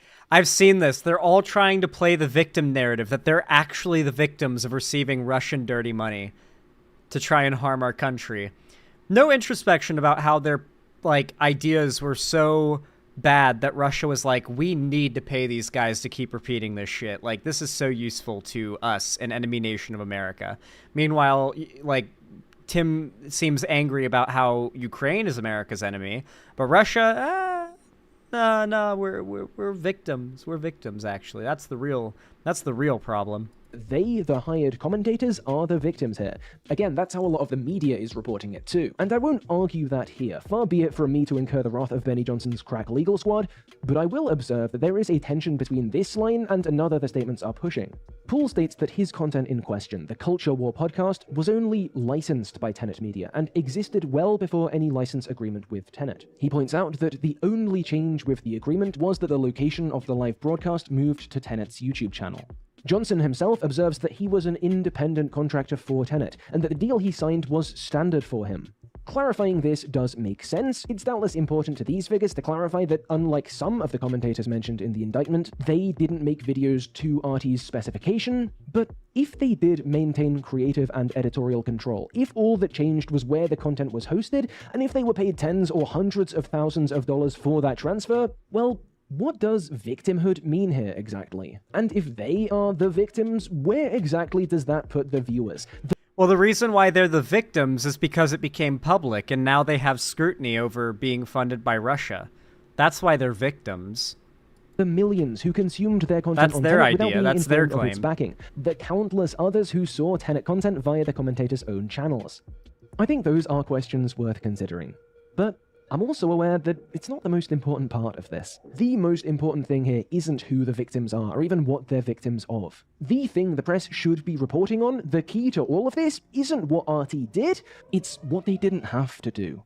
Tenet started up in 2023. Why did Russia see this channel and these creators and say, yep, we like this. They are harming America, our enemy. Let's fund it. The fact that Russia was willing to pay these YouTubers because they are so harmful to our country, just it's a million words is contained in that one realization. Contact was made with Chen in 2022, i.e., well after any of these figures had come up. None of these commentators are Russian plants, not even Chen herself. Working with her wasn't an enticing prospect for RT because of what she could be molded into. It was because of the content she'd already made, the brand she'd already built, the alt-right audience she'd collated over the 2010s. The takeaway here isn't that this guy or that guy is a Russian stooge, knowingly or otherwise, that some of them might have shared the odd bit of content explicitly put together by Kalashnikov or Afanasieva. The takeaway is precisely the opposite, that the vast majority of Tenet's resources went to supporting and platforming these creators' standard content. It's like Poole said, all that the Russian money changed was where his podcast was hosted. These are not people RT groomed as assets, they're people RT recognized as assets. The takeaway isn't that we've just uncovered an unprecedented injecting in of Russian propagandistic values and talking points. They've always it's been that this the way. values and talking points already being produced from this corner of the content ecosystem fit Russia's chaos and division agenda so well that they don't need to change.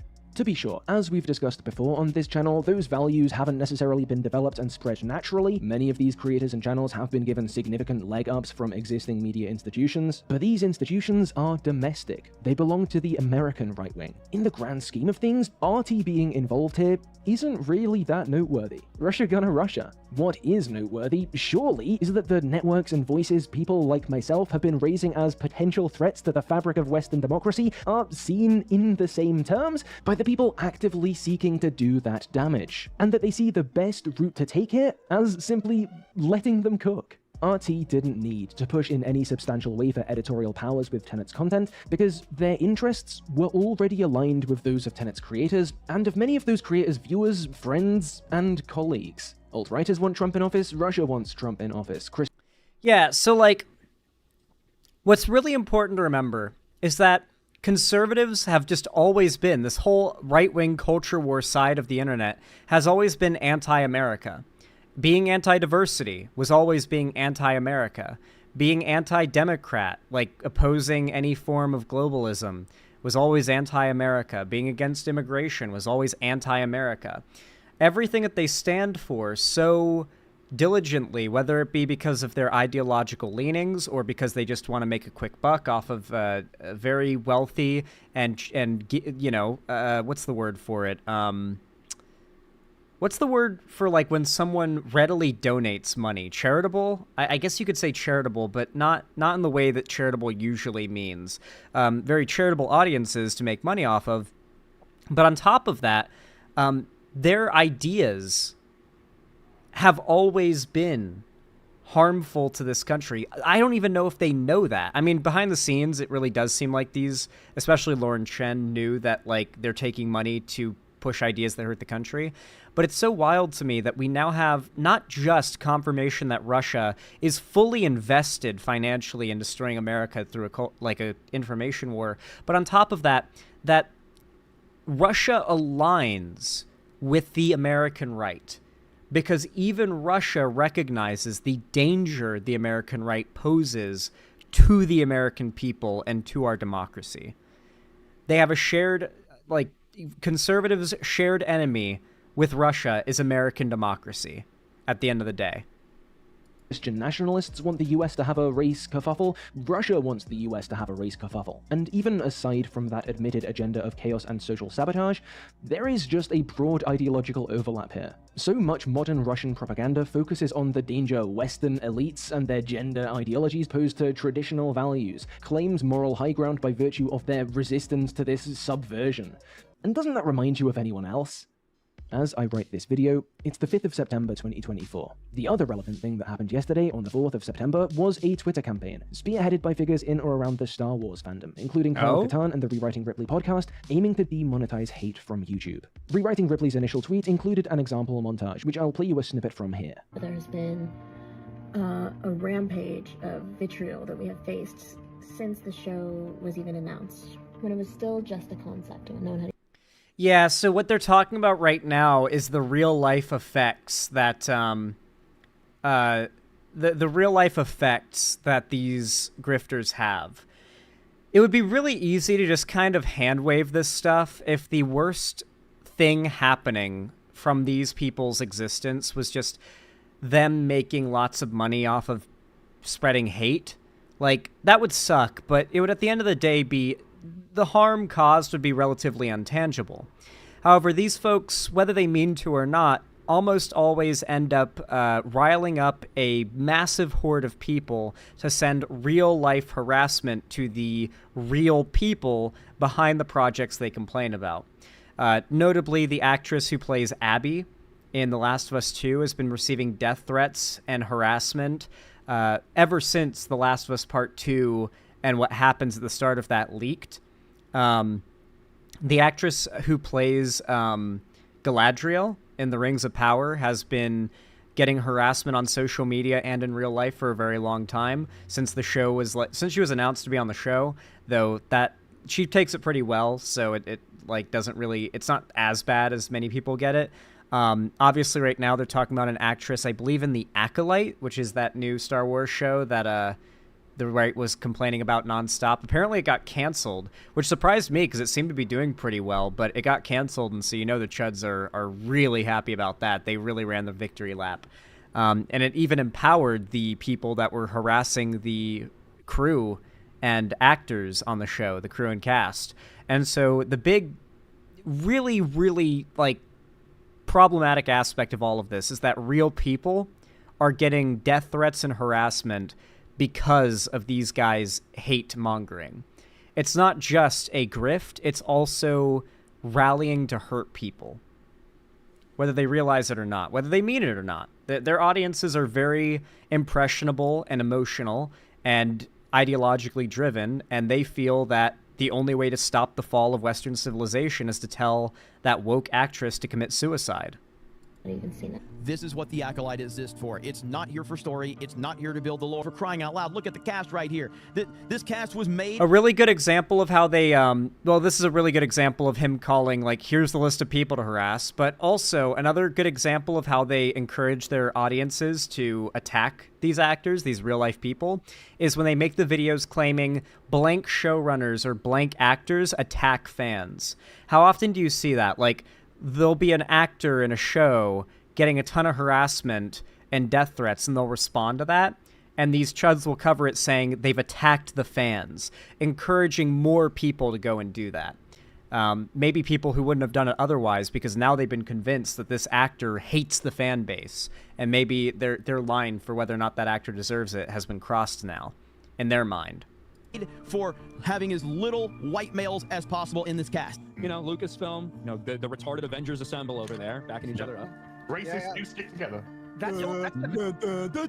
Central here are channels like RK Outpost, Geeks and Gamers, and Nerdrotic, and we of course see more than a few shots from the latter's podcast, Friday Night Tights, on which the montage's other stars frequently guest. The montage's more peripheral stars like Shadiversity, Little Platoon, and Star Wars Theory are largely FNT guests themselves, or else and stream Star with Wars members Theory of the fell FNT off. extended family on other platforms. The montage focuses on creators who have a history of breaking terms of service and getting away with it, hence the call for demonetization, but you may have heard other criticism of them in the past. You definitely have Hey, the Simpsons area at Universal. Culture. Creators like myself have criticized these channels in the past for lying about or generally misrepresenting media, as well as stoking bigotry through targeted, minority-centered dogpiles in order to outrage farm to the tune of millions of monetized views and to fuel politically motivated moral. Why do chuds like Star Wars so much? I actually think the reason Star Wars is such a perfect fandom for the right to complain about the way that they do is its age. Everybody has some kind of nostalgia around Star Wars, It's maybe the most popular franchise to exist, one of the most popular franchises at least. It's huge. And Star Wars has continued to exist generationally. Like, you, no matter what age you are, have a memory of, like, your first Star Wars movie, right? Like, it might have been the prequels for you, depending on your age. It might have been the prequel movies. It might have been the original trilogy. And if you're really young, it might have even been the sequel trilogy was your start. And Star Wars is actually really cool because it's got this really great trend that you can follow generationally.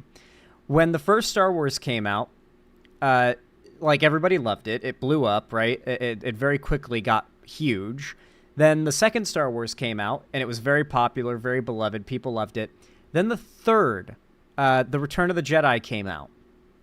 And that was the first, I prefer the older movies era. If you don't remember, there was a time when Return of the Jedi was the most hated. People hated the Ewoks. People hated... there was just a lot about it people did not like. It got a surprising amount of shit. It was considered the worst of the Star Wars movies until the prequels came out. And kids loved the prequels. Oh my god, did kids love the prequels. If you grew up with the prequels, you probably love them. Maybe you find, like, Return of the Clones or Attack of the Clones and The Phantom Menace a little boring, but you damn well like Revenge of the Sith. That's for sure, if you're younger. And so you had these older people who grew up on the original trilogy, and now they hate the prequel trilogy. Like, if you go back to 15, 20 years ago, all the humor, nerd humor, was about how bad the prequel trilogy is, period. And then we got Star Wars: The Clone Wars, and around that time, people started to be like, the prequel trilogy is not too bad, right? Like, people started to, age into it. They grew like, they grew fond of it, right? It started to become classic, part of that franchise. So did Star Wars: The Clone Wars, despite its initial response, especially over Ahsoka existing. That original Star Wars: The Clone Wars movie got a lot of shit for Ahsoka. They hated Ahsoka. Ahsoka got so much shit. Oh my god, you have no idea. The forum posts about her back in the day are very reminiscent of how things are now. And then, of course, you fast forward to the sequel trilogy, and everything repeats itself again. It's like poetry, it rhymes. Panics. It is a spectrum. Not every creator in this general circle has an openly far-right second channel and outright admits the inauthenticity of their work. I've been making Last Jedi videos for 4 years. When's the last Jedi video you made? Yesterday. Yesterday. Literally yesterday. One piece was used, but we didn't talk about it. Welcome to every video we make. We use one little thing, and then we build a narrative out of it. Don't act like that's not what we do. Don't build a narrative. But even the would-be centrists in these circles are only too happy to cover the same talking points and to enjoy. I love that audio clip. Hey, what's Mahler doing here? For those that don't know, the joke is that Mahler is really attached to the centrist label, and it gets really upset if you call him conservative, right-wing, or anti-woke. And so whenever there's like a clip where it's like 15 anti-woke, right-wing chud types complaining about minorities in media, and Mahler's just sitting there, the running joke in Pillar of Garbage videos is just, hey, what's Mahler doing there? I like that. That's good. That's a good joke. Enjoy the benefits of the integrated radicalizing audience that repeated collaboration and platforming creates. Had this call for demonetization been made a day or He's gonna make a 10-hour response. I imagine whoever this, put it real. together might have included some other footage. Perhaps Nerdrotic's appearance on Tim Pool's podcast. Perhaps the big high-budget discussion Benny Johnson had with Nerdrotic and Critical Drinker about woke modern Hollywood and the culture war. Or any of the many times Johnson joined FNT to commentate on the same topics. Or perhaps Lauren Chen's multiple appearances on the same podcast. The literal, mastermind of the Russian, collusion of Tenet Media, by the way.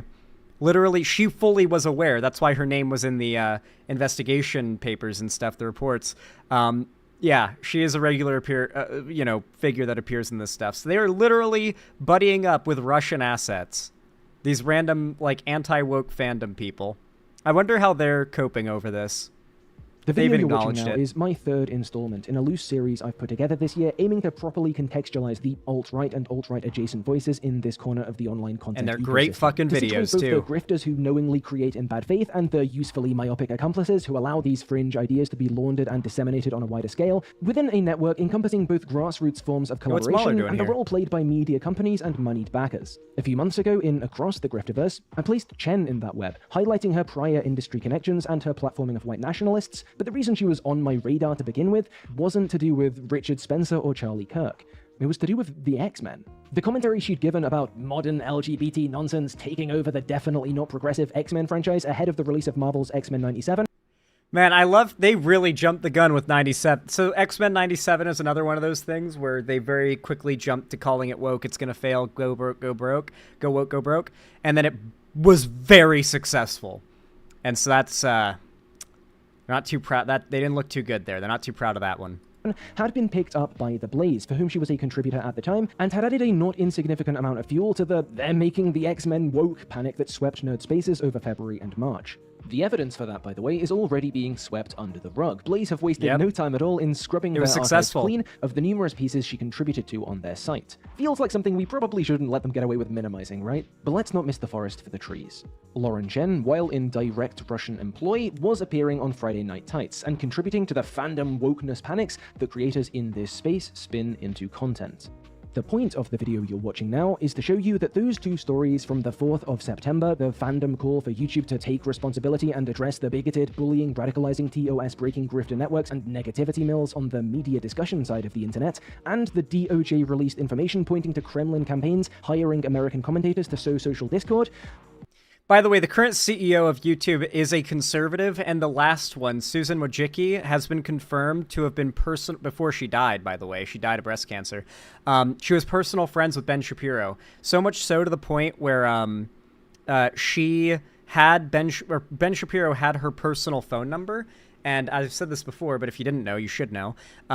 So when Steven Crowder did a minstrel show bit, basically like it was basically doing blackface, but going against Asians. It was very, very bad. It was very TOS. Now this was like absolutely any other YouTuber, especially if you don't make YouTube a ton of money, you're getting just instantly nuked off the platform. There's no ifs, ands, or buts about it. Instead, what they did was they demonetized Steven Crowder, and Ben Shapiro in response, and I quote, Ben Shapiro, word for word, called up Susan and chewed her out. And the next day, Steven Crowder was monetized again. So if you guys ever wonder about how much YouTube actually, really cares about that TOS that they love to apply, if you're a smaller content creator, there you go. This guy loves this story. Of course I love this story. I exist on YouTube, a platform that shows a blatant double standard against progressive content creators and in favor of blatantly TOS-breaking Nazi content creators. It's like extremely relevant to the landscape of the platform and why the right is so successful and the left is not. It's very relevant. Of course I talk about it a lot. No, there shouldn't be a single person in my audience who doesn't know that story, because every time I tell it, someone didn't know and reacts like, what? No way, when I tell it. Are the same story. The point is that the importance of the work I and others have done to expose poor YouTube practice, the twisting of media, and the continuity between the tactics in this space and those previously used by movements like Gamergate and entities like Breitbart, all this goes far, far beyond the Grifterverse, beyond a few YouTube channels, podcasts, partisan media companies. And it always has. It's about elections. It's about democracy. It's about disinformation Destroying and division, democracy. far more than it is about woke X-Men or The Last Jedi or Peach's Trousers or objective film criticism. Many of them know this. Doubtless some don't. But at least now you do too. Nice. The latest on all this is that Tenet may very well be the tip of a larger iceberg. But I don't want to end this video by... Dude, I really want you to go check out Pillar of Garbage's channel. And before I wrap things up with this segment, I really want to show you guys why I think they're right about this being the tip of the iceberg as well. Let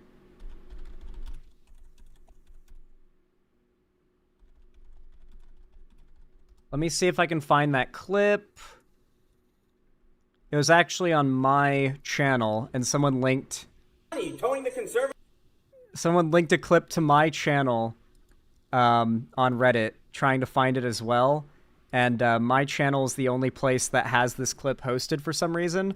But apparently Chris Raygun basically whistleblowed this, like maybe did whistleblow this. It sounds like he did based on what he says here, like years ago. This could have been going on for years based on what he's saying here, or more, maybe there's more conservative shadowy organizations behind the scenes that we don't know about. Give this a listen.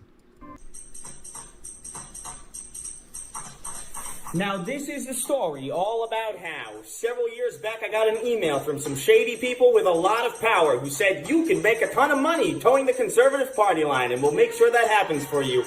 And I said, nah, I don't want to do that. I don't want to be beholden to any fucking buddy but me. And I refused that offer, and the years went by, and it's become very fucking clear who the people were who just did not refuse that money. And it's fucking actually wildly obvious, and it's kind of sad. Yeah, that sounds like the Russian government. Like, it really does. It really does. Yo, Akeem Morrison / Nick Beckert, you accidentally outed that you are the same person with two different accounts by typing the same snarky comment word for word on two different accounts on accident. So enjoy both your accounts getting nuked. Thank you for outing yourself. Yeah, I like that bit. That bit was really good. It was funny, you know, the fucking parody song. But also, that's years old now, and I mean, some shady organization with people that have a lot of power sounds like it could be like the Russian government, right? I don't know. I think bro might have told us basically years ago what was going down. I listened to the Snark Tank podcast. In the latest episode, Chris said he doesn't know who it specifically was. He didn't dig too deeply into the email. Ah, okay. So he doesn't even know, like, he wasn't being vague on purpose. He didn't know. Okay. That's interesting they addressed it on a recent Snark Tank. Interesting. Anyway, guys. Anyway. If you enjoyed this segment and you found you learned anything, then go subscribe to Pillar of Garbage if you haven't already, goddammit. What are you doing? How have you watched this far into the video and not gone and subscribed to Pillar of Garbage? How have you not left a like and a comment on the video that we just watched? Go do that. Pillar of Garbage is goated. Go ring the bell icon too, so YouTube actually tells you when he goes live or uploads a new video. And if you are so kind and you like my content too, you can consider doing it for my channel as well. It really does help a lot. Even if you're watching my stream now, I really do appreciate it. Consider perhaps following my social medias linked down below in the description if you want to see more from me on other platforms, including joining my fan Discord if you want to be a part of my community. It's totally free. It's the main hub of my space, and I also, I host game events, call-in streams, and watch parties there, so I hang out with you guys, and I announce all my new uploads and streams, so you won't miss anything if you hang out in there. It's really pog. And on top of that, if you want to support me directly and you feel so kind and you want to help me keep the lights on, consider donating, subscribing, or gifting a sub on my website, xanderhall.com/live, or support me through YouTube, Twitch, Streamlabs, Stream Elements, Patreon, or buying merch, the Streamlabs link down below. But regardless, thank you so much for watching and supporting me no matter how you did. I really do appreciate it, and have a good one. How do you guys like that segment? Did it come out good?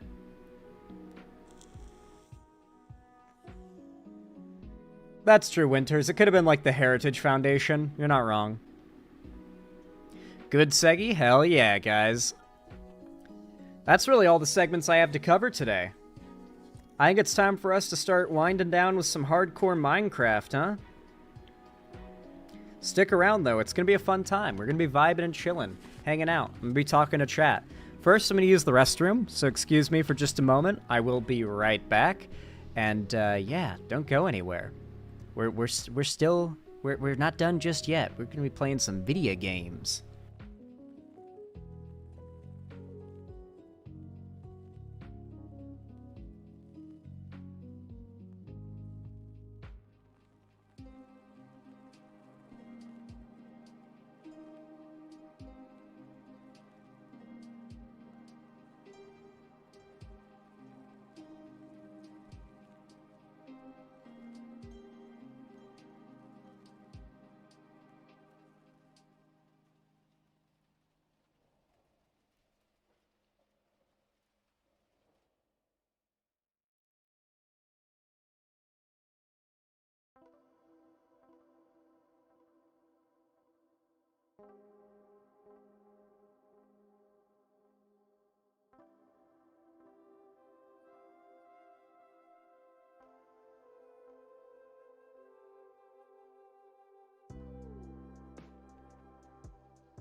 Alright, gamers, I am back.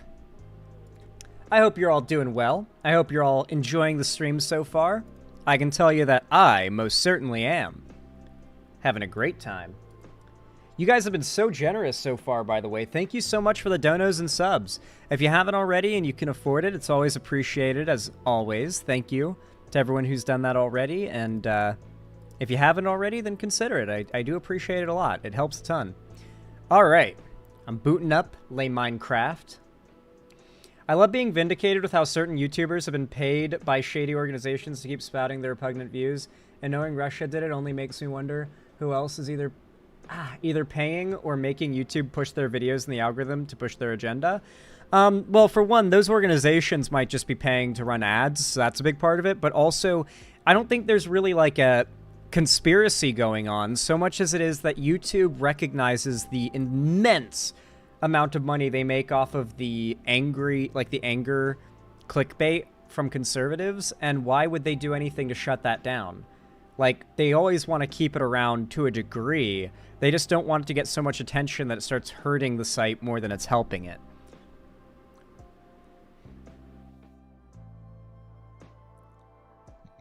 Sorry, MILF Slayer. I'm playing 1.21 on my custom mod pack that's made simply to remaster vanilla Minecraft. Like, it doesn't add any new features or anything.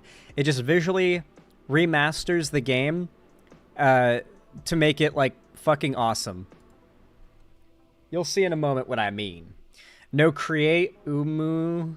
Yeah, no create, I'm sorry. Maybe eventually I'll put together, like, a dope content-focused mod pack, where the main focus of it is just how much cool stuff you can do, and how many mods there are and whatnot, but for now, that's not really what I'm looking for. I'm just trying to enjoy some vanilla Minecraft fun, you know how it is. Anyway, before I switch to gameplay, I need to go into my settings, select output, and switch my bitrate from a pithy 8,000 to 51,000.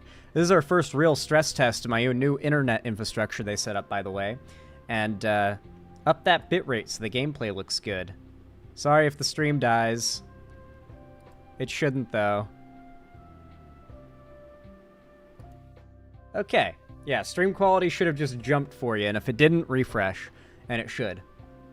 Zan, I started watching From based on your recommendation. It's so good. New season next week. Yep, new season next week.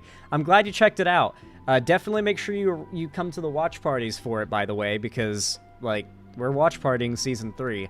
And I wish you would have come to the watch parties when we watched it originally, because I love getting people into the show. And I try to get as many people in my Discord as possible to watch it, and more people have watched it of their own volition, because I told them to. And it makes me sad they didn't join the watch parties, so I couldn't, I didn't get to see their reaction to stuff, I assume you finished the show at this point? You binged it out? Because it's hard not to. Anyway, guys, let's get on the Minecraft train. I am placing blocks and shit, cause I'm in fucking Minecraft. Do do do do do do do do do do do do do. Yeah, so last time we were playing, we kind of had to, like, lock ourselves in a little... Ooh! Okay, I remember why now. Because they'll shoot at me. I forgot we were not having a good time last time I played. Oh, jeez. Chat, we are in a rough situation here. Chat, you're not gonna fucking believe it. You're not gonna fucking believe it.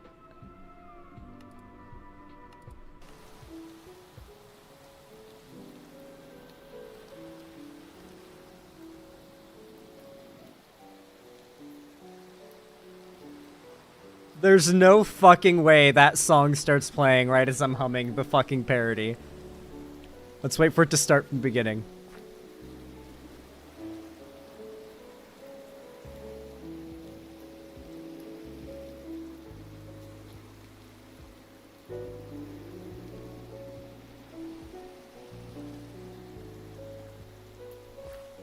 Oh, is the rain finally stopping? Finally. Oh, these monsters aren't gonna... Oh! Oh, and we're in hardcore. This is not a fun situation. I think I have to block up the walls. Or kill it. We could try to kill it. Let's try to kill it. Oh. Yeah? Yeah? You don't want this smoke. You don't want this smoke? Yeah? No, you don't want this. You can't handle this shit. You can't handle it. Oh my god, there's still so many monsters outside. This skeleton needs to step down. Step down and let Kamala Harris be the new nominee. Yeah, we got the song, dude. Holy shit. What the heck? Hello, sir. Oh, you didn't drop your iron sword? That's cringe. I am placing blocks and shit cause I'm in fucking Minecraft. Do do do do do do do do do do do do. I haven't played Twilight Forest, I'm not gonna lie. That is borderline sacrilege, I'm not gonna lie. Okay, I need to waypoint my building spot or we're gonna lose the house. Oopsie daisy. Almost forgot to do something important. I had to go out and find some sand because we need glass. Bad. Home. There it is, guys. Our home. Unironically, you have a good singing voice. You are not fooling me there. I appreciate the flattery, but I don't believe you. And not like in a, like your friend who's like a good artist and they make really good drawings and you're like, oh my god, your art is so good. And they're like, no, it sucks. Like, not in that kind of way, but legitimately, I cannot sing. Like, my voice cracks and shit. Like, that's me jokingly. Like, I'm not even singing there. That's me, like, doing it as a joke. Like, if I actually tried to sing and sound good, oh my god, it would be beyond cringe. Because I'd be trying, and you'd be able to tell I'm trying, and I'm so far off from where I'm at, like, it would be embarrassing. I promise. I cannot sing.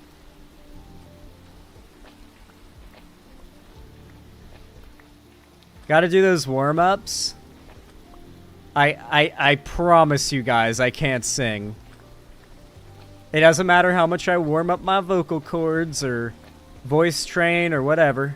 I promise you, I absolutely cannot sing, okay? I mean, Bob Dylan can't sing and people fucking love him. Yo! Step the fuck down. Stow your axe, motherfucker. What the hell? You can't talk shit about Bob Dylan. What the fuck?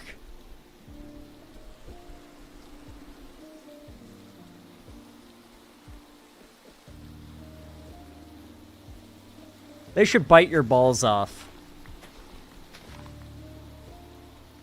That was uncalled for. How dare you? How dare you? I'm a huge fan, but even I can admit when he has a traditionally pleasant voice. I don't know. I like it. It's an acquired taste, I think. I have to re-listen to some Bob Dylan and tell you if you're insane or not next stream. But that sounds very wrong to me. I like Bob Dylan. I don't know. Maybe because I listened to it a lot in class. My teacher, one of my literal favorite teacher, Mr. McManus, loved to play Bob Dylan while we were writing notes.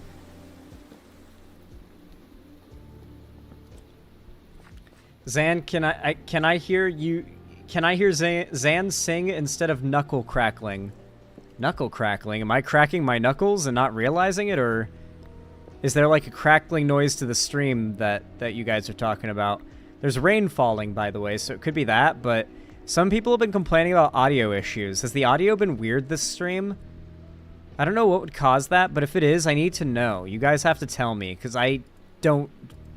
Like, I'd have to wait until the video goes out, and, like, more than one person complains about the audio. Oh, it finally stopped raining. Let's go! Ouch. Alright, I don't know if we should be down here. We're in hardcore, and we only have iron. That's right, only iron. That's how scary hardcore is. Zan, cracking knuckles should be illegal and you know it? No. No, it shouldn't. You know it's a myth that it causes arthritis? Like, I genuinely don't know how to describe what it's like to need to crack your knuckles and to not do it. Because it basically just hurts until you do. Like, like, maybe it's not really even there. It's like the kind of pain that could totally be in your head, but it really doesn't feel like it.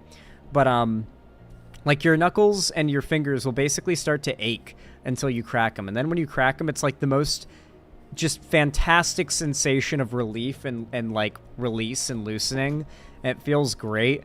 And you just have to do it. I know it sounds gnarly and painful. I've heard that people say it sounds painful to them. I assure you, the opposite is far more painful.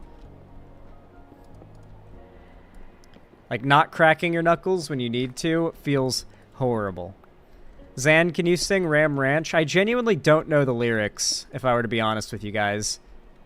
I couldn't sing it off the top of my head. I would have to, like, karaoke it or something. I don't know. I know it goes, like, something something at Ram Ranch. Like, dicks and asses at Ram Ranch or something. Yeah, okay, 18 guys, dicks and asses at Ram Ranch. I think it's 18 naked cowboys in the showers at Ram Ranch. Okay,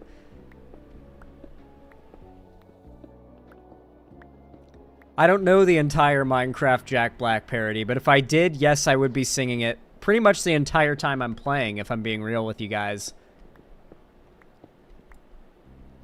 I am placing blocks and shit 'cause I'm in fucking Minecraft.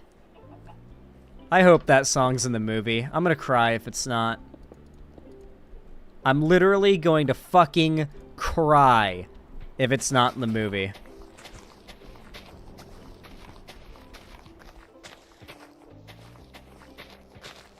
Alright, I'm making my nice little floor. It has to. It must. We need it. Alright, I want to use some birch planks to make this floor. You know what I mean? Want to add like a little bit of palette. You know, we got like our oh, chat. Wait. Okay, later on when we get polished andesite, I've got some ideas for how we can improve this design. Did you talk about the updates on the shooter? No, but I'm going to cover them tomorrow since we're in the chill gaming part of the stream and things are winding down. But tomorrow I will be live and I will be covering all the new developments.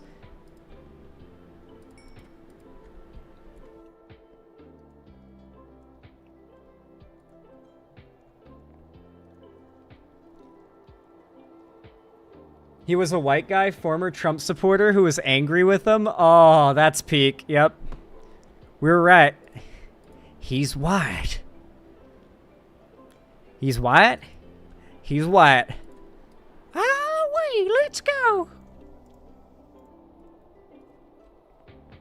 Thank God.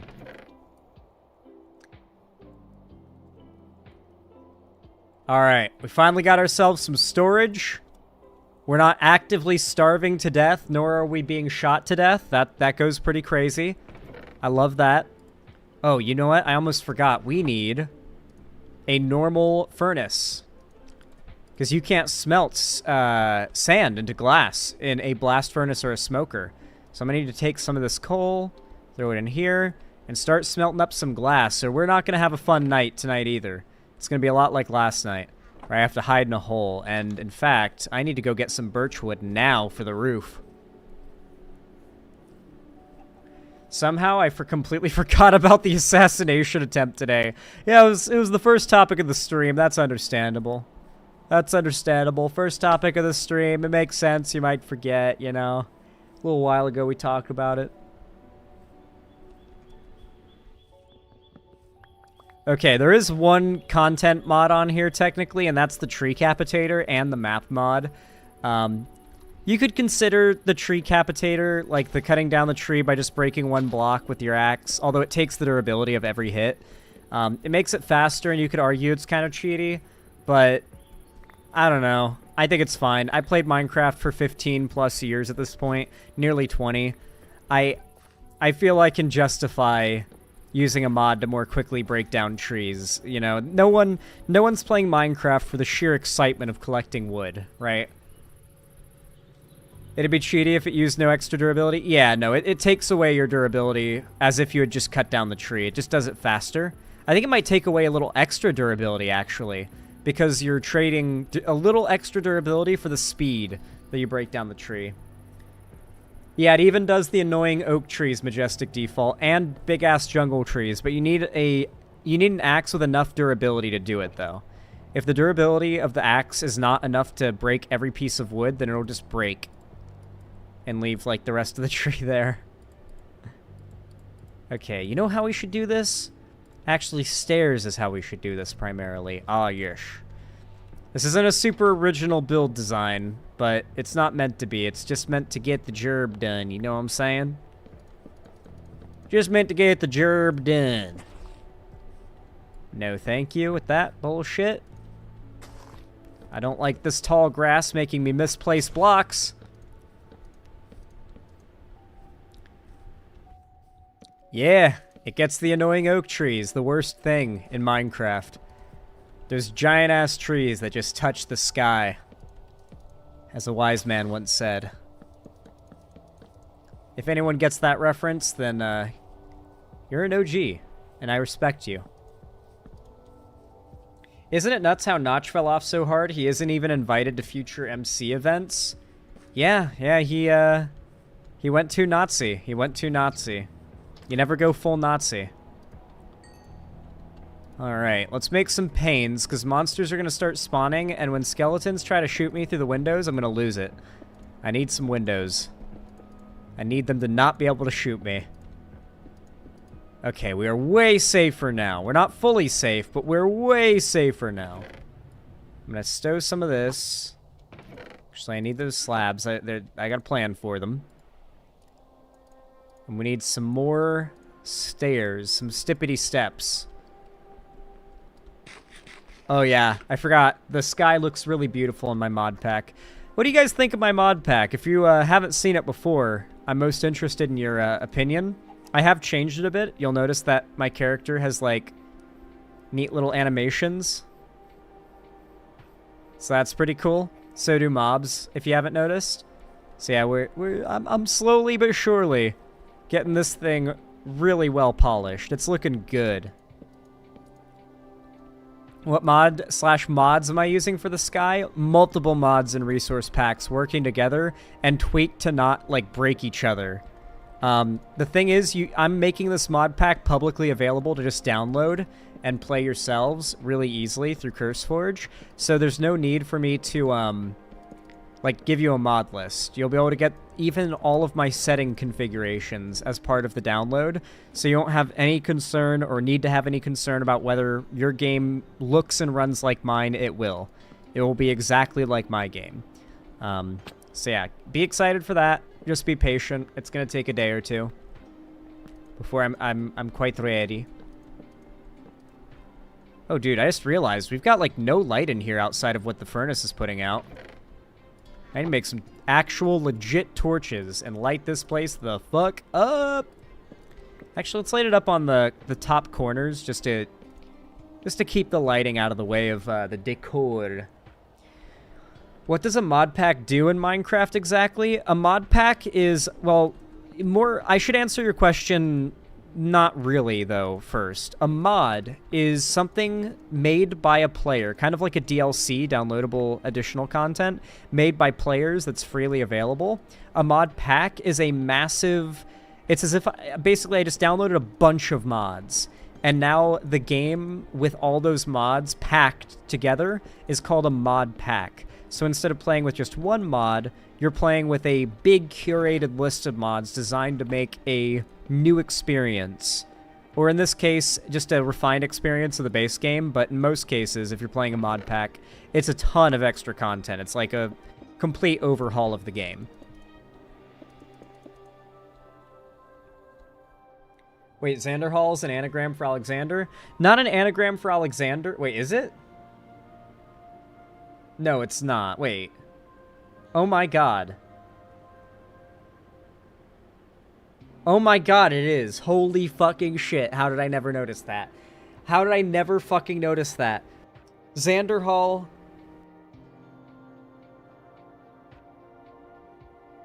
No, well, you have to reuse some letters, but, like, yeah, if you reuse some letters, Xanderhall is an anagram for Alexander. I guess, yeah, there is no H. Are you high, bro? No. I'm not high, but I am very tired, I'll admit. I woke up quite early this morning. How? My mistake. Listen, hey, don't give me shit. The MILF Slayer is the one that thought that originally. Fuck you. MILF Slayer confused me. I was like, wait a second, really? And I was hopeful for it. And I was seeing it where it didn't exist, okay? Fuck you. Get off my dick. I wish I was high, though. Unfortunately, you cannot smoke weed and own gun. Even if gun is legal where you are and weed is legal where you are, the combination of those two is not anywhere in America, so I'm kind of SOL when it comes to weed, and I'm sad about it, but it is what it is. I prefer having guns. I thought you were being sarcastic to me. Oh, okay, my bad. Nope, I'm just a little silly today. I'm just a little dumb. I'm just being stupid. I can't believe I got 4 less sand than I needed. And I didn't get any wool, so we're kinda we're kind of screwed in that department. I should make some shears. We're gonna need some shears, and we're gonna get some wool. Are there any sheepies in sight right now? No, I don't think there is. We would be really risking our lives to go out and try to get enough wool for a bed. I think we just got a raw dog this nighttime, guys. Oh, this sucks. I'll talk to chat, and we can just enjoy how pretty the game looks. Yes, Perry Icefire, as I've said just a few moments ago, this will be publicly available. I'm going to post it in the Discord. My mod pack, yeah. Oh, I just noticed. Oh my gosh, thank you so much. Alexia, thank you for the tier 1 gift sub to Hylania. Thank you so freaking much. It means a ton. I appreciate it. Thank you for the presumably $5. Tell me if I'm wrong. Said Bananer. Oh, thank you. I appreciate it. That really means a lot. I hope they appreciate the gifted sub. Let me update the dono goal really quick. I appreciate you. Thank you.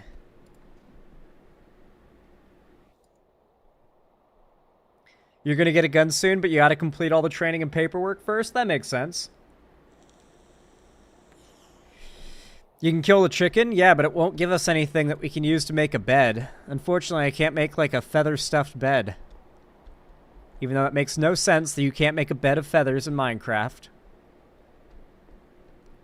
I won't harp on it. God, this sucks. We're just stuck inside. This is like COVID, dude.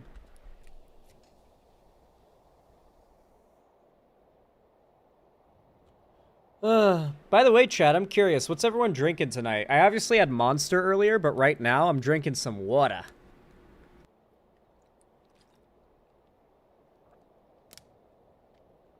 That's true, Bazooka Horse, but it's just double standard that weed gets. You know how it is. Can't change the law. Still illegal. Chocolate milk, coffee, and water. Apple crisps, oat milk macchiato, water and coffee. Nice. Sounds comfy. Glad to hear you guys are treating yourselves to some nice, comfy beverages. Iced tea, nice to hear. The tears of conservatives, good, good.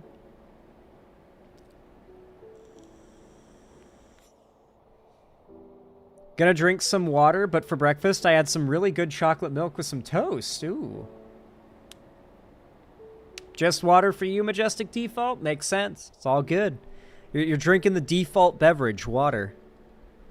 Is that the moon? No. Here, I want to see if I can get a good shot of the moon. Because I've got a mod that changes the model for it in a cool way.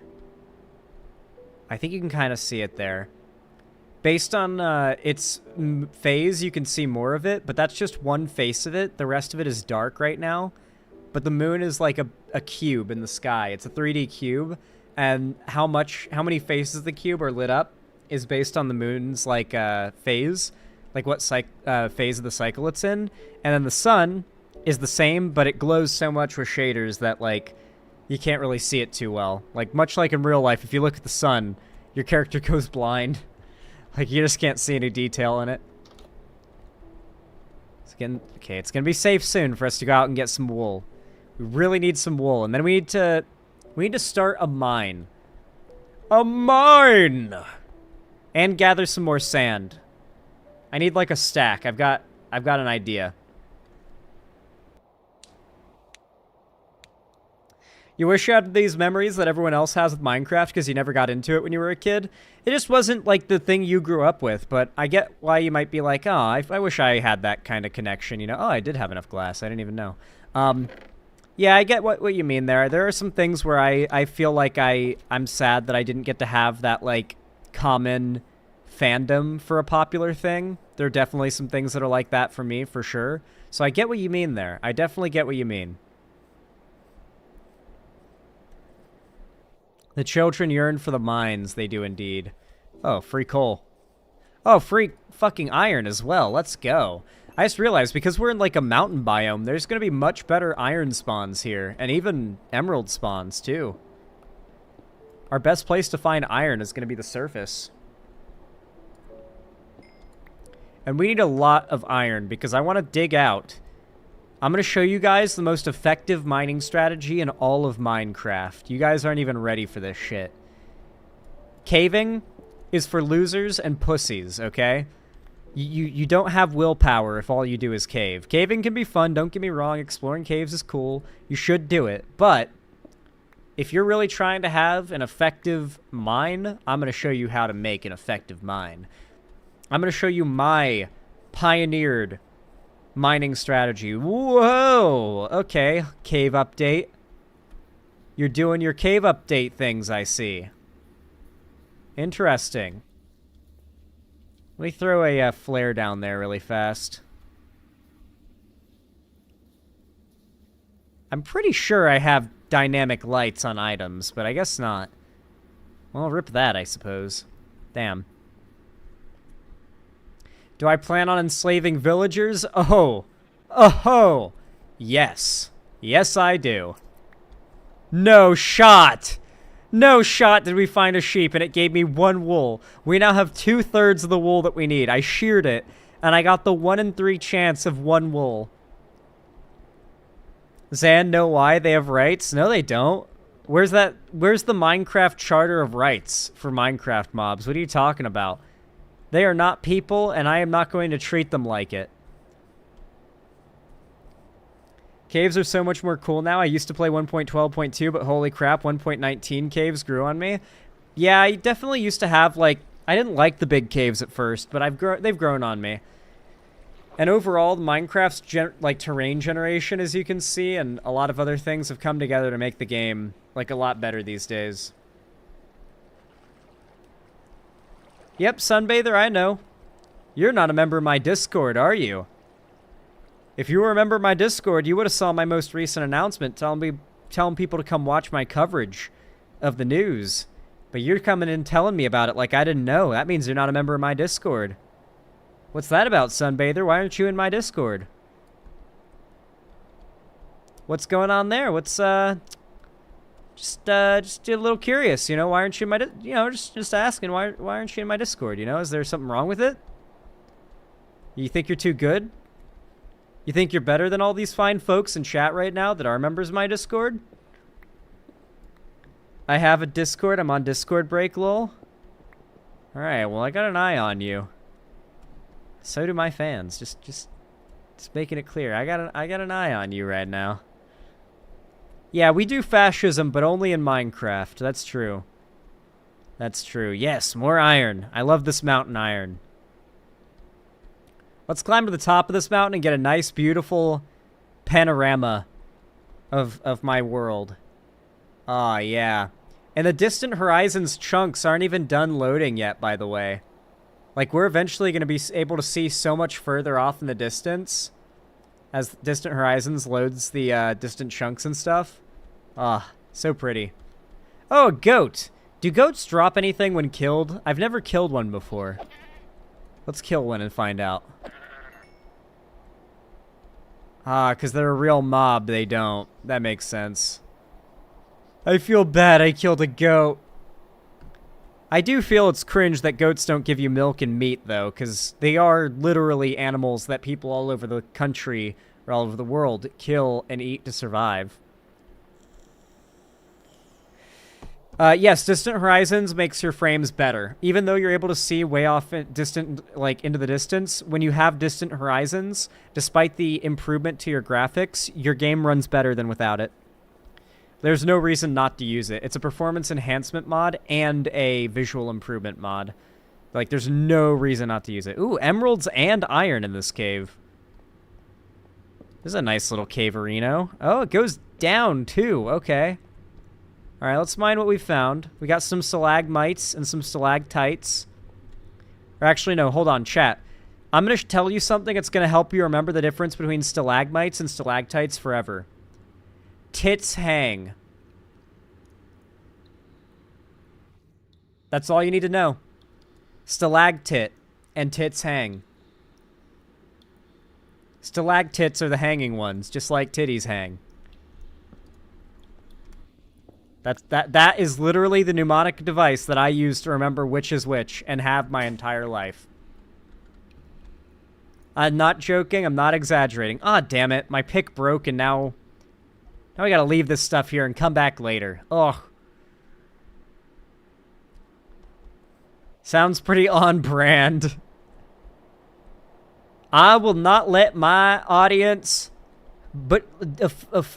try and oppress me for being a proud, cis, straight white man. I like boobs, and I will not be made ashamed of this. Wait, they hang? Yeah, boobs usually hang a bit. Like, even the really perky ones hang a little bit. Like, they're certainly not pointing up by default. Like, boobs don't, in general. They do? Maybe I've just not seen enough boobs IRL or something, or in porn, because, I don't recall. I certainly don't recall. Yeah, no, gravity is a thing, and they get pulled downward.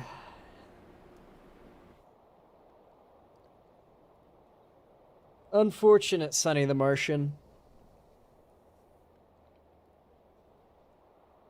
I like boobs too, but I never compared them to rock formations. I'm not comparing them to rock formations. I'm making a mnemonic device to help me remember.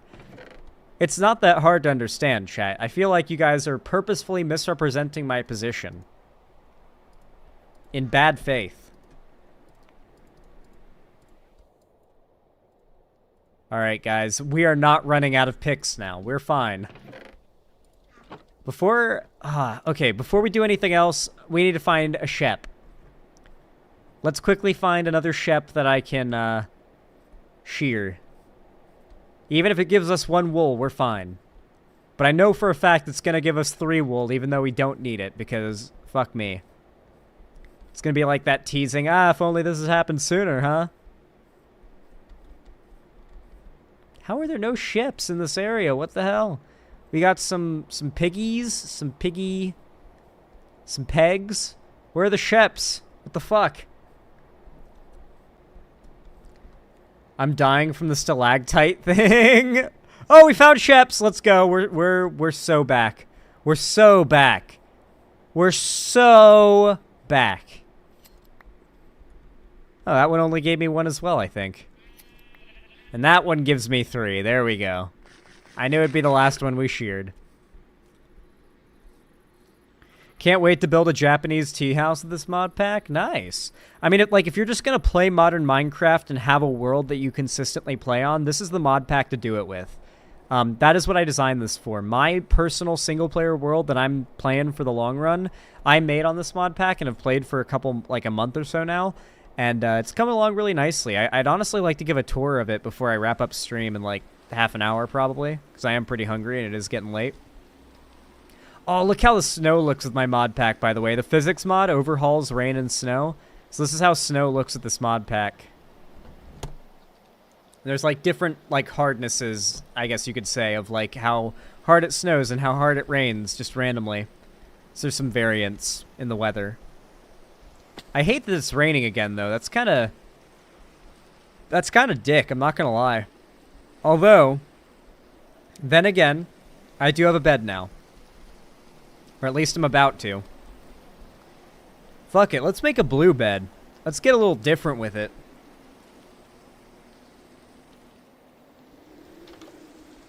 As someone who rarely sees snow, yay.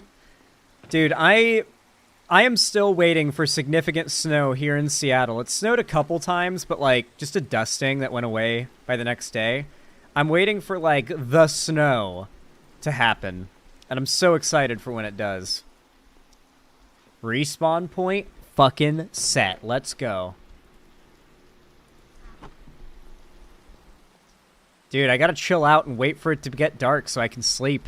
Make the rain and the dark go away, but it's just about to get dark. Here. Since I have to use the restroom, I need to urinate. I figure I will go ahead and just go AFK and let it become nighttime while I use the bathroom, and then I'll come back and sleep. So BRB chat, don't go anywhere. This is what a monster and 2 bottles of water does to a motherfucker. I'll be right back. Don't go anywhere. I'll be back in just a sec.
Man, that Monster Energy got to me, bro.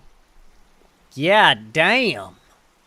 Alright, now we sleep. Ah, sweet dreams. We got ourselves an achievement. Let's go. I love that achievements are world-based now, so I can have my achievement, like, list in my off-stream single-player world that I'm, like, playing for... Oh, wow. Look at that, dude. That's prettier than the Minecraft movie. You tell me that's not prettier than the backgrounds of the Minecraft movie right there. Holy shit. Now look at that. That's some beauty right there. Woke Minecraft. Woke, woke, woke, woke. Yep, woke. Notch would never allow this. Notch literally rolling in his grave right now. Oh my god, I can't believe it. They made Minecraft fucking woke. It's so Jover. It's so freaking Jover, guys. They made Minecraft woke. Oh no, guys. Oh no. They made Minecraft have rainbows. The gay colors. Don't you guys know that, like, multiple colors in a band is gay? And gay's bad. I will never not be amused by those folks. I used to be one of those people. Like, when I was a little chuddy guy, you know, that was one of my biggest videos. My biggest video on my channel, maybe, is me telling my political journey story. And, God, the longer I get, like, the more, like, separated by time I get from when I was a conservative, the harder it is for me to be, like, to understand how I became a conservative. You know what I mean? Like, it gets to be more and more like, man, how did I fall for this? I was so dumb.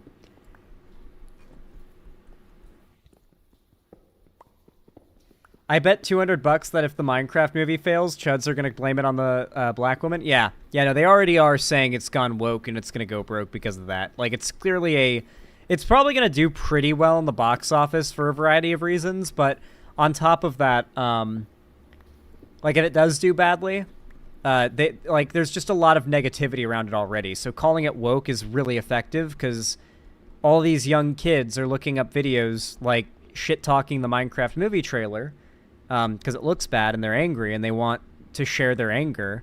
And, okay, we're not going any deeper because that's going to get us killed. I can hear a skeleton already. Anyway. Yeah, I forgot what I was saying. I don't know why.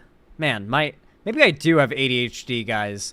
This happens to me a lot. I'll be, like, in a conversation and I'll get interrupted and I'll go to say what I meant to say and it's like, shit! Happens to me way too much, guys. Chat, do I have a brain tumor? I can't believe we've gotten to the point where a black person existing in a movie is woke. Well, they've kind of always been at that point, to be honest, right? Like, before it was like...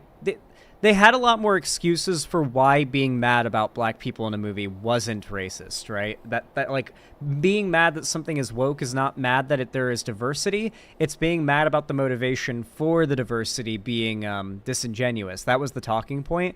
But now they don't even bother with that anymore. It's just like, oh, woke, DEI, like they've come up with enough euphemisms now and buzzwords that they don't even have to speak normal English to their audiences to get their point across. They can just use a list of buzzwords and their fans will eat it up. Oh, my throat's dry. I need some water.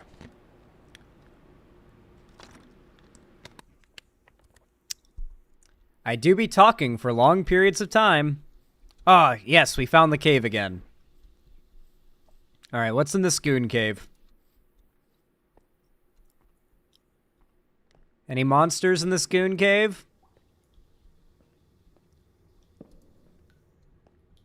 Announce yourself. Nope. Alright, seems like we're safe to mine up that coal. And we will need a little bit, so might as well grab it.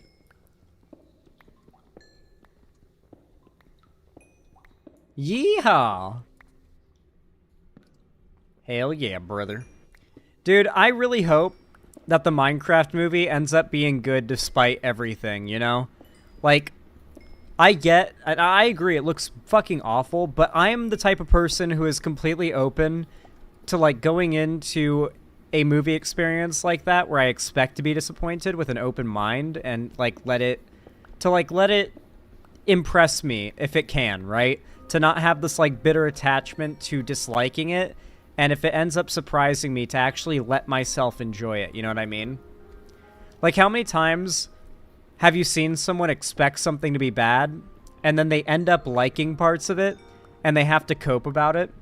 A good example of this is actually Rings of Power. There is a scene in the newest season that is so flawless and well done, and such, like, perfect fan service for, like, Silmarillion readers and Tolkien fans, that even the haters have come to the clip on YouTube to comment, like, praising it, and their praise even includes their copium about how, like, well, this show really sucks, but at least they got this perfect. This is really good. Like, they have to admit that it's, like, amazing, but that the rest of the show is trash.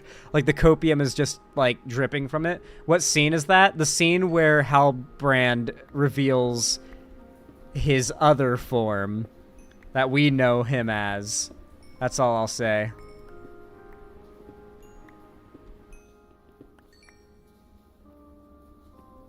I don't want to spoil the show for people who haven't watched the most recent season. He pulls his cock out! Guys, Sauron's pulling his cock out! Stop him!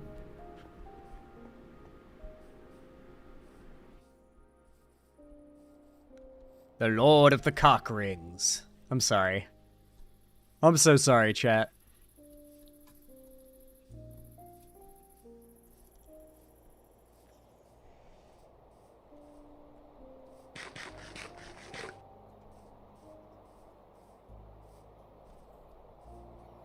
Oh. Ayo, a bunny. I should eat that bunny. But nah, bunny meat's not very good. Unless you make it into rabbit stew. Then it's really good. I encourage you to look up silver grifting or silver gifting right now. I don't know what that is.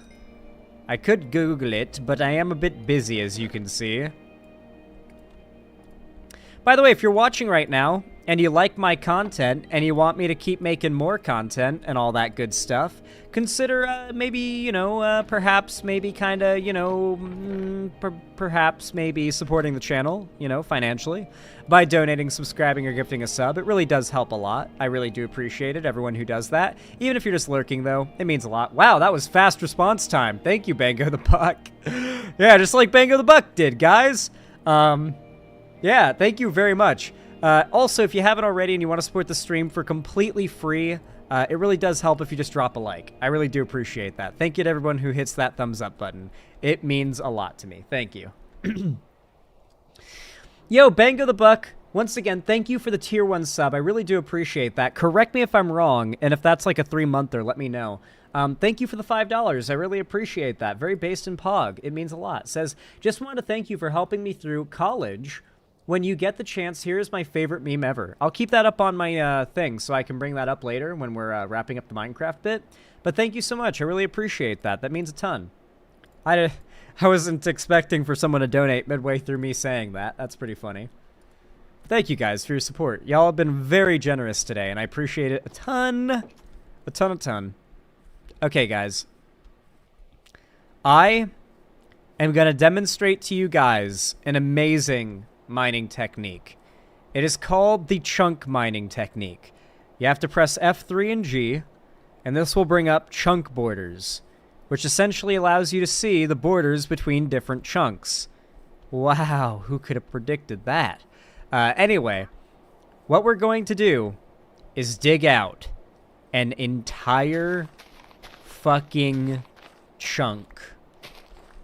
Yep, that's right. An entire chunk, all the way down to bedrock.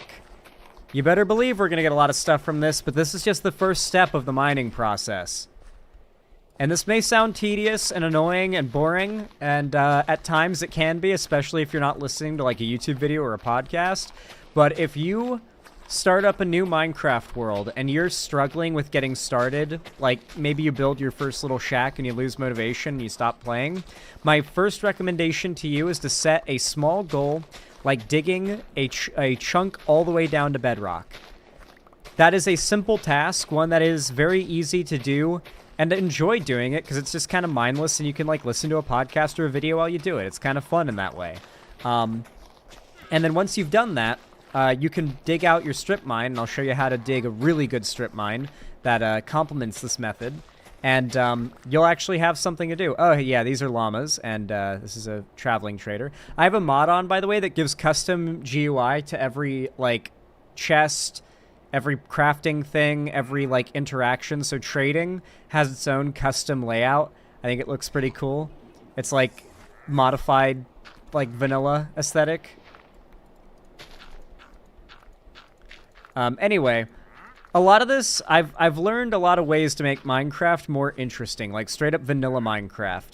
More interesting to like dedicate yourself to a long-term world, and I figure I might as well impart some of that information on you guys. My biggest piece of advice is to come up with a smaller short-term goal, something like this that's going to benefit you greatly to do right off the bat. Another good one is to make a skeleton spawner. There is no Minecraft world that does not need a skeleton spawner. The XP is top tier. The bones are top tier. You can get enchanted gear from it in hardcore and hard mode that you can disenchant for more XP. You get free bows and free, like, tons of stuff. Like, there's just no reason not to make a skeleton grinder. So you find a skeleton spawner, modify the dungeon into a grinder. That alone will take up a lot of time and is a really rewarding and fun task. And it helps you to feel like you've really built yourself up in your Minecraft world.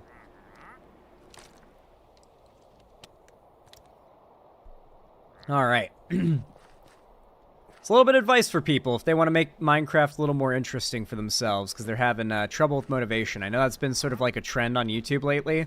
Like, how do I keep my motivation for my Minecraft world and not get bored? That's 7 on that side. Wait.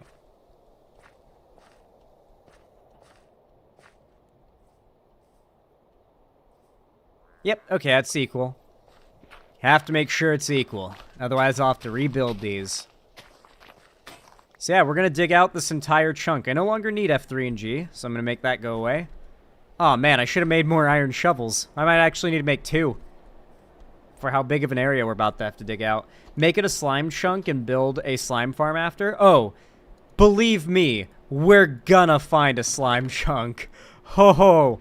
Yeah, one of the things that this has like a little minor side effect, this method I'm showing you of doing, is giving you like an infinite amount of slime balls whenever you damn well please. You will not want for slime chunks with this method. Yeah. The only downside is to start this... I made a few more extra picks than I meant to, but this is honestly fine. I wanted to make shovels instead, but I do need those picks, so I'm not really upset. You do need a lot of iron to start this off, but frankly, you could just do this with stone. It'll just be a little slower. You could always just start this with stone and then upgrade to iron when you get a lot of it from it. And this is one of the safest ways you can mine. I recommend this even in normal worlds, but I highly recommend this chunk mining method in hardcore, because not only are you going to get a ton of building materials from this as well, that's another side effect, is you get so many building materials. So much dirt to flatten land if that's what you want to do, or to terraform things, and so much stone and deep slate for building. And then, of course, all the ores that you get. And it gets you all the way down to bedrock with a really well-built, like, infrastructure type thing, so you can get down to bedrock where you want to mine diamonds really fast.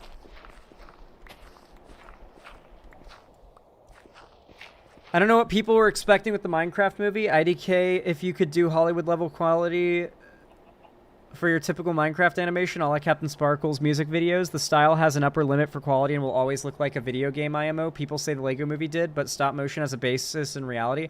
You're already wrong. I'm pretty sure the Lego movie is heavily digitally made, and with a big enough budget, which that movie had, by the way, the Minecraft movie has an enormous budget, like up there with Avengers Endgame. They absolutely could have invested in, like, just animating it. Like, they didn't need to use a program that already exists, which does have an upper limit, to be fair. You're not wrong there. The programs that already exist to make those animations that are accessible to, like, your average YouTuber, there is very much an upper limit, no matter the budget, on how high quality you could make that. But for just traditional 3D animation, they could just animate it in the style of Minecraft and tweak it in ways that improve the visuals and get rid of some of the visual noise that might make things look a little worse than we would like it to, you know? Even if it's more faithful to the game, right? So yeah, I think they absolutely could have pulled this off. In fact, there are several series on YouTube that have pulled off storytelling in Minecraft visually better than that movie trailer did. But, to be clear, my mind is open. Hey Zan, how normal is the surf times? Oh, not normal at all. Well, I mean, I think the surfs actually has multiple people behind it. It's not just Lance. So, Lance himself is cringe, but I'm not going to speak for every person involved at the surfs, because I'm pretty sure that's a team, or like multiple people, and I can't speak for all of them. But Lance was a Illuminati defender. And then when the evidence against Illuminati, because they're friends, by the way, and when the evidence against Illuminati, with her like abusing her ex-coworkers, got to be so undeniable, he went back and deleted all of his videos claiming that Illuminati was innocent without giving any apology. And then when I called him out for this, he went on the attack big time against me in really bad faith, and then claimed, like, made a really bad non-apology about it. So yeah, not a big fan of Lance from the surfs. I mean, you can watch him if you want. I mean, I don't really care, but, I mean, you should probably just know that, I guess.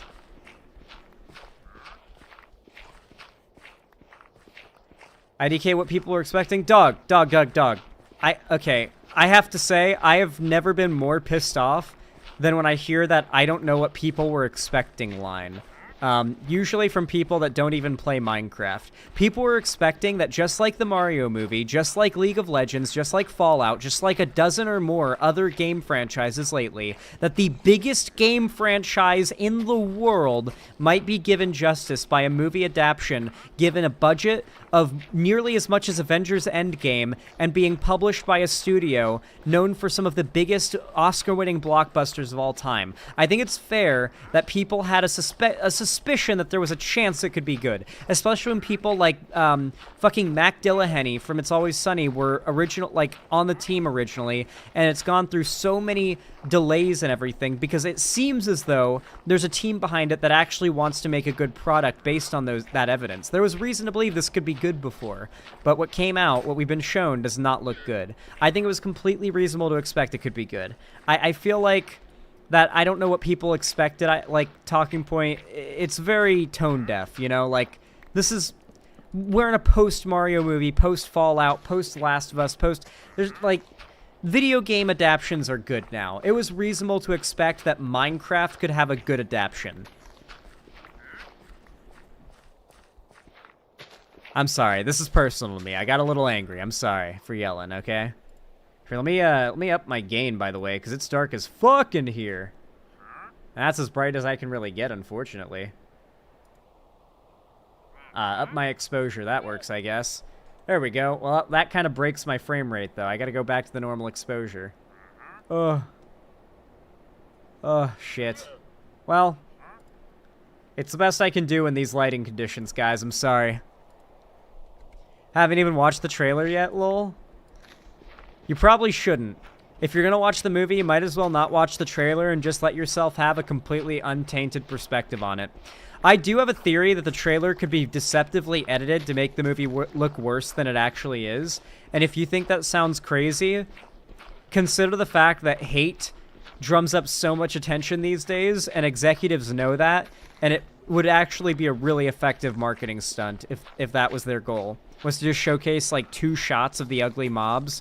Because the ugly mobs in the trailer, like the only things in the trailer that aren't really reversible realistically, or aren't really like realistically going to be different when the movie comes out, is the model for the llama and the model for the sheep, which could very well just be visual gags that last a second and have no bearing on the movie outside of that. Meanwhile, like, the piglin mobs looked pretty good.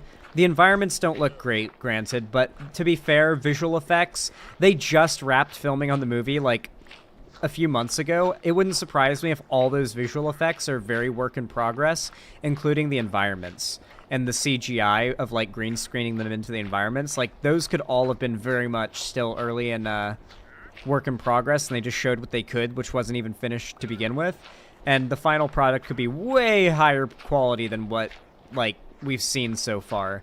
That's a real possibility, and they could have released what they did to drum up anger, because, let's be honest, one of Minecraft's most famous, like, things about it is that people joke and make fun of it, and they joke about ironically playing it. So the idea of making the trailer cringe and, like, weird might have been just a genius marketing strategy, to be fair. I mean, Jack Black's been in some not-so-great projects, though. Let's not pretend like everything Jack Black is in turns to gold. He's cool, but he's not, like... He's not magic. He can't make it be good. He didn't write the scripts. And, like, he would be in the Minecraft movie, even if the Minecraft movie ends up being bad.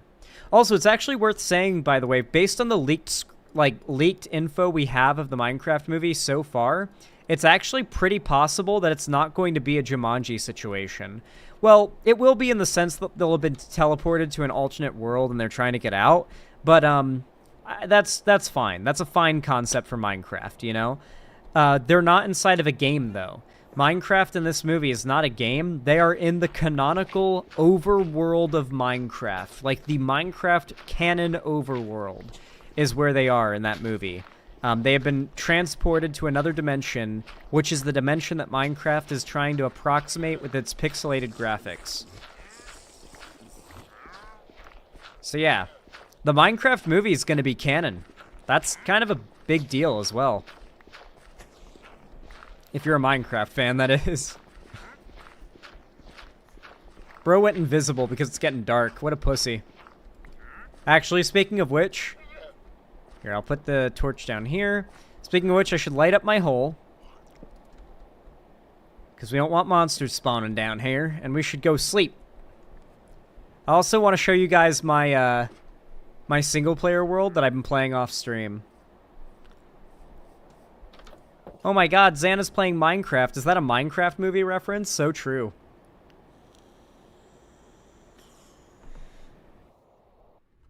Alright, I'm going to save and quit the title. I'm going to show you guys my single-player world and what I've built. I'm pretty happy with it. I'm pretty proud of it. So I'm going to go to my Xan world really fast.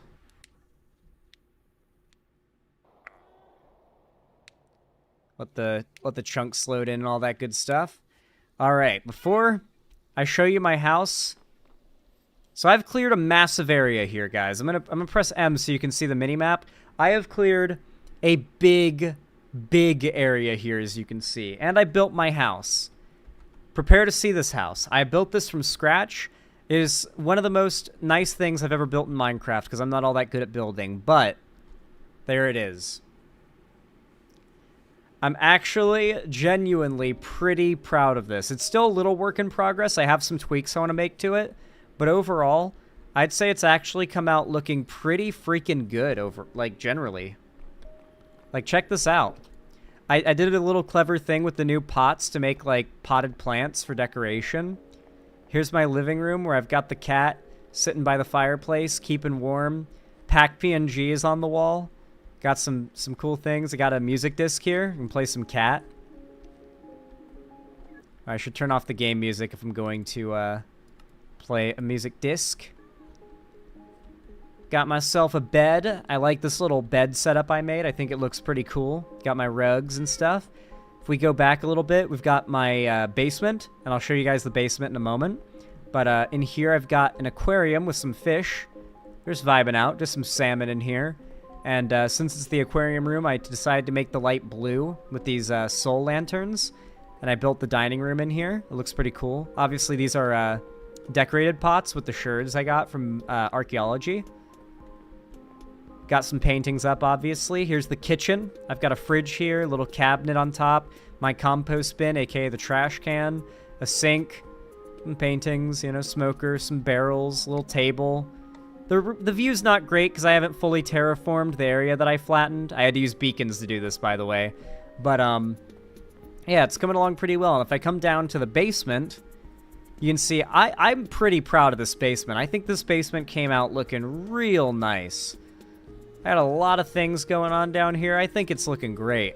I got labels for all my different storage chests, 6 double chests for every item category. All the storage I could possibly need, realistically. Like, I don't need more than this. And I obviously lit it with soul lanterns to give it, like, a nice blue light with my shader pack I have. Which is part of the mod pack, which will be included. And all of its config will be included, so it'll look exactly the same as mine. You can tweak it if you want, but it'll look like mine. So yeah. I hope you guys are excited for my mod pack to become public, so your game can look just like mine. Look how cute my little character's animations are, too. And if I pay attention to the cat, by the way, the cat has new animations. Yeah, just like that. Look at it go. The cat will, like, groom itself and stuff. And, of course, it's got, like, idle breathing animations and, like, its tail curls and stuff. Look at that. It's got different colored eyes. I just realized that. Is this, like, a rare cat with the yellow and blue eye? I'm pretty sure that's, like, special. The ears? Oh yeah, the ears, the ears will sometimes twitch. Twitch your ears, damn it. Twitch those ears. Come on, let's see it. It did the thing. It did the cat thing, where it does, like, it makes the ears go in instead of out. It did the cat thing. The wolves and all the other pets in the game also have full animations, like their eyes follow you and stuff. Yeah, like when they follow you with their eyes. Or when they turn to look at you, yeah, their little pupils, and they blink, Yeah, I've really I am making Minecraft next gen AF, okay? I am making remastered Minecraft, so I'm hoping that you guys like this mod pack I'm putting together. I'm excited for it to be public, and I hope you guys are impressed by my little off-stream single-player world I've been playing. I'm pretty proud of it. It's pretty nice. The seed is really good too. Anyway. Before I wrap up stream, oh god, look at my camera. It's so dark that I'm so, like, laggy. Before I wrap up stream, I'm going to show you one of the few cases in which AI has produced something I consider real art, okay?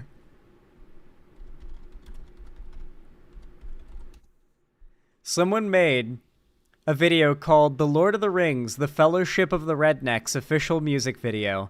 It is exactly what you think it is. Yes, it is made with AI. And yes, it is a banger. I'm just gonna laugh, is the most I'm gonna say. I'm just gonna let it play, okay? This is pure art. This is true AI art. Is there a second floor? Just an attic that I haven't finished yet. It's not really worth seeing. Anyway, check this shit out. This goes hard. In the swamp shower where the trailer stand in line, Frodo's in the mud drinking homemade shine. Bilbo's on the porch telling tales all day long. Everything was quiet till the ring came along.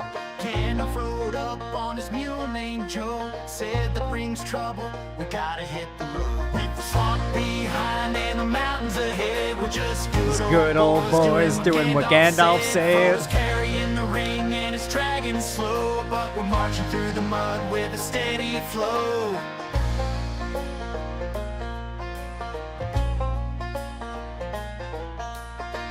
So cursed. Coons at night, Gimli swinging axes, but his aim ain't right. Legolas is prepping, shooting bugs off logs. Harwin's painting toenails, yelling at the dogs. Saruman's a neighbor's always causing grief, scheming in his tower like a backwoods thief. Saruman's tower is one of these fucking things. With the swamp behind and the mountains ahead, we're just good old boys doing what Gandalf said. Frodo's carrying the ring and it's dragging slow, but we're marching through the mud with a steady flow. Saruman. Arwen.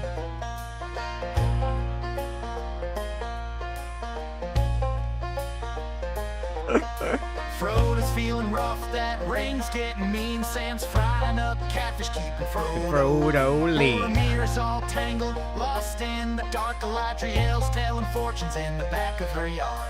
Gollum's that we're cousin we don't bring to town, but he's family, so we keep him around. With the swamp behind and the mountains ahead, we're just good old boys doing what Gandalf said. Frodo's carrying the ring and it's dragging slow, but we're marching through the mud with a steady flow.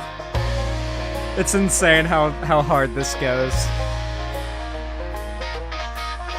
I wish Wingo was here. I think Wingo left. Fellow Tolkien fan Wingo would have appreciated that. Holy shit, Sam is Jack. I went deaf. Oh, Wingo is here. There we go. Yeah, I imagine you'd love that, Wingo. That went hard. I love the comments. Already looking forward to the 2 trailers. One does not simply airboat into Mordor. I like how Aragorn doesn't look any different. They wasted $1 billion on Rings of Power instead of investing into this banger. Ah, Rings of Power hate. The Nazgul, give us the ring. Frodo, rack shotgun round. Take it from my cold dead hands, you son bitch. Billy Boy Baggins from the Moonshire. Frodo's double-barrel shotgun turns blue when gators are close. Forged in the ancient cities of Gondolin's parking lot. I don't know. Turns out Mordor was just New York all along. Sam, methamphetamine, you crush it, snort it, put it in a bowl. Cousin Gollum is why we don't take drugs around these parts. I would imagine the 9 ring race would be fish and game officers.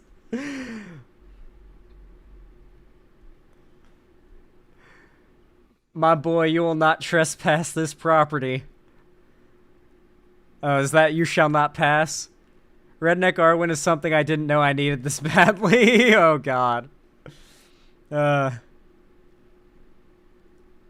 Looks like squirrels back on the menu, boys. Anyway, guys, thank you so much for watching today. Y'all have been so kind and so based. I really do appreciate your support as always.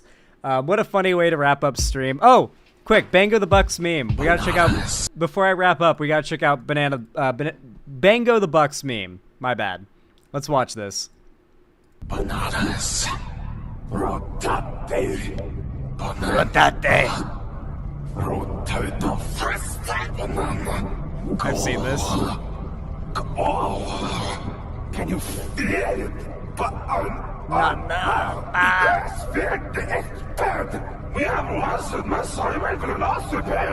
You okay? Who are you to accuse me? Who are you to accuse me?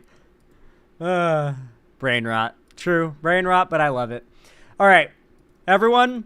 I love you all very much. Oh my God, that's loud. What the fuck? I love you all very much. Thank you so much for coming out today. You guys are beautiful, lovely, amazing little pog champs living in my PC. Hopefully I see you guys here tomorrow. I will be live tomorrow, as you guys can imagine, as usual. So I hope to see y'all there. I love you very much. Thank you for coming. Thank you for the support. And as always, have a good one. Good night, everybody. Doo-doo fart. See you tomorrow.